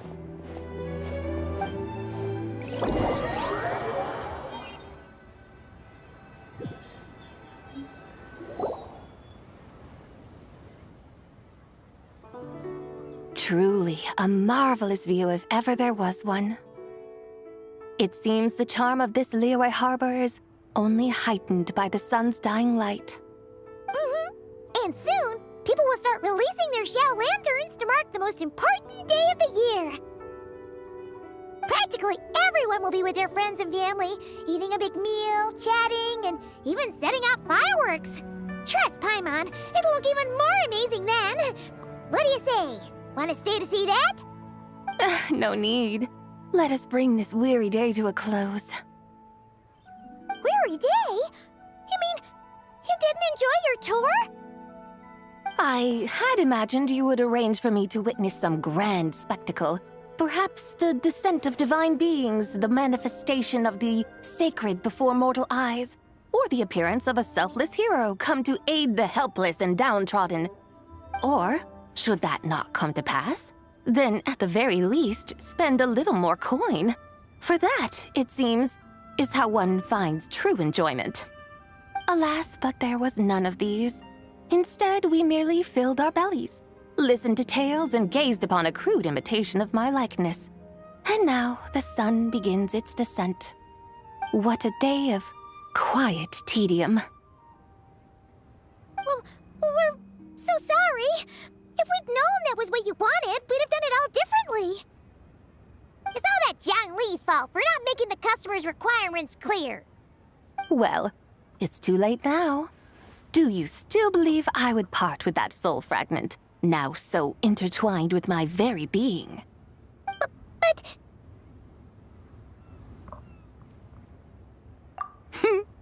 I knew you were the more astute of the pair. Huh? You were just trying to scare Paimon? It seems the realm of the Geo-Archon has a way of making one more stony-faced.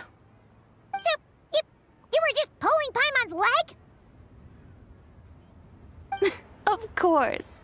I was merely engaging in a little banter with the two of you. Long ago, I shared tales with various mortals who chanced upon my mountain abode. Never did I imagine that those stories would endure. It seems I greatly underestimated them. Perhaps, as your Geolord said, a few pieces of ancient Langan's magnificent jade have truly become part of the very foundation of this land. So, you've decided to help us? Again, that goes without saying. I made up my mind some time ago now.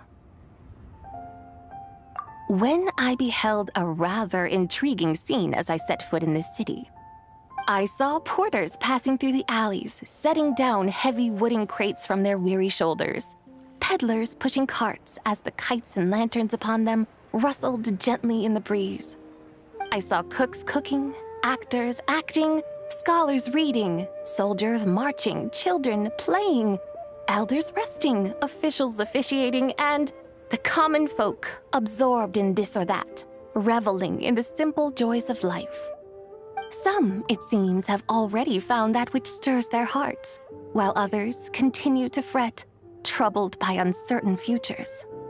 Yet, in this gentle and serene order, each holds fast to their anticipation, not only for the celebrations to come, but also for the first light of the morrow. Scenes I once yearned to behold now unfold before me, no longer in Langan, but in Liyue Harbor, thousands of years on. How wondrous is this mortal realm! Thank you, Whitehurst Adeptus! Thank you so much! Adeptus, Adepti, perhaps the singular art in which we are truly proficient is that of sequestering ourselves within the high mountains. But once we leave our mountain refuge, we find ourselves drawn back to mortal ways all the same. So, it is I who should offer my thanks to the two of you.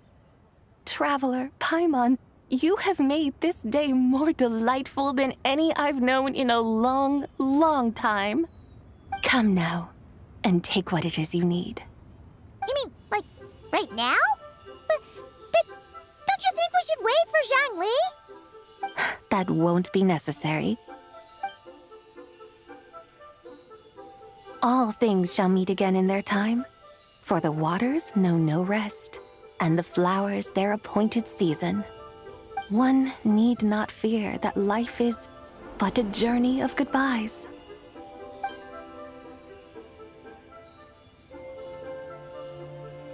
Is she gone?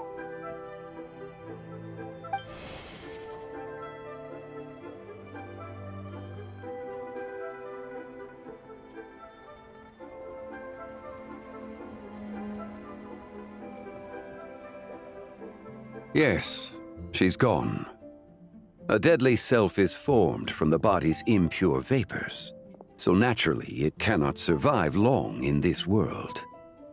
Had it not been sustained by the remnant of Zibai's soul, it would have faded away a long time past. Now that the remnant is gone, it has severed its ties to the mortal world. Zhang Li! When did you get here? A while ago. Paimon would have thought you'd at least want to say goodbye. Though mountains endure, the ceaseless waters will, at last, wear away their sharp edges. Thus must I meet the marks wrought upon her by the ruler of time with great caution.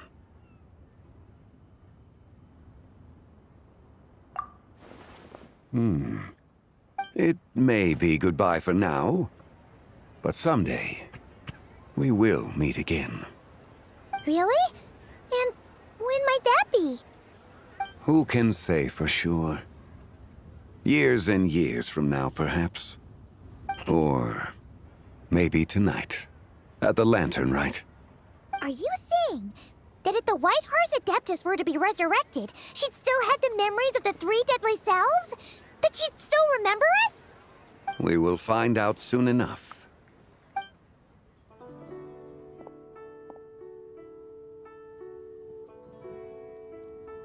It is time. The rite is about to begin.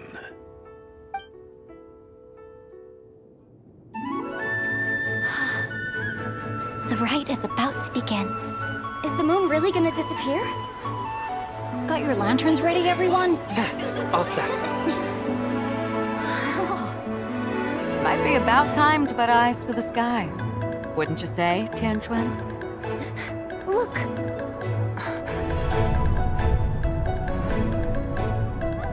When the sun's out, eat the sun. When the moon's out, eat the moon. Whoa, is this a lunar eclipse?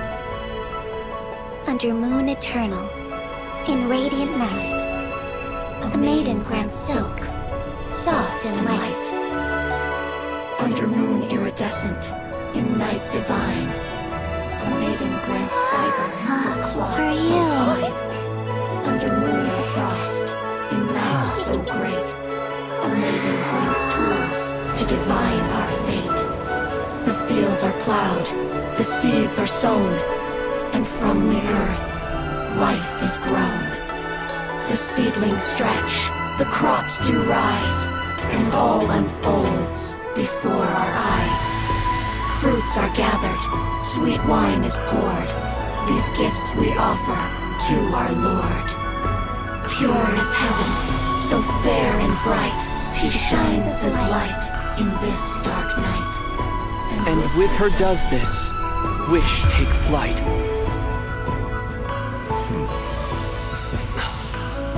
Devoted soul, scattered and unbound. Let this lantern guide you home. By its light be found.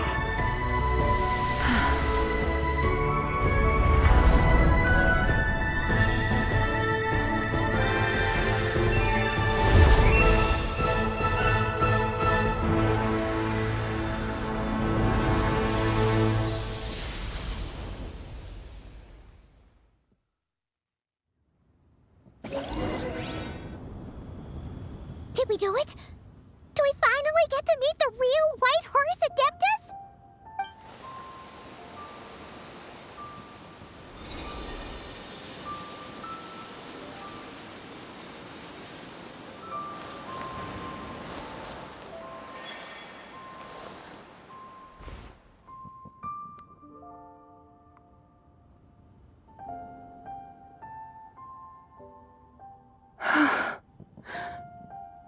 This place. Where am I? A familiar land, now known by the name of Liyue. Liyue? The peaks adorn the clouded moon. Then, who might you be? Oh no! She seems to have lost all her memories after all. And those countless lights in the sky. What are they? These lights, each like a dwelling in glad accord, usher in this day of joyous rebirth. And whose rebirth might that be? That of my old friend, Zibai. Zibai? Yeah, that's you! Don't you remember anything at all? That's... me? Oh, yes.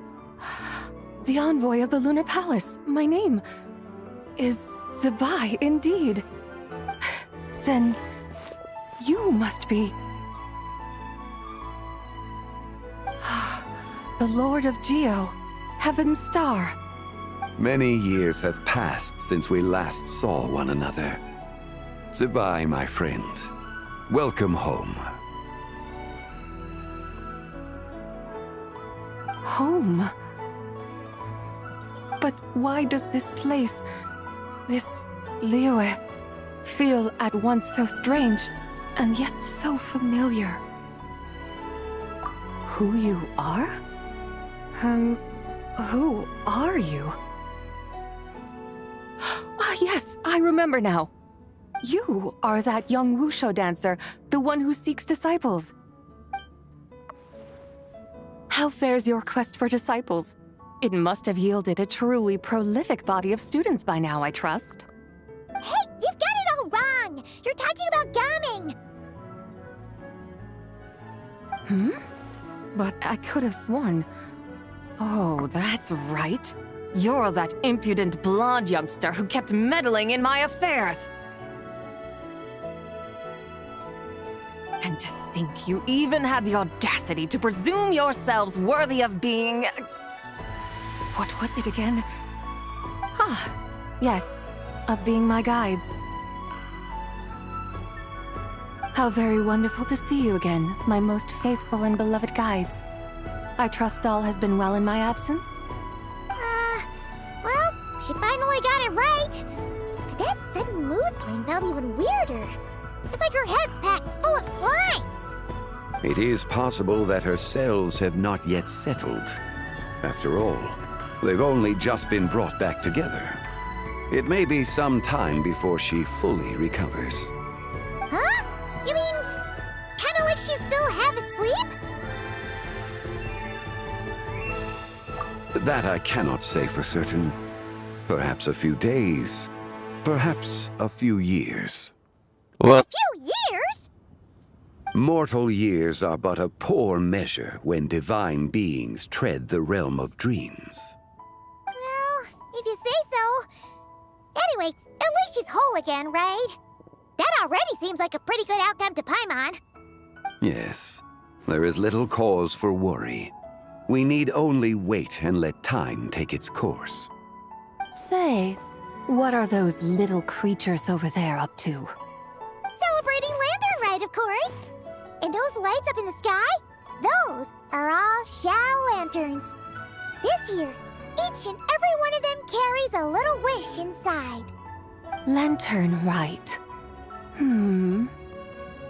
Then, may I join in too? Of course! Why else do you think we've been running around like headless chickens these past few days?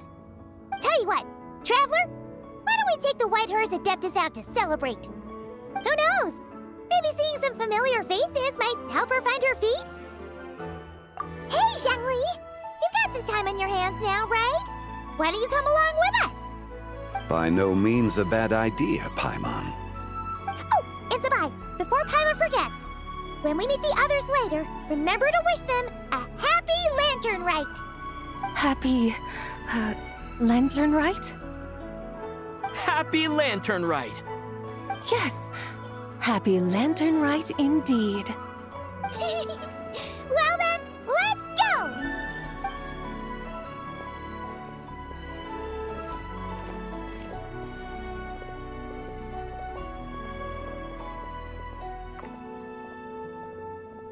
Lantern Rite. A night of joy, reunion, and moonlit blessings for all.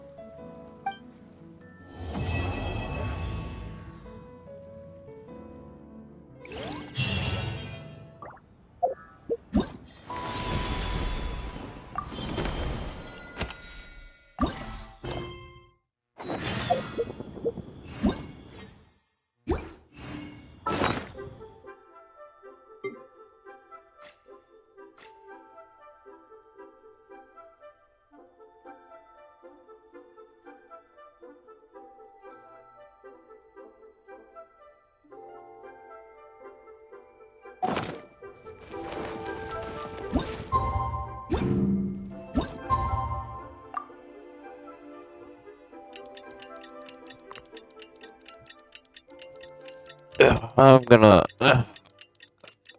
take a little break because I need to drink water and go to the bathroom. I'll be right back.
Hey, I'm back. 7 days, okay. Sure. Hold on, let me just do my quests. Daily quests. Where are you? Where are you now?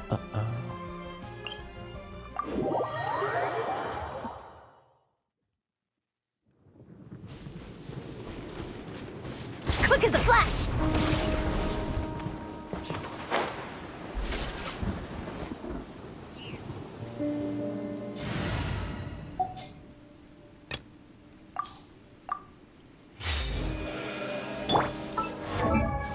Oh, you're already 10. Oh, you're already 10. Okay, okay, okay, okay.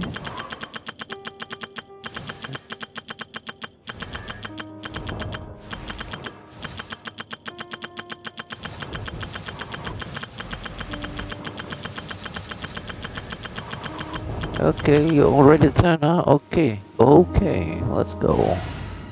Let's speed this shit up, I guess.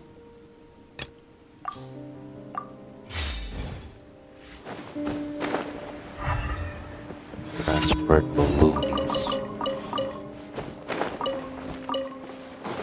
Where is the transport balloons? Can't catch me.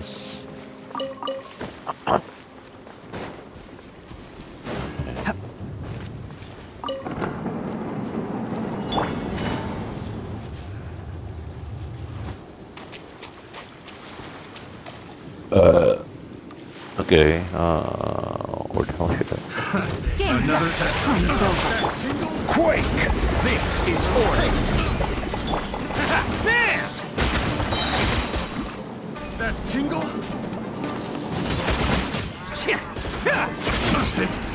The wrong test subject. Okay. Next is this. God, is. Solidified! I will have order! Attaboy!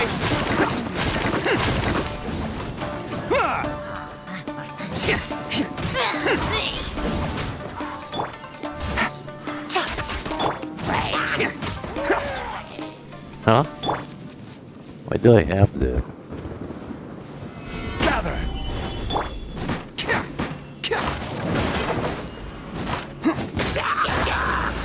It's showtime!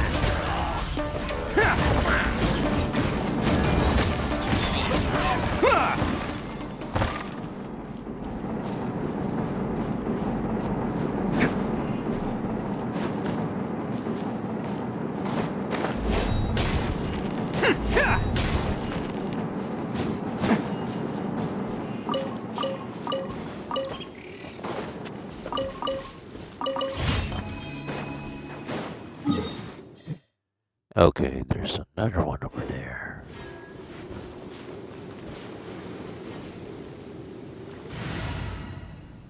I think Goro is gonna be benched. Let's get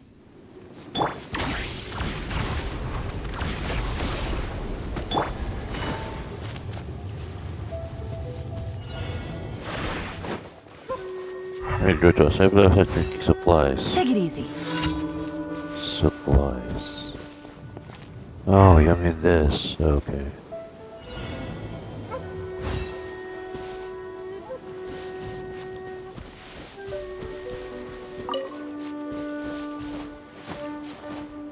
One of two, right? Where's the other one? Okay.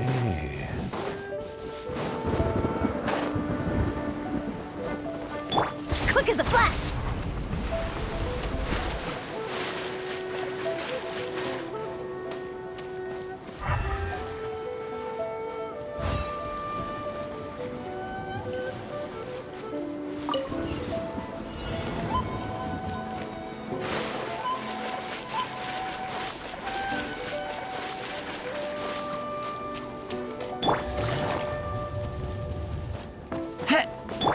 Controlled breathing.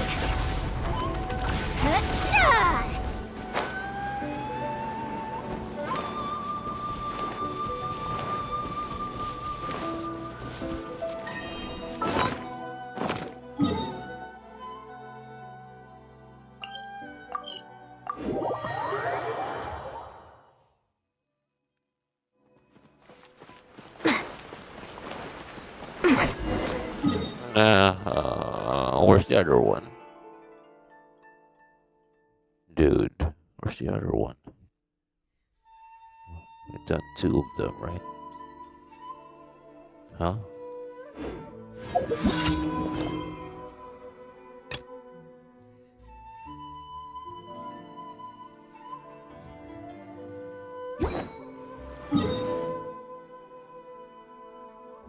Surrounding machines, where?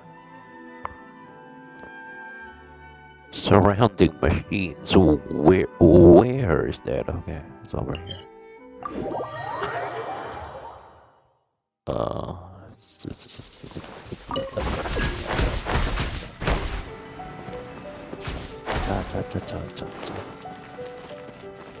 Quick as a flash.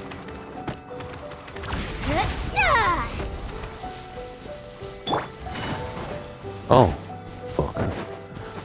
I messed that up.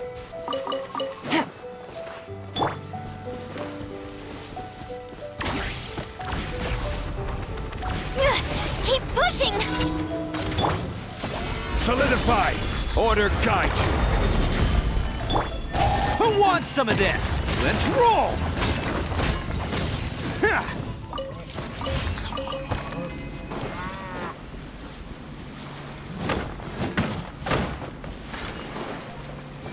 Bam!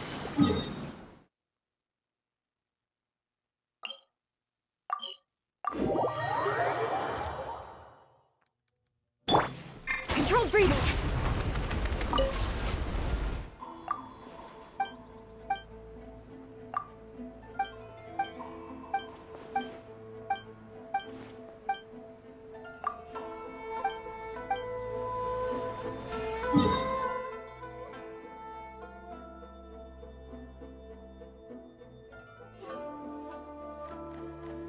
Huh?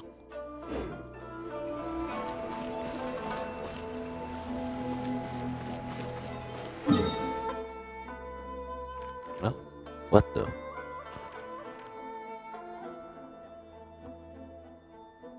Yeah, dude.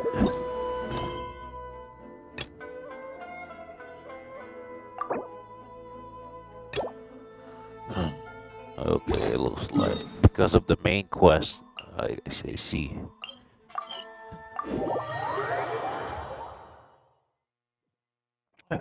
Where the hell are you, bud?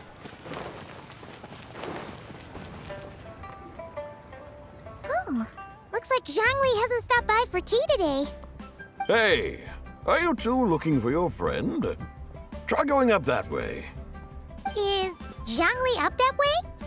No, but that young lady who was dressed up as the White Horse Adeptus the other day is. She's your friend, right? I just saw her head toward Wanmin Restaurant. I was wondering why she was eating alone. But then you two showed up hot on her heels. Oh, what luck! We were just on our way to find her. But what's she doing at Wanmin Restaurant? I have no idea. I said hello, but she completely ignored me. She couldn't have forgotten who I am, right? I mean, we're kindred spirits, aren't we? Maybe she's still half asleep, but her brain might be a little fuzzy. Oh, that makes sense. I was wondering why her eyes were so red. Her eyes were red? Oh, that doesn't sound good. You young people, staying up all night because you think you're invincible? Look at your friend. Missing out on sleep so she can pretend to be the White Horse Adeptus. That's where that leaves you, you know. A word to your friend from someone who's older and wiser. She really needs some rest. Paimon wouldn't be so certain about the older and wiser part. Yeah, what was that? Oh my god, you're so disrespectful, dude. Hurry along, then. Oh, and don't forget to come back and check out my Rex Lapis cosplay when you're done. Oh, you're gonna do that?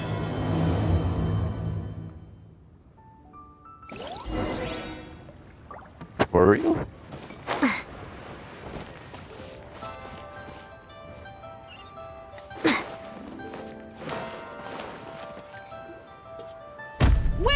proprietor! Come out and see me at once! Xiangling and Chef Mao aren't here right now. What can I help you with? And who might you be? My name is Shenhe. I work here at Wanmin Restaurant. Shenhe. Shenhe. Are you that crane adeptus who loves planting mint?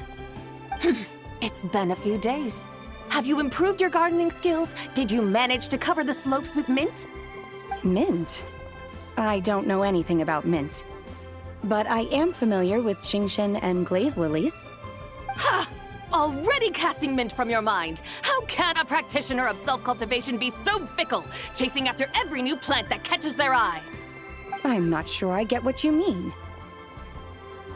Are you delirious from hunger? Would you like something to eat?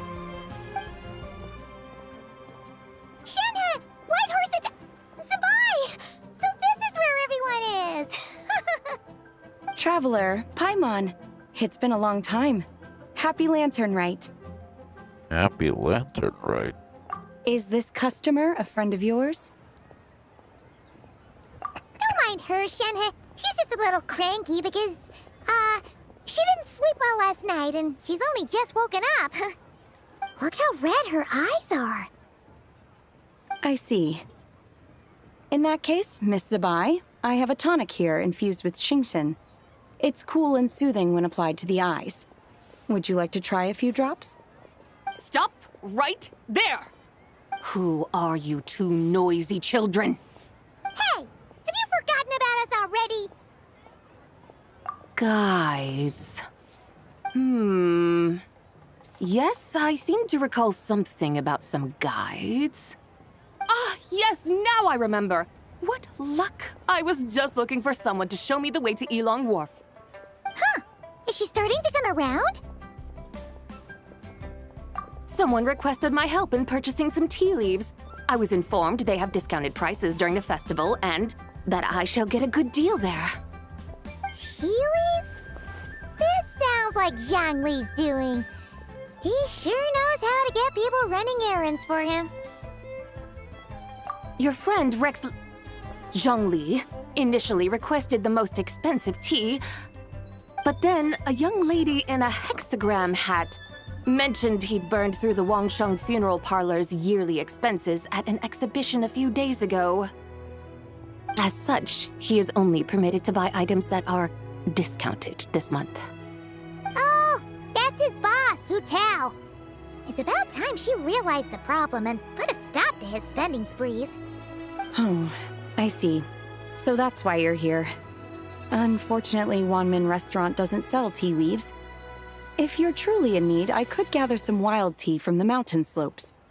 You don't sell tea leaves? But I remember your boss, Miss Lu, saying that she owns tea fields. You really should get some rest. The person you're talking about isn't the boss of Wanmin Restaurant. She's just like you. She came here to eat. Is that so? Life really is full of surprises. What surprises? Your brain really is as gooey as a pack of slimes. Paimon can't believe Zhongli entrusted you with going all the way to Yilong Wharf and buying tea. That would be excellent, my dutiful guides. Ah, yes, Miss Crane. I apologize profusely for my improper behavior just now. Please forgive me. I completely understand. Master often says that the human body is like a mechanism in need of regular maintenance. When a person cannot rest at night, they are sure to become irritable and on edge. Miss Crane, you appear reasoned and compassionate on the surface, yet I sense dark forces churning within your spiritual core. Those red ropes you wear are what bind them, am I correct? Oh, you can sense that? Indeed. I also sense that with your strength, you might try undoing one or two of those bonds when training. Untie Shenhe's ropes? Wouldn't that be risky?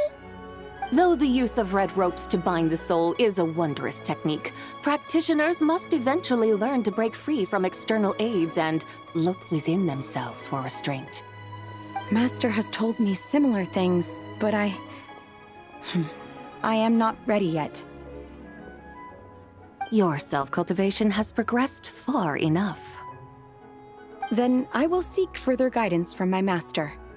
If you still have doubts, you can find me at the Baiju guest house.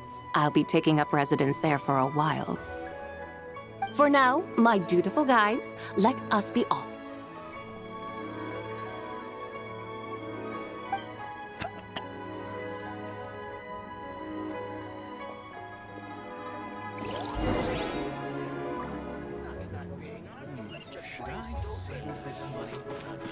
Faster! Stronger!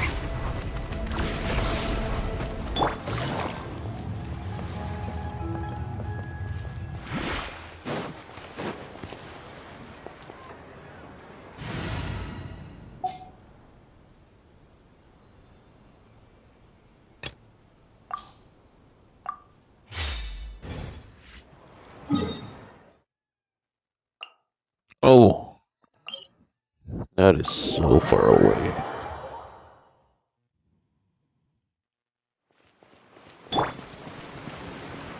What? Nani? Quick as a flash! Keep pushing! Easy now, Kakuku. No! What the?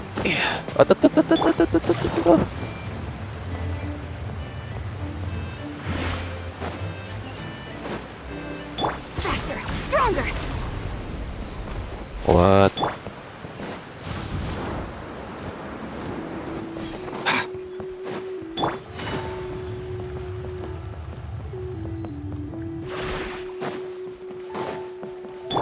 Controlled breathing! Let's go.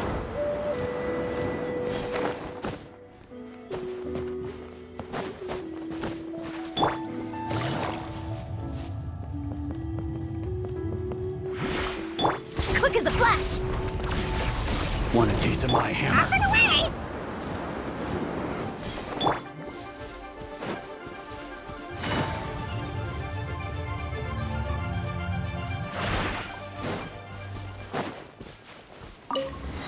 Huh?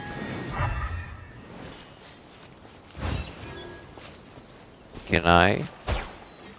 Can I? Okay, I can. Take it easy. Aren't we going to Yilong Wharf? How do we end up on this mountain? Is that small town over there not Elong Wharf? I sense a familiar scent wafting through the air. You're right! Except for the smell part. Paimon doesn't smell anything. That is because this scent is the essence of jade, which can nourish the spirit. Oh, yeah! Shenyu Vale does have a lot of jade, but Paimon didn't think jade smelled like, anything. Naturally, this has reminded me of something. Hmm? And what's that? A few simple tricks for mastering one's power.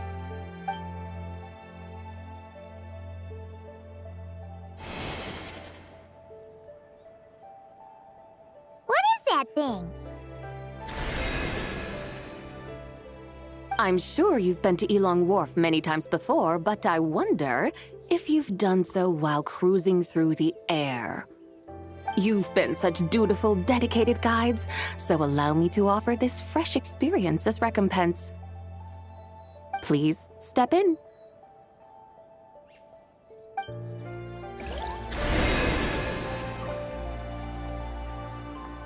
Oh, we're gonna in for a ride. Yeah, we're gonna in for a ride. Sit. Parade. Okay.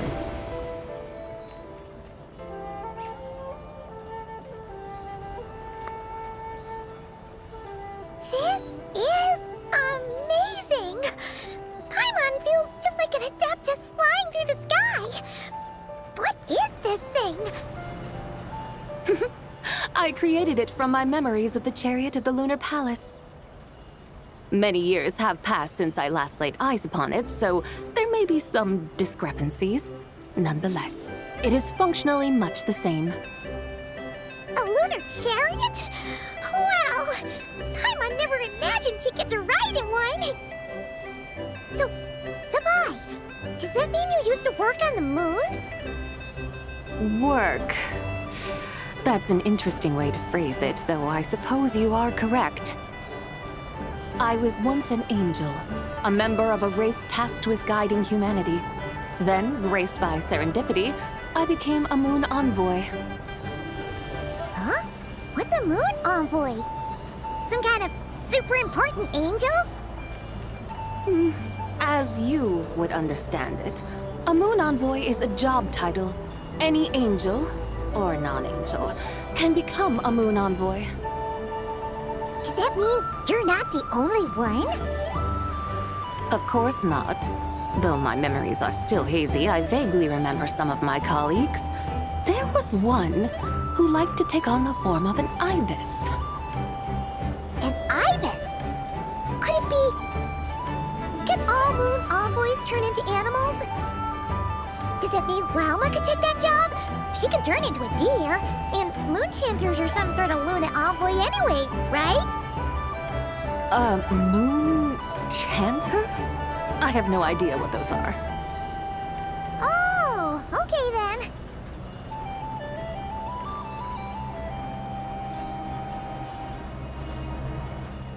Look! Paimon thinks she saw a T-Thunder over there! Very well. Let's take a look.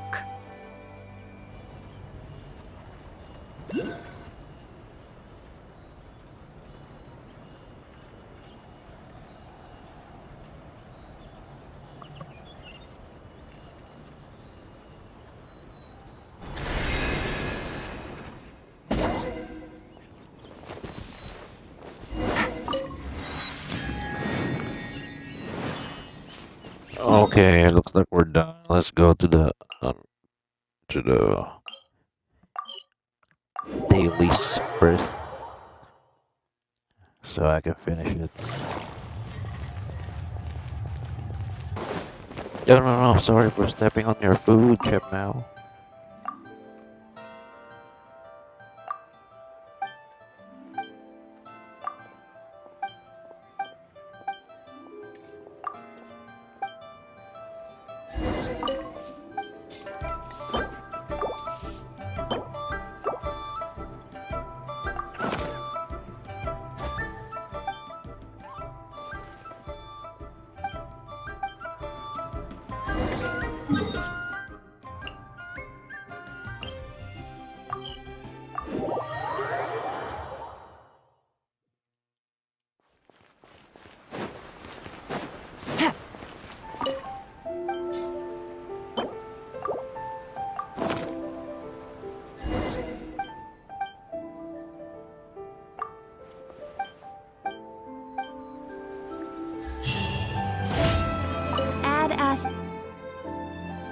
Thank you for Add Ash.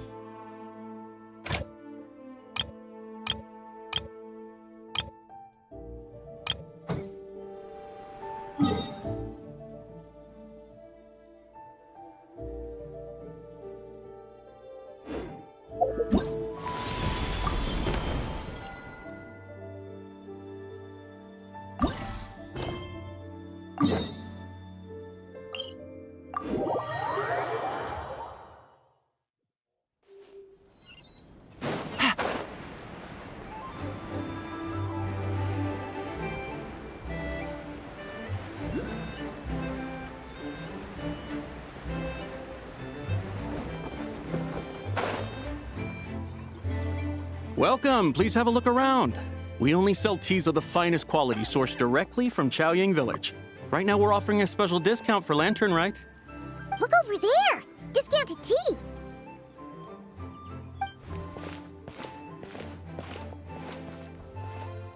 dear customers, are you looking to purchase some tea leaves? I can see from your bearing that you are no ordinary customers. My humble shop has some exquisite teas that should satisfy your more refined tastes. We're not here for quality.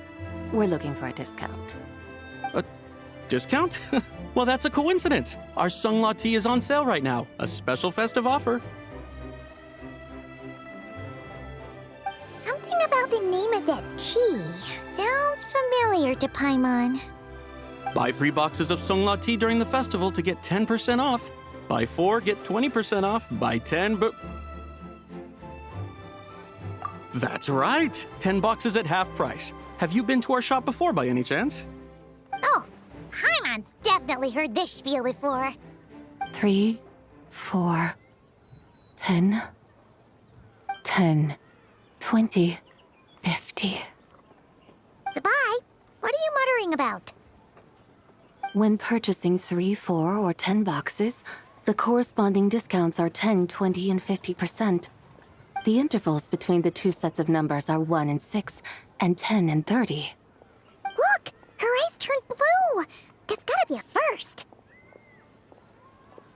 If the differences between intervals remain equal, the interval after 6 should be 6 plus the difference between 6 and 1, which is 11. Similarly, after 30, the next interval should be 50. Therefore, extrapolating upward, the next two numbers in each set should be 21 and 100. You're making Paimon's head spin!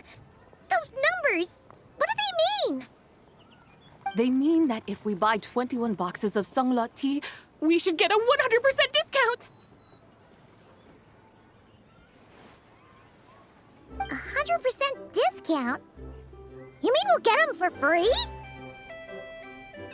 Oh, there was a pattern to the discounts. Is that right?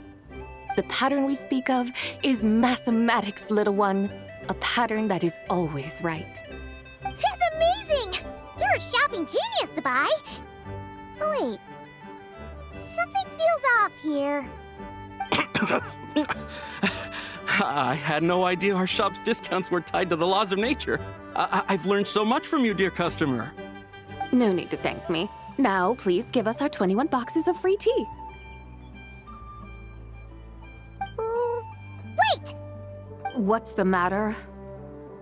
Paimon just realized what it is that's not right.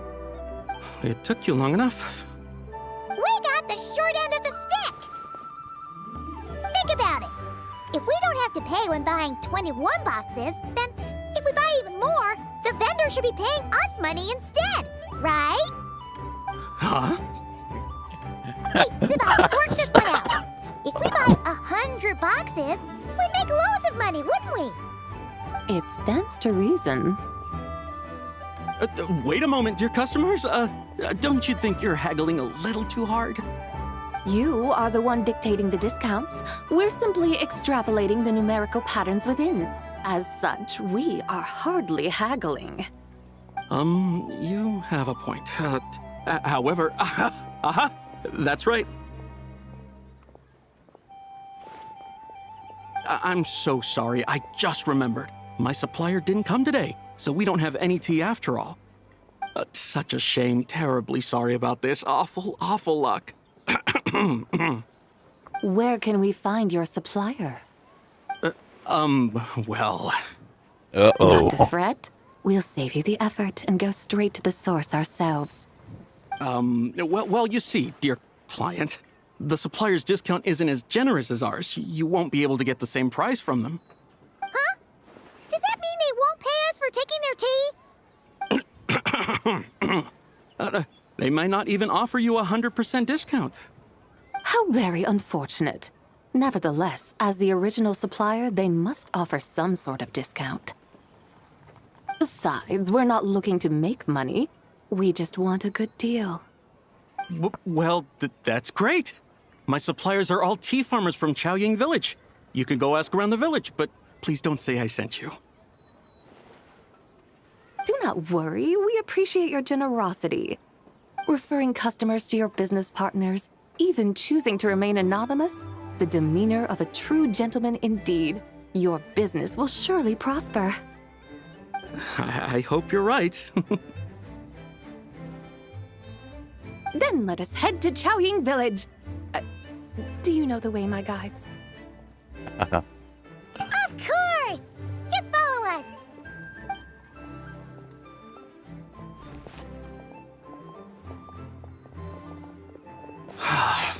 What otherworldly beings were those? Thank the heavens I managed to send them on their way. I should hurry home and pray to the White Horse Adeptus. May she bless me such that I never encounter such customers again.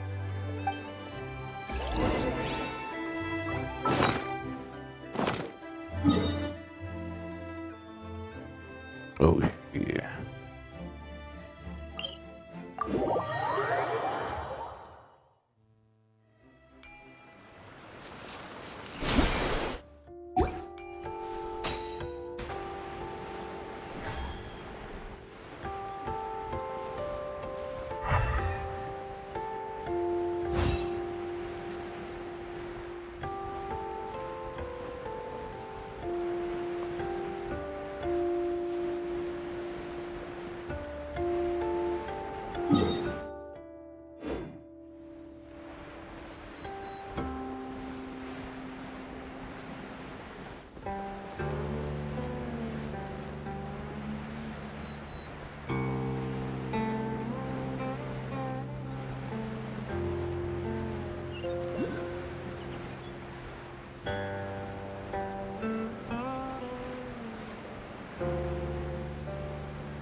Here we are! Chaoying Village! The mountains and waters are pristine. They embody the beauty of heaven and earth. It's a good-looking place, all right. But it's hard to enjoy the scenery when Paimon can't stop thinking about all that tea-buying Mora we're missing out on. Should fate dictate, Mora will find its way to you sooner or later. Well, Morak certainly finds us often enough. He even sought us out in person this lantern rite. For now, let's look around and see if any tea farmers are selling their crop. We'll be able to see more clearly from up high. Let's take to the sky and enjoy the beautiful scenery while we're at it.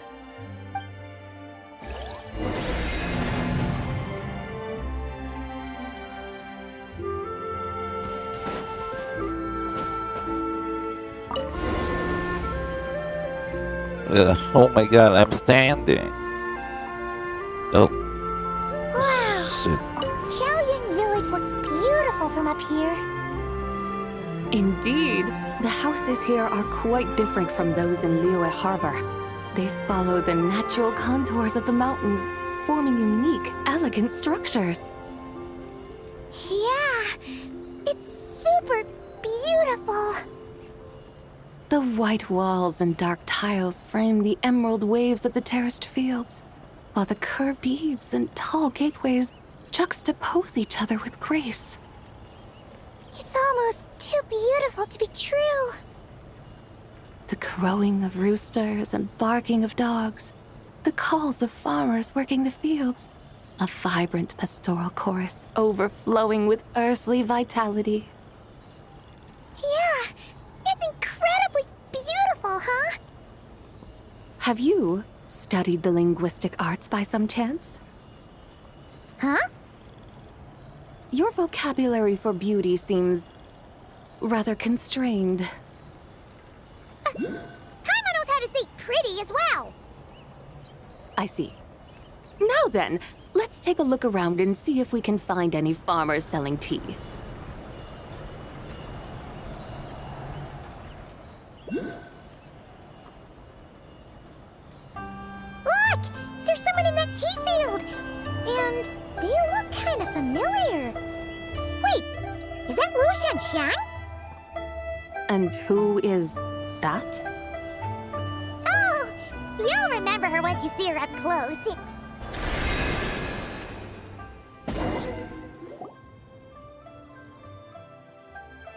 Hey there, Lu Shengxiang! It really is you! Huh? Paimon, Traveler, and the White Horse Adeptus. Fancy seeing you here. The White Horse Adeptus has a name now. You can call her Zabai. And you are... Wait. I remember now, you're... Don't say anything about food poisoning or fish. You're... the young lady who wanted to rise above the rest, are you not? Yes, that's me, but I'm in a bit of a state right now. At best, I can say I've fallen below them. Fallen below them? What happened? Like I said the last time we met, I'm being punished according to family rules. My father, mother, grandfather, grandmother, other grandfather, other grandmother. Oh, that's a lot of family members. Yeah, and on the night of Lantern Rite, they held a family meeting to discuss my situation. So, they do care about you. There's no doubt they care. But they think that since I caused all that trouble in Liyue Harbor, it shows I can't be trusted on my own. They decided to ground me. Ground you? Yeah, though they're not confining me to my room. Instead, I have to personally nurture a tea seedling until it grows big enough to be sold at market. Aw, a tiny little tea baby. Do they want you to experience what it's like to be a parent? It's supposed to cultivate my character and temperament. They say this will help me calm down and reflect on my issues. What happened in Liyue Harbor really wasn't your fault. Oh well, at least this punishment doesn't sound too harsh. So, how long will it take for the little tea baby to grow? Actually, I don't know. I've never grown a tea tree before. It usually takes 2 or 3 years. 2 or 3 years? Yes, the tea in this garden requires 2 or 3 years to mature. That long? Zabai, you're not making this up, are you? How do you know so much about growing tea? When the plants thrive and grow, that is the meaning of my name. I can tell at a glance when there's... Do I really have to waste 2 or 3 years here? Why is this happening to me? I'd only just found my direction in life. Just wait to 3 years, you know, maybe the whole game is gonna be done. Yes, during the night of Lantern Rite, I heard many people reciting poems from Long Gone in praise of the moon. In that moment, I suddenly felt a great sense of pride. I mean, I helped excavate cultural artifacts from Long Gone, so I contributed to the revival of these poems too, right? So I decided to stay with the archaeological team. I want to unearth even more history. I see. And are you sure that's what you want to do? If you don't achieve anything significant in the years to come, will you still enjoy it? Yes, because archaeology gives me that boom shakalaka feeling. Wait, did Xiangling teach you that? That's right. I was asking her for advice. She said that if something gives you that boom shakalaka feeling, then it has to be worth pursuing. I immediately thought about how, when I'm excavating in the ruins, I always feel like there's a ghost standing beside me, and not in a spooky way. It feels like my great-great-great-great-great-grandmother patting me on the shoulder and saying, "Keep going. You're about to rediscover some grand ancestral knowledge." Right? It feels like I've made some kind of connection with my ancestors. Isn't that amazing? Since you've made up your mind, you should give it your all. And I'd love to, but I'm still grounded. Run away, summon up a little boom shakalaka, and leave the tea garden behind. Flee this village. be going a bit far. You don't want to lead others astray, Zabai.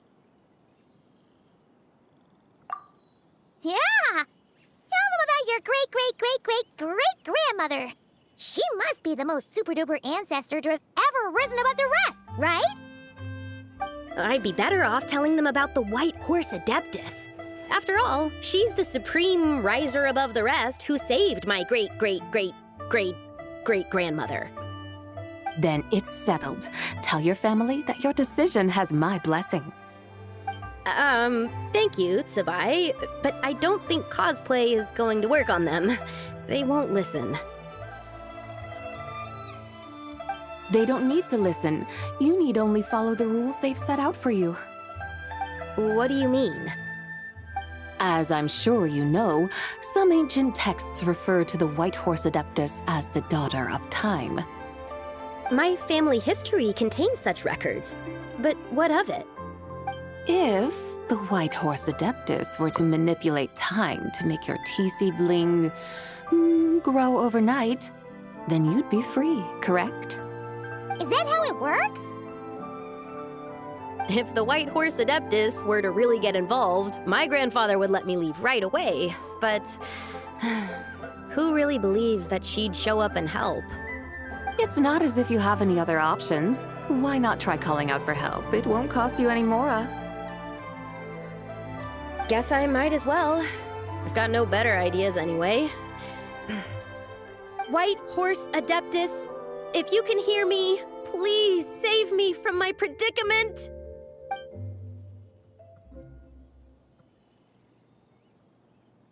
Ugh. Nothing happened, as expected. Perhaps the White Horse Adeptus has already heard your prayer. Why not come back here tomorrow and take a look? By then, the seedling you planted may well have grown into a thriving tea tree. Thank you, Tsubai, for trying to comfort me. I do feel better now, kinda. But can't you really do something like that? Oh, it's getting late. Why don't you all stay at my house tonight? My family may be strict with me, but they're always welcoming to guests. That sounds great! Let's get some sleep and then come back here tomorrow to see if our tea baby has grown.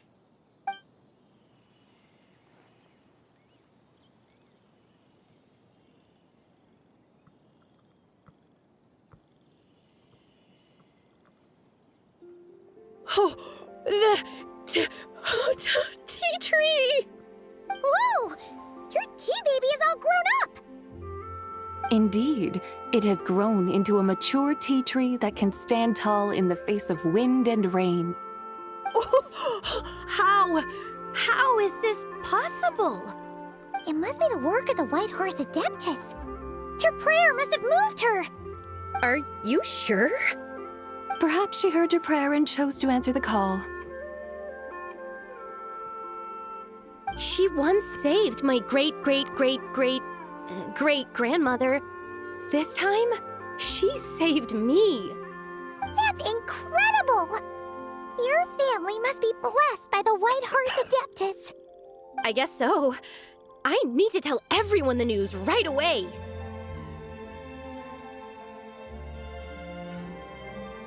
They'd better.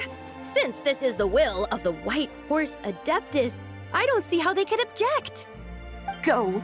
And if you run into any more trouble, call out to the White Horse Adeptus just like yesterday.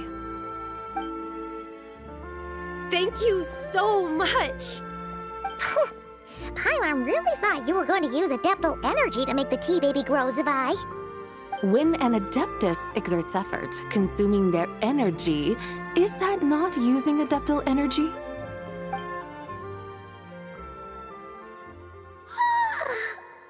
Alright. What are we doing out here in the middle of the night? We're here to help Lu Xiangxiang fulfill her wish, of course. Can you really make the tea baby grow? It won't be easy, but there are ways.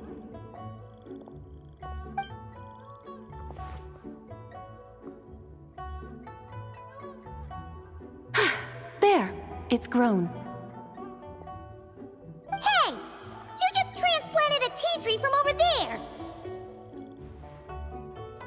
So, there's a mature tea tree here now, yes? Oh, yeah, but And am I not the White Horse Adeptus? yeah.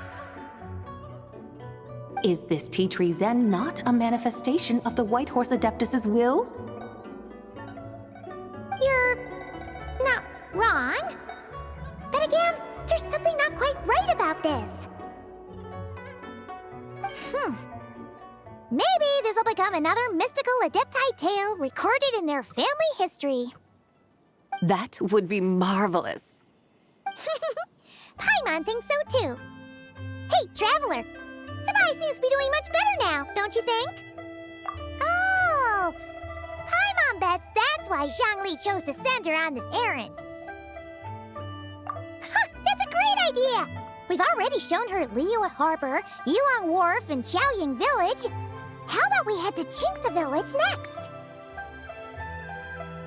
Qingce. That name sounds familiar. The scenery there is really beautiful. Pretty, too. It's the perfect sightseeing spot. How about we show you around? I must say, I have been mightily impressed by the mountains and waters of Liyue.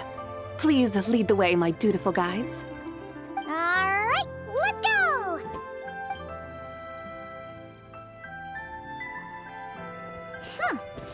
Paimon can't help feeling like we've forgotten something.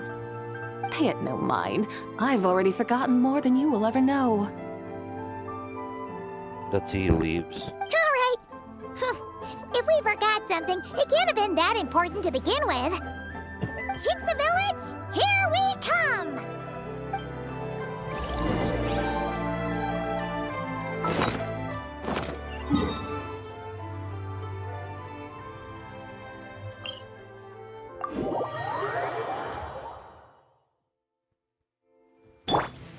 Faster! Stronger!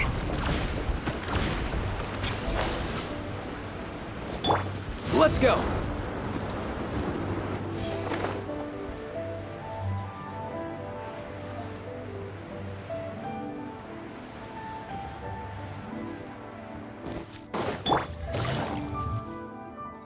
We should plant cucumbers.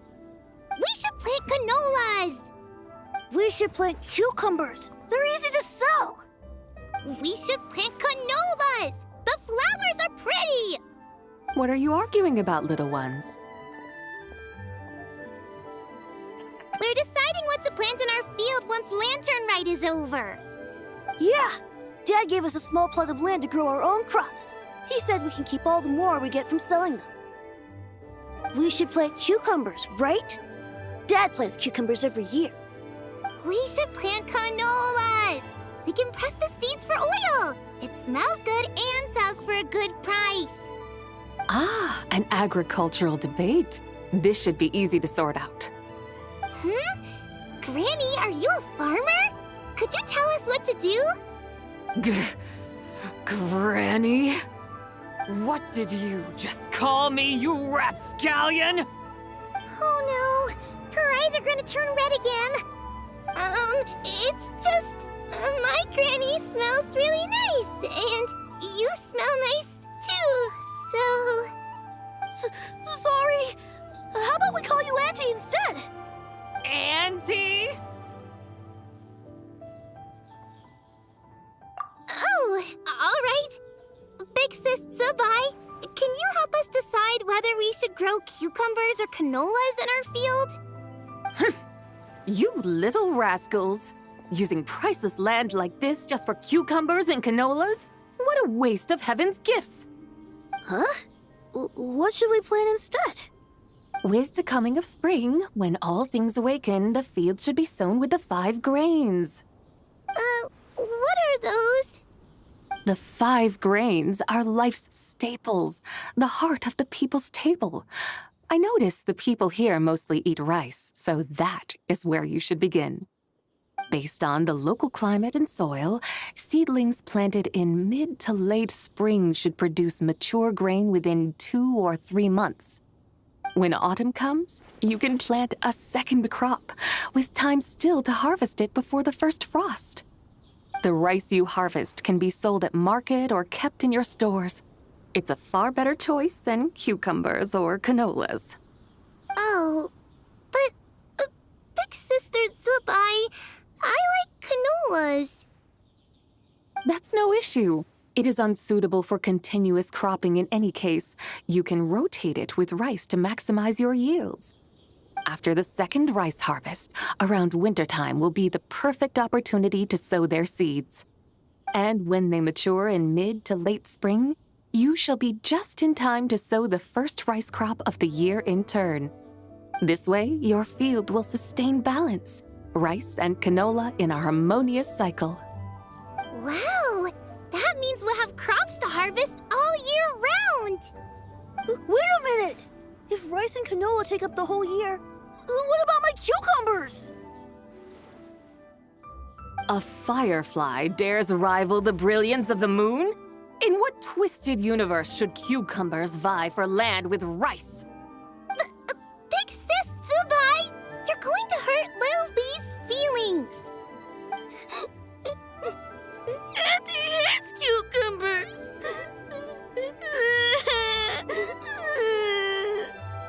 Stop crying this instant!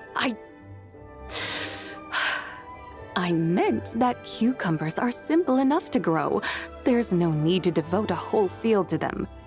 Just find an empty corner of your yard, scatter some cucumber seeds in the earth, and before you know it, you'll have a thriving patch of vines. Cucumbers delight in sunlight and moisture, but they suffer in cold weather. If you wish to plant them this early in the year, you should make sure they're protected from frost. Wow. Is it really that simple? Let's hurry home and get started right away! Are you really in that much of a rush? Well, thanks, Big Sis Zubai, who's fierce but really good at farming. We gotta go! Thanks, Big Sis Zubai! See you around! Paimon never imagined you'd know so much about farming. What's so strange about that? The people of Long Gone called me the god of soil and grain. Are the fields not made of soil? Is rice not one of the 5 grains? Huh, that's true. So, if the god of soil and grain is a farming god, that means the White Horse Adeptus must be a farming adeptus, right? Of course the god of farming is down to earth. Mind your tongue, impertinent child. How dare you diminish the lofty bearing of an adeptus? Hey! You're the one who said the god of soil and grain is all about farming. Enough! It's time for us to take to the skies once more. Join me now. Witness the majesty of mountain, water, and field, and broaden your horizons.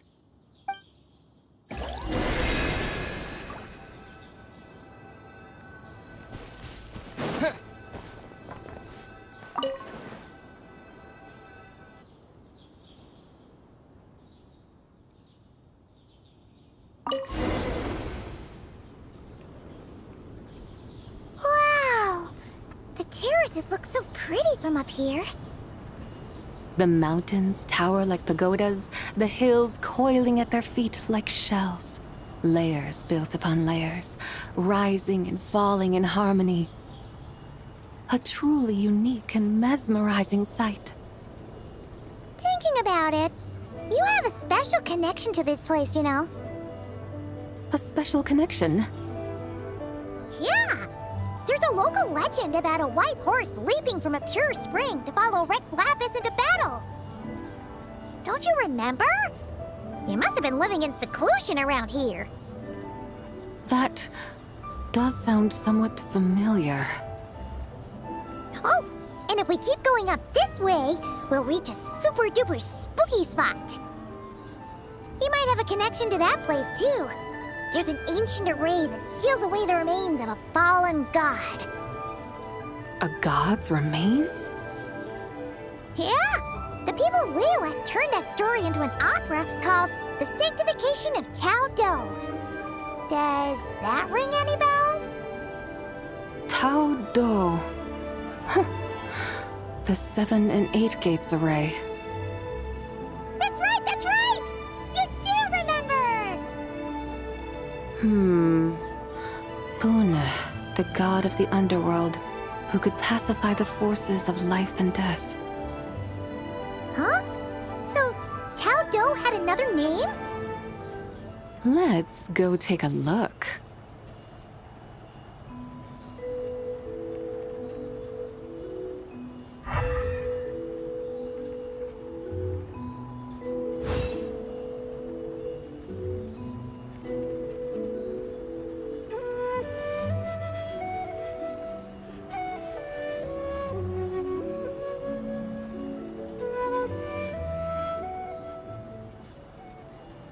Whoa!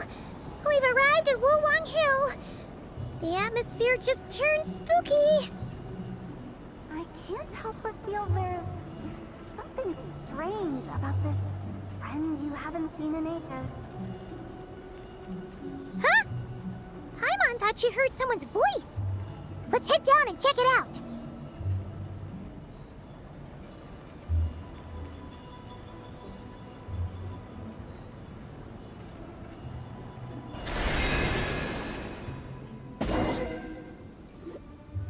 I can't help but feel there's something strange about this friend you haven't seen in ages. Strange? Whatever do you mean? Her strangeness defies description. This Miss Zabai is a full-blown enigma, don't you think? I'm afraid I have no idea what you're talking about. Aren't you worried about sending her all the way to Yilong Wharf on her own to buy tea? What if she gets lost? Where there are people, there are paths. Now I'm the one with no clue what you're saying. She can ask for directions. And then what? She will meet strangers in unfamiliar lands, build friendships, part ways. Hers will be a long journey indeed. The further the journey, the more footprints one leaves behind. The deeper those footprints, the harder it is for time to erase them. Ah, so you want her to make new friends? I see. But from what you say, it sounds as though she's not from Liyue. I believe she was not, but perhaps she will be. You're sounding stranger by the second. Huh. Oh, over there. Oh, look who's here. Hu Tao! Zhongli! What are you doing here? Traveler, Paimon, fancy meeting in a place like this. Oh my, and Miss Zabai too. Sounds like fate to me. We were taking Zabai to buy some tea from Yilong Wharf. Zhongli sent her there, though she didn't even know the way, and... Oh, drat! We forgot the tea! Oh, Paimon knew we were forgetting something! You know, I don't even I don't even care if we forgot about it, actually. Why didn't you say so earlier, then? What's done is done. There's no need to dwell on it. Fresh tea grows with each passing year. Let fate deliver it as it wills. Exactly. You can get tea wherever you go. You're hardly running low now, are you? Paimon feels a lot better now that you've said that. Still, I'm a little confused. If you were buying tea, how did you end up all the way out here? We're taking Spy on a sightseeing tour. We started at Liyue Harbor, stopped in at Yilong Wharf, went sightseeing around Xiaoying Village, made our way to Qingce Village, and now we're here. Wow, that is quite the itinerary.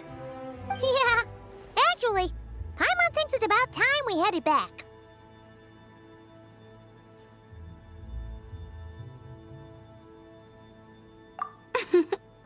I'm here to pay my respects to my ancestors. My dear consultant kindly agreed to join me. It is Lantern Rite, after all. Adepti and ancestors should be venerated alike. Ancestors? Wait, could you be? Are you heir to the Wulong kid? Or perhaps the lone butterfly of the Crimson Flame? Whoa! Have you got all your memories back? Huh? Miss Zabai, you know about the Wangsheng funeral parlor and the 8 adepts? I happened to hear a storyteller expound on the sanctification of Taodo. Lots of people know that story, sure, but very few can discern my family lineage from just a glance. Well, Zhongli, your friend here really is quite something. Unfortunately, there's no time to dally right now. We have a hill to climb. Perhaps once today is done, we can find time to chat over tea, recite poetry, and admire the moon? That would be wonderful, Director Hu. Oh, and before we go, you've been traipsing around all day. I suggest you stop off at the Wangshu Inn on your way back for a good night's rest. Wouldn't do to exhaust yourselves, Don't mention it. All right, we'll take our leave now. See you later. Hotel's so thoughtful. Why don't we follow her advice and stay at the Wangshu Inn tonight? Zabai, you can see the whole of Dihua Marsh from up there. The view's amazing. Plus, you can sample Smiley Yin-Xiao's cooking. Wangshu, an intriguing name. It couldn't hurt to check it out. Awesome! Let's go!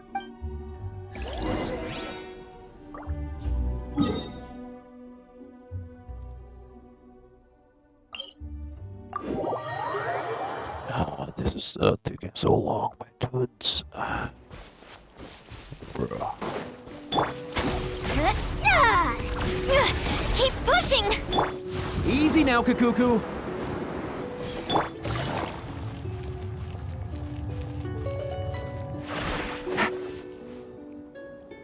Is that towering structure Wangshu Inn? Sure is.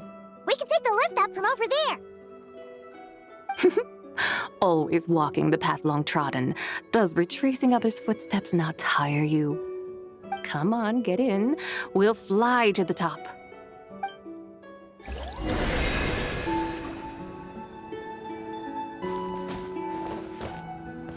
What's with the steps here?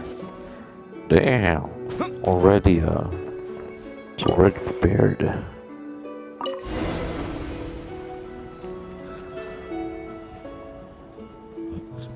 Are we really going to fly up to Wangshu Inn? Isn't that a bit showy? All the guests are going to see us. Is that a bad thing? To be able to witness an Adeptus, this will surely add to the inn's appeal, not to mention the room prices. The owner will thank us. You seem to really like showing off your powers. This inn's architecture is incredible, and the surrounding countryside radiates a picturesque charm. No wonder the new proprietor of the Baiju guest house thinks he can't compete and has decided to change his own establishment's name. The new proprietor? Ah, you mean Lu Shengsheng's dad. So you know about that, too. Personally, Paimon thinks it should go with something like Rex's Rest. That's a contender's name if Paimon's ever heard one. A fitting name indeed. So you think the guest house should change its name, too? Paimon kinda thought you'd say something like, such sacrosanct traditions must never change. Time flows ever onward. Why should the rules of yesterday be carried forward into the world of tomorrow? The people of today should determine what is to be kept. Huh. You're not as old-fashioned and stuffy as Paimon thought. The years ebb and flow, seas recede to reveal fields.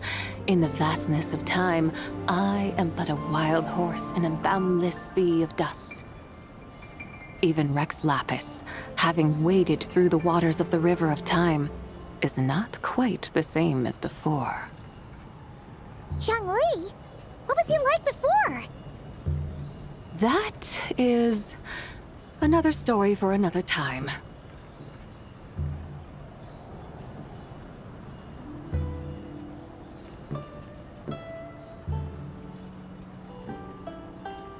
We have arrived.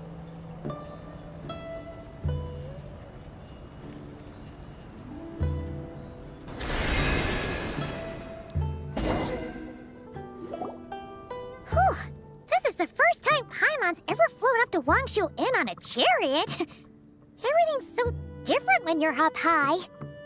Wangshu. Like moon lanterns and shell lanterns. Might it all be a coincidence? What's a coincidence? Do you not know what Wangshu means? Not bad. You're clearly much sharper than your diminutive companion. Wangshu can refer to the moon, but its original meaning is actually...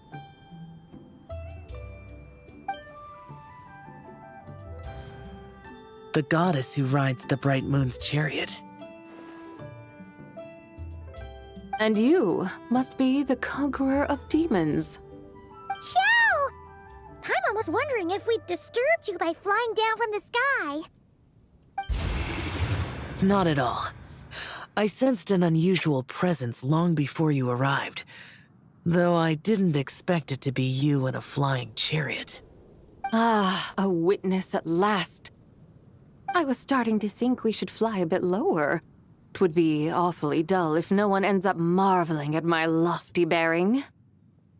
No need. This is already showy enough. I'm not one to do good from the shadows, as Rex Lapis is wont to do. Then you must be... Oh, nay, I'm only cosplaying as the White Horse Adeptus, in truth. Cosplaying? What's that? Ugh, ignore her nonsense. She's a genuine article. The one and only, completely authentic White Horse Adeptus. It's just... Xiao, did Zhongli say anything about her being a teensy bit... not quite right? Mental instability, perhaps? Did Zhongli tell you that? No, this is my own speculation. Well, you pretty much hit the nail on the head. It's like her brain's filled with a bunch of slimes right now. All gloopy and messy. There's a hot-tempered pyro slime, a math-obsessed hydro slime, and a mischievous little animo slime. But don't tell her Paimon said that, or she'll come and tell us all off. You white-haired rascal! Do you think I can't hear you? Uh-oh! We're in for it now! White Horse Adeptus. You must be weary from your journey. Why not take a rest? Oh, yes! You must be hungry, right, Sabai? How about we get some food? The chef here is incredible!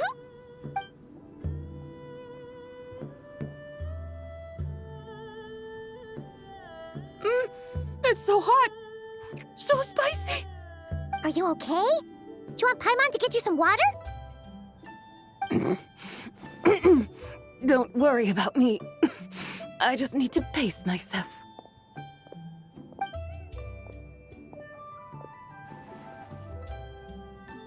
So, regarding your friend and her condition, does even the Lord of Geo have no solution?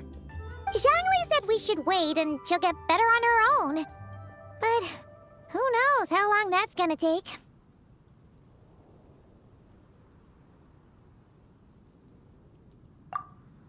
Is that why her personalities change so easily? Paimon thinks that has something to do with her 3 deadly selves. Zhongli told us that the deadly selves are impure, affecting living things that get too close. The White Horse Adeptus's remnant spirit was attached to the deadly selves for a long time. It makes sense that her temperament and memories would have been influenced by them. But Paimon still doesn't really understand what the 3 deadly selves actually are. Paimon, as you do not practice self-cultivation, I cannot help you fully understand. But you can think of them simply as emotions and desires.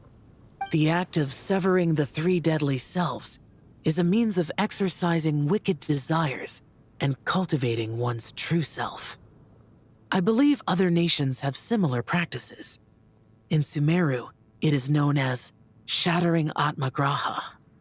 Oh, so it's about emotions, desires, and attachments, that sort of thing. It includes those. I wonder, does she still remember what happened in the past?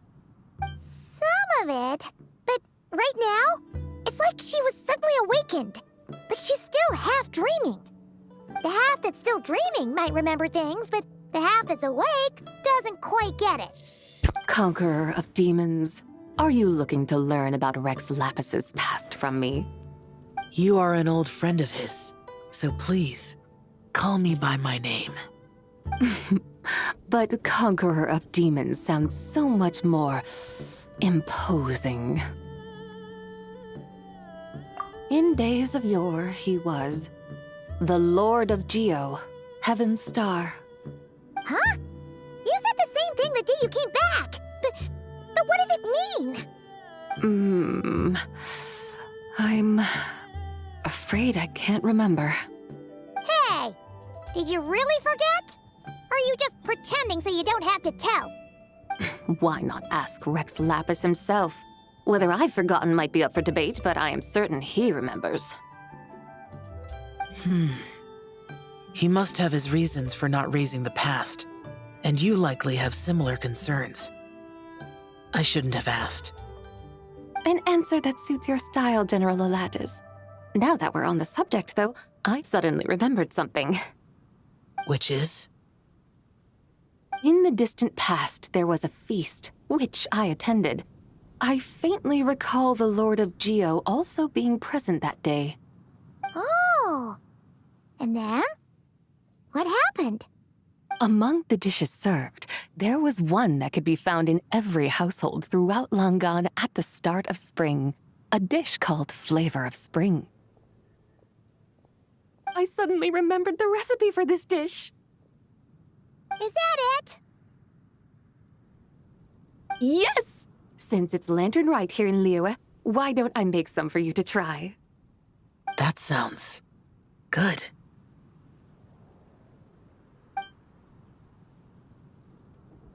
Wow! It might not have been the story Paimon was hoping for, but this looks delicious! The spring breeze stirs. Now is the perfect time to savor this dish. My dutiful guides have gone to great trouble to show me around Liyue. And even the Conqueror of Demons has graced us with his presence. I feel deeply honored. This Flavor of Spring is my way of expressing my gratitude. There's no need for such grand words. What's this? Hey! It's that broken jade token from the Antiques exhibition!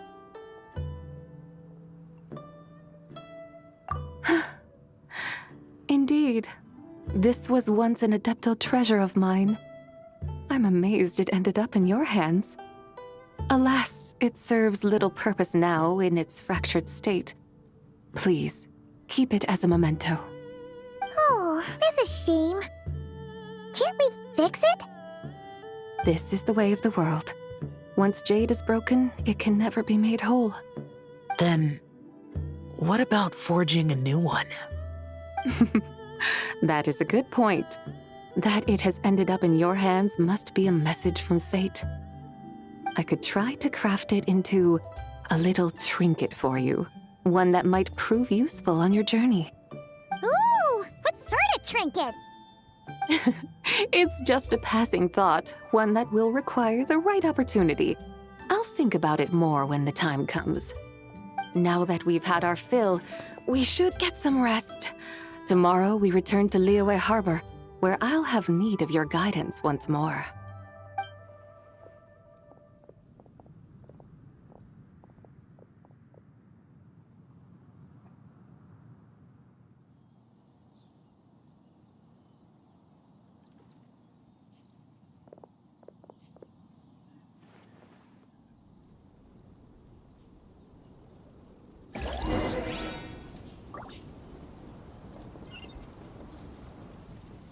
Howdy. Please, get straight. Take it easy.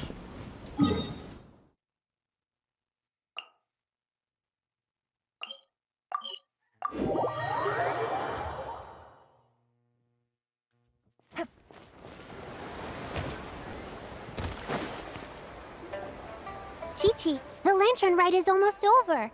Do you remember how to make a Shao lantern?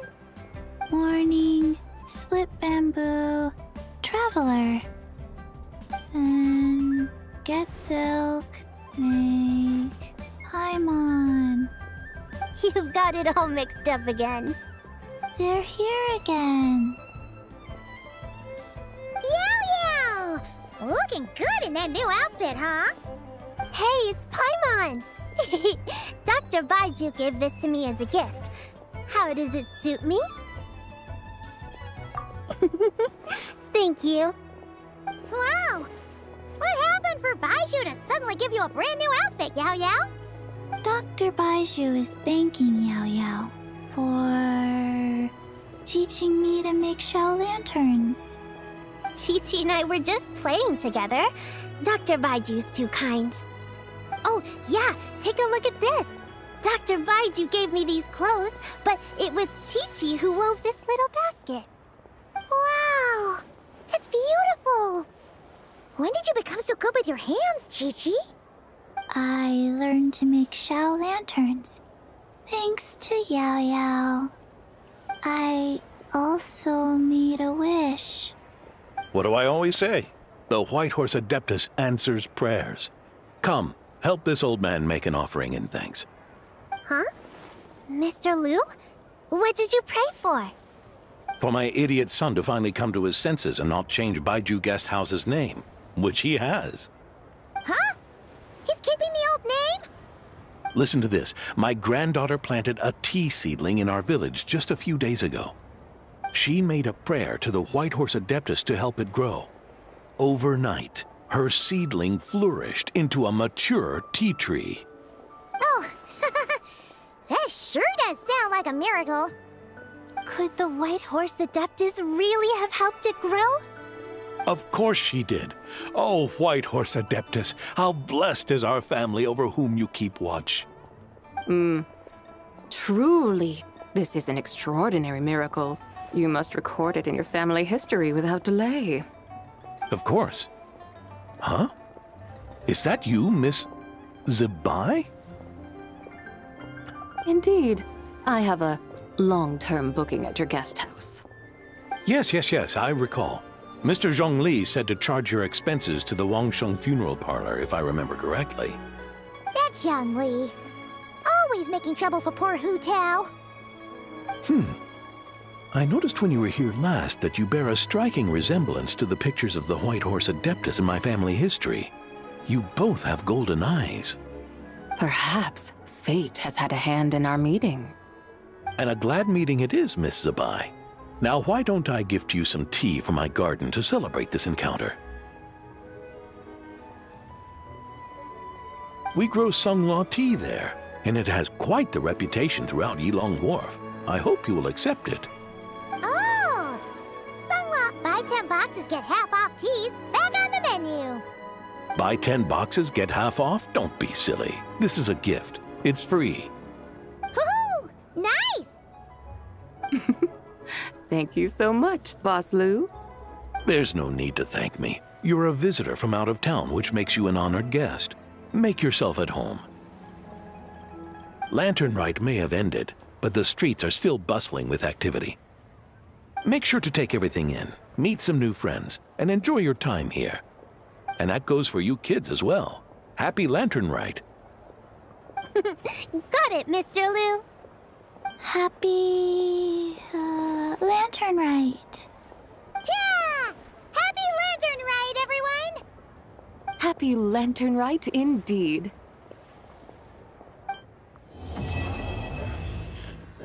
Okay, looks like I'm done. Okay, time.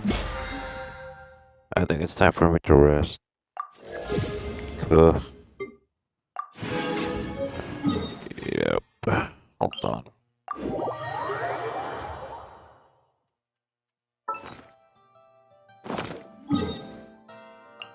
$18 hours, okay.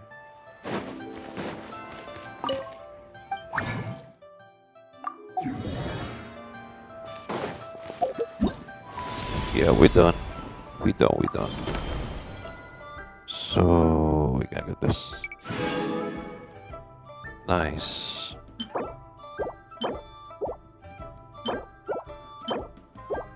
What's this? Oh, the boss. Okay, okay, okay. Okay, okay.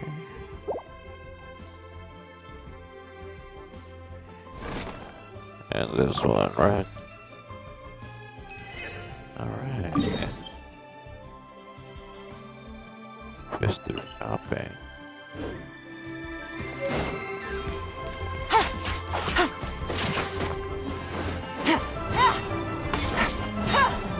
Take it easy. Okay, we're done. So I'd like to thank to the viewers, to the lurkers. You know who you are. Especially James. Yeah, really appreciate you coming over. Yep. I'll see you in the next stream, I guess, and probably I might finish this off stream. Yeah, I might finish this off stream, honestly. Or I'm just gonna stream for the what you call that? Imaginarium Theater. So. Like, I've already got C6, almost all of them probably. Gaming and Lanyan are the only ones that are not C6, so yeah. Navigating the world is a whole lot. So let me check. Something. Benny's adventure team, assemble!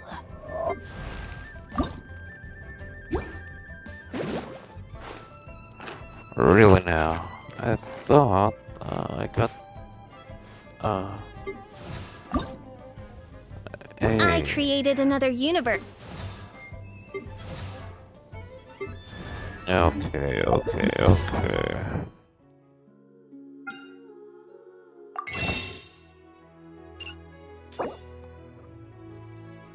So basically 89 with 593. Good roll. Alright, maybe I'll take one more day off and knock out the rest of the work once I'm feeling up to it. What? Yeah, I got 494 pulls. And then I'm gonna finish it in how many days? 80 days. Yeah. Don't worry, guys. I'm gonna pull per newbie. Yeah, at least. Yeah. So anyway, I'm done. Yeah, I'm done. Thank you guys for coming by on the stream, and see you on the next stream. And that's it. See ya. Bye bye.